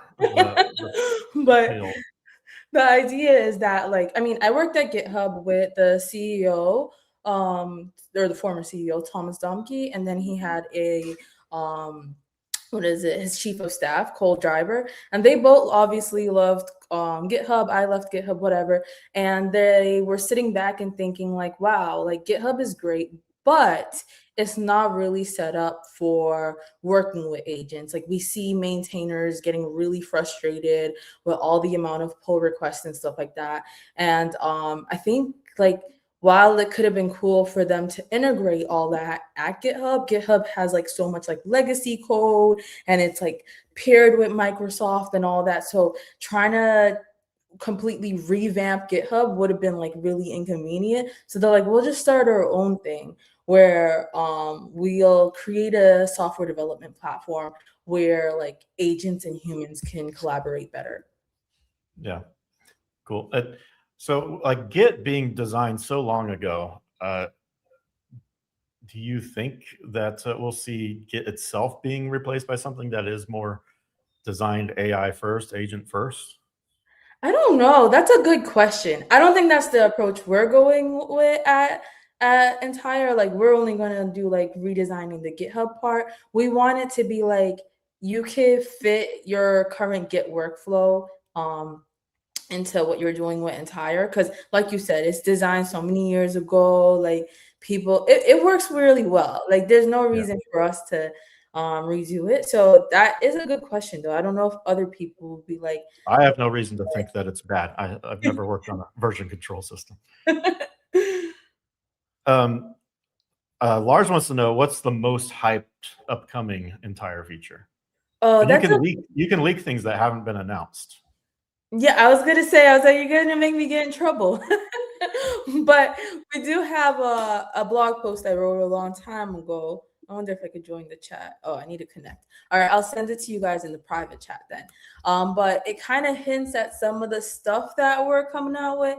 And I think the coolest thing is like the last like paragraph I wrote about rethinking code review and more leaning towards intent review. So making code review a bit easier for people, especially when your agent had like a million files changed. Oh, interesting. Yeah. And is that something that you'll integrate with other version control systems like GitHub, or like they'll come to your platform and see this diff?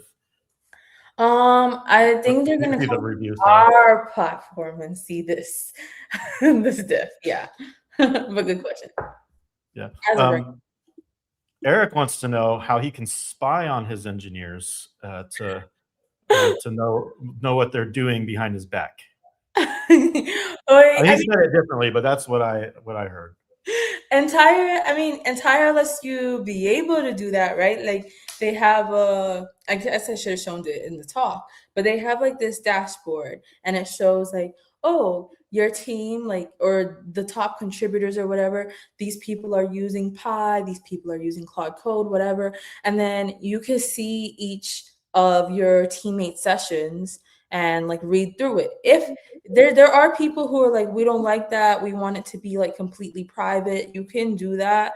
But a lot of our team, we've been using like dog fooding entire ourselves, and we learn a lot about like how each other prompts and how like different workflows that we use. So it's really like valuable to be able to see your teammates code or your engineers. Yeah, I'm scared to see how my teammates prompt, to be honest. Some people are like, they don't want it shown because they're like swearing at their agent. Yeah, you gotta change your behavior. Make it not retroactive.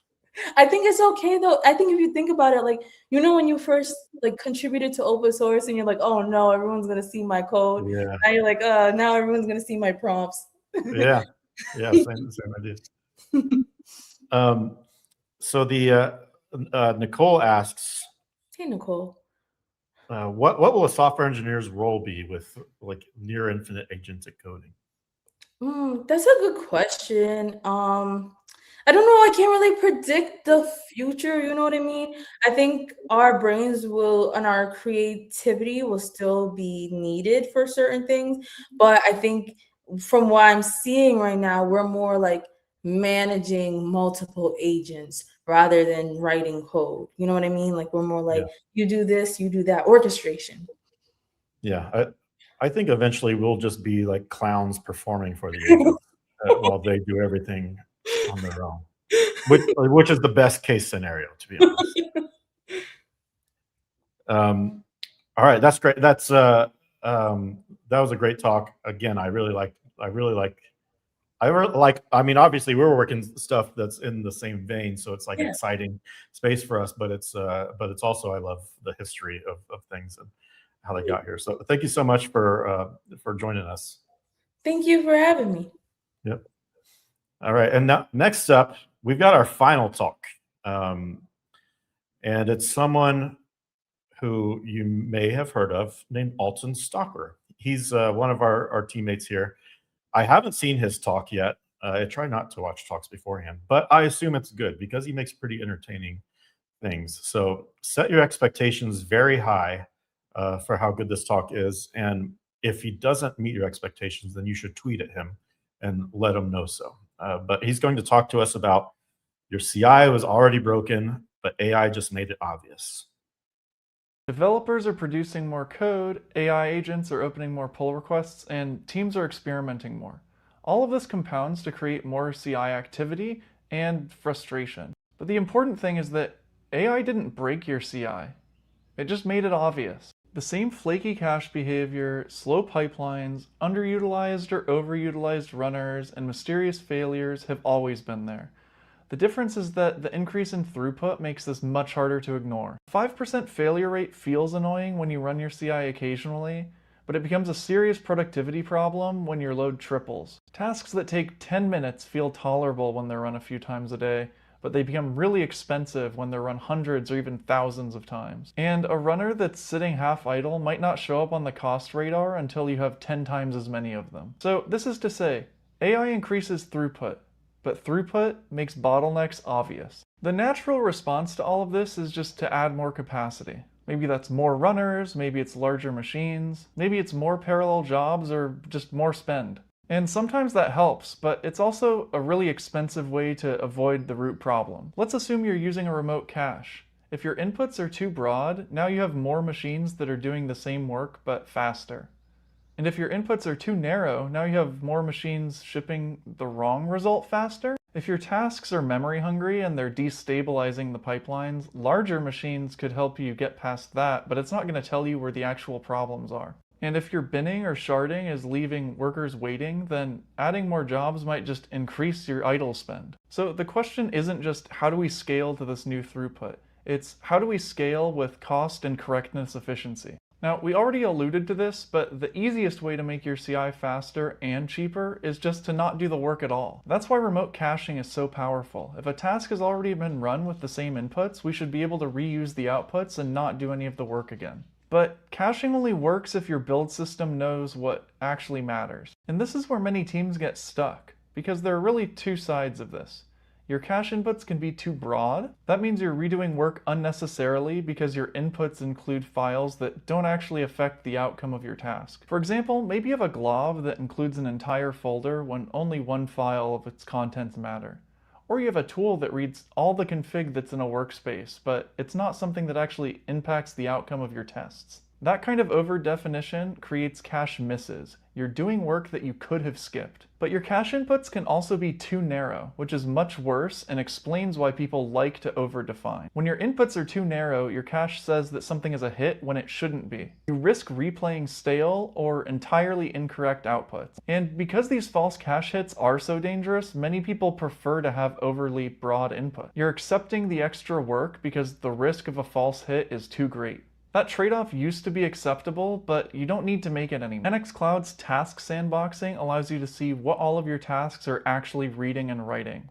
It intercepts file system reads and writes for each individual task, including sub-processes, so you can compare what your task really used against what your cache configuration says it uses. This helps identify both sides of the problem. Over-defined inputs, where a task is invalidated by files that don't matter, and underdefined inputs, where a task depends on files that were not declared. And this is the only legitimate solution to this problem. We've seen other tools try and do things where your inputs and outputs are configured automatically, but what this doesn't solve is that you don't know what that automatic list actually contains. And oftentimes you'll find that the configuration from your different tools is actually pulling in other files that they themselves don't need. And so what you're doing is you're codifying overly broad inputs for the sake of ease. With task sandboxing, you can have both ease and correctness. At first, your team might just think that the test is changing often. And if you have automatically defined inputs, you might just accept this as fact. But task sandboxing can show you that this test is actually reading a broad shared config directory that it doesn't require. So any change in there invalidates most of your tests. This lets you see that you can narrow the inputs, keep correctness, and have better caching efficiency. So you can use caching to avoid work in CI, but you're mostly guessing. Task sandboxing gives you the evidence to make sure that things are correct. Once you know that you actually need to run the work in CI, the next question is whether or not you're doing it efficiently. This is where generic CI platforms struggle. They are designed to run anything. And that flexibility can be valuable, but it means that those platforms don't deeply understand your workloads. So most teams end up tuning CI through trial and error. You run more things in parallel until the job falls over, you reduce parallelism until the crashes stop, you just buy a bigger machine, you split your jobs apart, and especially with AI, as you add new projects, you just hope that your setup doesn't fall apart next month. A lot of the problem here is that you're trying to make decisions without task level visibility. You don't need to know which job was slow. You need to know which task used a lot of CPU and which tasks required a lot of memory so that you can balance your machines. This way you can put the maximum number of tasks that can run together safely onto a machine and really get your money's worth. NX Cloud's resource utilization views let you view CPU and RAM usage over time for every task that you run. That changes the conversation with your team from this job is unstable to this specific task uses way too much RAM and we need to isolate it.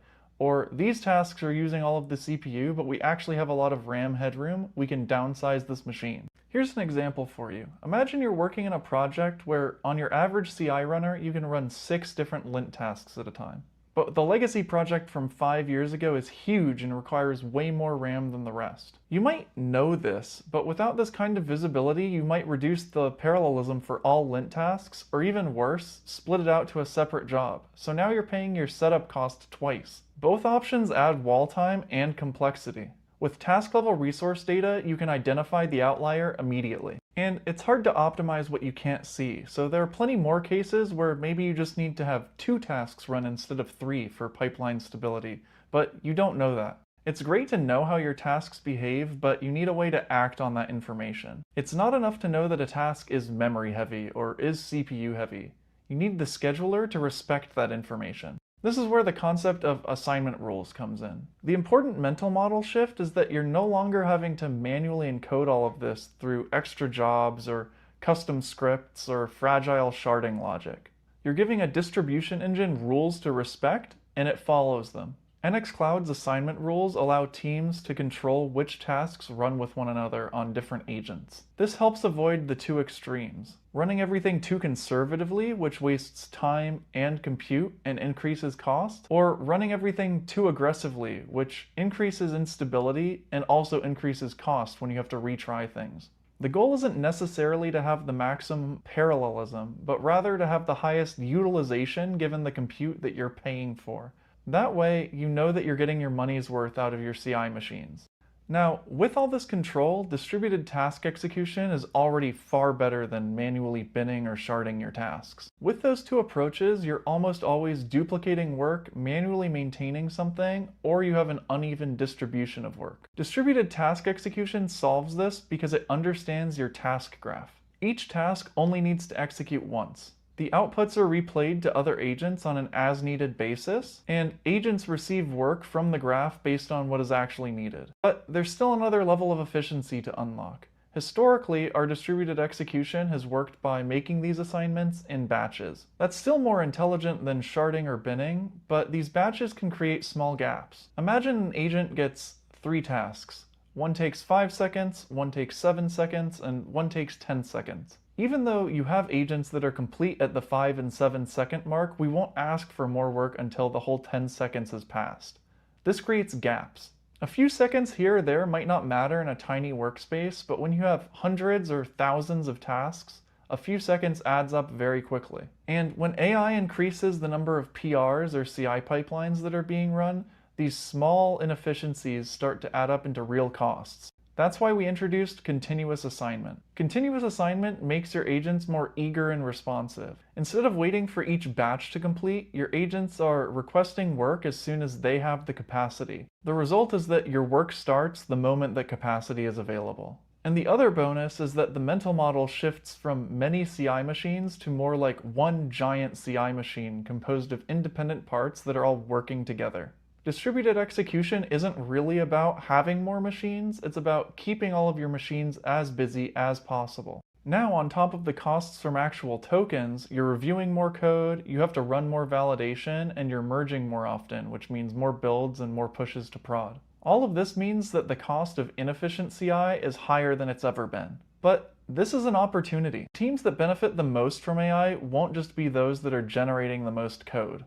They'll be the teams whose CI systems can absorb that extra throughput. That means that your CI has to become more correct, more adaptable, and more observable. Task sandboxing helps make your caching more correct and precise. Resource utilization views help you balance your compute and ensure that utilization is high. Assignment rules help you take those learnings and turn them into behavior. And continuous task assignment helps keep all of your machines busy. Together, those changes help your team handle more work without just throwing money at capacity. Agents are powerful at diagnosing and fixing problems, but only when they have the right information. Your agent can't fix your cache configuration unless it can see what your task actually read. It can't tune your parallelism unless it can see the CPU and memory that your tasks actually used. It can't make good scheduling decisions if the system doesn't have a way to express what can and can't run together. So the long-term direction isn't just faster CI. It's CI that becomes understandable for both human and agents. And NX Cloud is the system that collects, structures, and exposes that information to make all of that possible. So when we say that AI made it obvious that your CI was broken, we don't mean that AI is bad for your engineering team. The point is just that AI increases the throughput ceiling. And when the throughput rises, all of these inefficiencies become much more visible. Your bad cache inputs become more expensive, underused runners become harder to justify, memory-heavy tasks become more disruptive, the small scheduling gaps become real waste, and it's obvious that the answer is not just more capacity. The answer is better CI mechanics. You need to be able to make caching correct, make resource usage visible, make your task assignment smarter, and keep all of your workers saturated. That is how teams get CI that is fast enough, predictable enough, and efficient enough for the AI-assisted development era. Thank you. All right, thanks, Alton. Let's get you here on the stage with me. How's it going? Hey, Jeff. All right, great talk. I said it would be, and I was right, I think. So thank you for not making me look stupid. Oh, that's what I'm here for. Yeah. So we got a couple questions. Actually, one that just came up in the chat that is a great one is, what's the next big thing for NX outside of Polygraph? I think that we're hinting at it a little bit with some of the things in the talk here, but the biggest set of features I think that we're going to be landing soon are really increasing the integration between your core NX experience and your kind of agentic flows. And so like a lot of the building blocks that we talked about here that are reasonably new to NX Cloud, like the resource usage charts and data, and your sandboxing rules and figuring out whether or not your cache is correct. All of this is combining over the next couple months to help us really do some really crazy automation things that before we would have not been able to do. So like to tease some of those, that might be totally automated correct cache configuration. Another thing that we might be able to ship, not might, but that is coming, is automatic parallelism for your tasks based off of the resource usage that we know that they've consumed in the past, and how we can predict capacity for your various machines. So like we talk about right now, how we have all of this power for manual configuration of all of these different like kind of primitives that we've built around the NX Cloud distribution engine, but making those happen automatically for you and making them something that your agents are able to configure for you and like continuously improve in the background for you. So CI is just something you don't think about. I think that's kind of our next big thing over the next quarter or whatever. Yeah. And my salary is paid by these things, so I'll add too that what Alton's been presenting and what he just said, those are the things they're going to be seeing a lot of over the next several months. And so much innovation happening so fast. Which actually brings another question, like, is there anything left that can make CI even faster than all these advanced optimizations you've shown? I think that there's all sorts of interesting things that we aren't talking about that are ready for us to explore. Like I think that the innovation that has come out around what people are referring to more as like agent sandboxes are really interesting from a CI perspective. I would love to see what we can do if we combine some of those like ultra fast starting VMs with the power of NX's distribution engine, what we could do to make your agents spread out work remotely when they're running locally. There's all sorts of crazy things that people are really I think, tunnel visioned a bit to the agent use case, and we're iterating so quickly on all of these other supporting technologies that maybe have been underutilized or not like as widely commoditized as they are now. And the way that we can combine all of these things and kind of put like a special NX or a CI spin on them, I think is really interesting. Yeah, and sounds like a little bit of blurring of the lines between like a pull request that runs CI and right. Like if your agents aren't running locally, then like what, do you really have a CI environment anymore, or is like your agent just kind of existing in like a cloud sandbox environment that can get all of these extra benefits with it? Mm-hmm. And Brandon Roberts has a great question. Can we have that hog noise play while our jobs are running? I think this references your last Twitter video. Yeah, I don't have the licensing rights, but I can link it to you. So you can get your own license. Better with hog noise. Yeah. Brandon, I bet you could find a hog and record something yourself. All right. What's the, like, of all the features offered by NX Cloud, which one is the most valuable? This is a hard one to answer, but which is the most valuable and which do you think is most underutilized? Ooh, okay. Maybe what's just most underutilized? I think, so there are two answers to this. The most underutilized right now, I think, is just we've launched it recently, so more people are not aware. We talked about this a little bit, but cache correctness is the largest issue just in the monorepo space, NX or not. We've sampled lots of tools. We've sampled lots of workspaces from ourselves internally and lots of our customers. And it is extremely difficult to get a correct cache.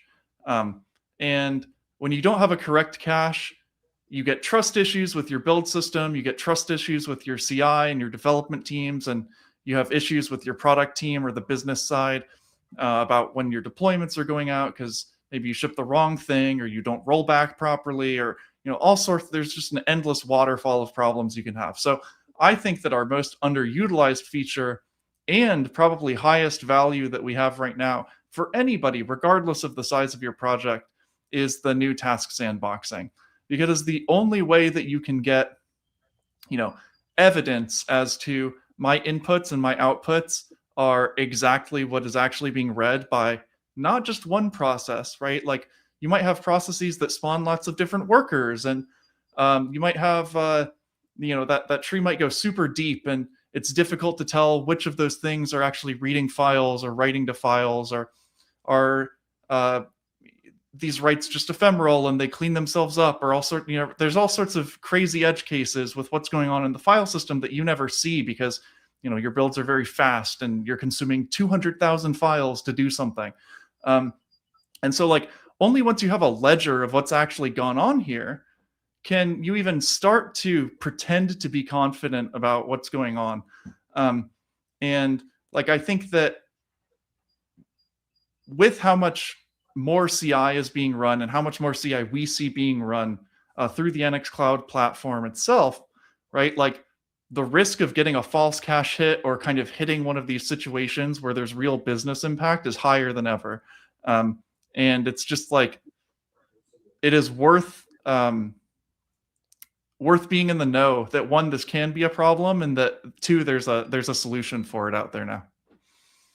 Yeah, task sandboxing I think is a thing that maybe if you're not a build nerd, maybe it isn't something you've thought. A build system nerd, I should say, is probably not something you've thought much about. Could you maybe go into like what made the team realize this is a thing that we should implement?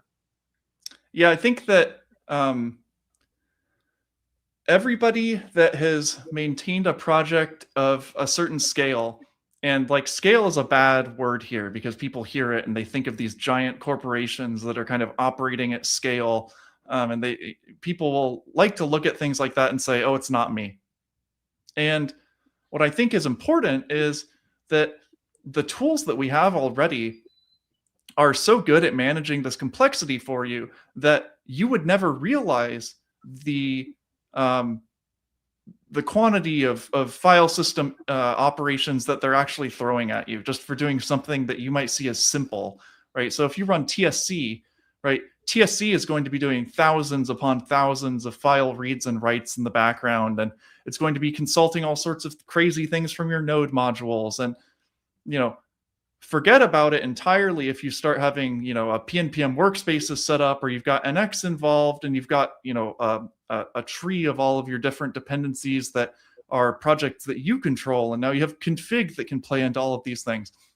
And so I think after years of experience with customers and running our own projects, it became very apparent that there needed to be a better way to make sure that your inputs and your outputs were correct.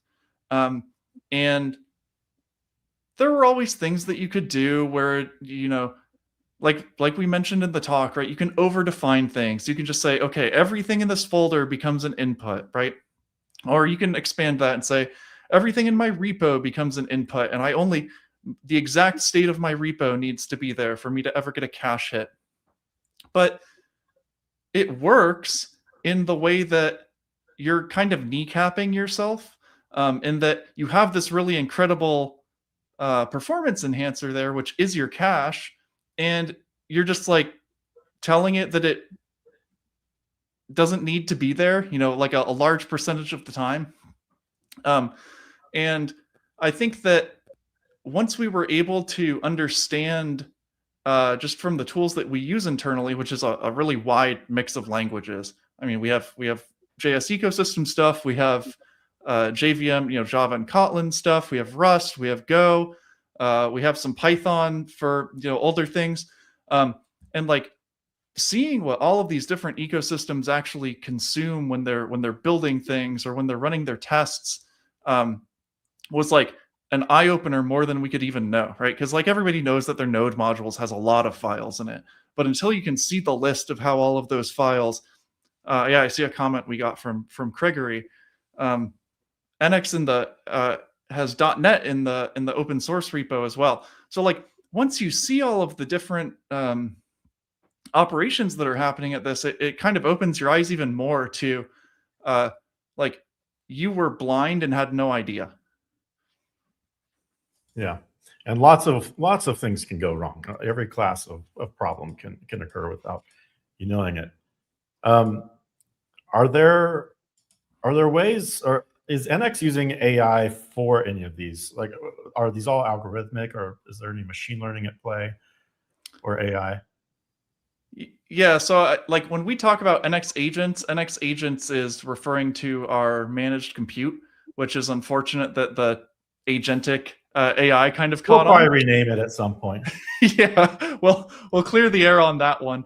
But I think to Jeff's kind of follow up on this, one of the cool things is that there's not actually AI involved with the actual detection of these things, right? So you get all of this power, but in a deterministic way, which the AI agents are great for a lot of things, but you probably don't want them inspecting your sandbox and getting you're absolutely right when you have to push back on a cache hit.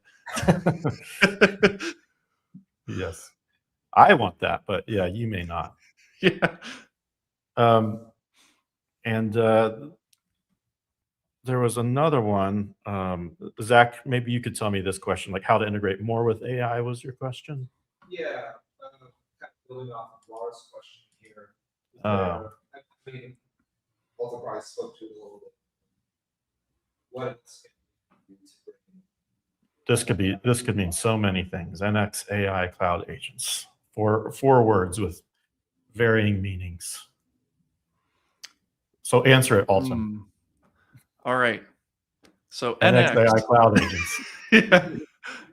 No, I mean, I think that there's two sides to this. One, I think probably not NX Cloud AI agents, as in I can't imagine we will host your agents for you. Not on the roadmap. Yeah, not on the roadmap. But where I think that the really interesting play here is, and there's been a lot of thought leadership around this about like, what does an agent actually require? And like for 99% of your use cases, all an agent needs is kind of a file system abstraction. And all that is at the end of the day is kind of like um, like a read and write into some sort of file storage. And so I think that the tie-in here is maybe what if you can run your AI agent in kind of a bare minimum environment, and you can offload all of your execution work to a more specialized environment where you have all of these affordances to ensure that your executions are correct and that they're running efficiently and that you're getting what you pay for out of your machine specs, and that your tasks are ordered correctly out of the box, and right, all of these other things that people are obviously wanting, and you get out of your local dev experience. But like, what if we can parallelize these things further, or what if we can, make them even more correct, or things like that? So I think there's a lot of tie-in into like a validation layer on top of your AI agents without having to run the agents themselves. Yeah. And yeah, follow up is about like running. Click that, Zach. Is like running distributed tasks between his machine and agents, which is something that we've touched on from time to time as something we may do, but no guarantees on a time frame. Yeah. All right. Well, thank you very much, Alton. This was great, and thanks for the Q&A. And with that, we're going to wrap up the conference now. So actually, I wanted to bring my friend Zach up for a moment, who's been running everything behind the scenes. I've been the pretty face and the pretty hair. But a big round of applause for Zach for doing all the work to get the stream going. It wasn't his fault with the audio early on. It was a total technical. It was. No, but we needed a contingency. We did. But we got it. Yes, I mean, you can't plan for every contingency. But thank you so much, everyone, for sticking around. And we'll have the stream up right away that you can rewatch any of the talks, and we'll be having the individual talks published pretty soon. Yeah, a week or so. Within days or a week. All right. Thanks so much, everyone.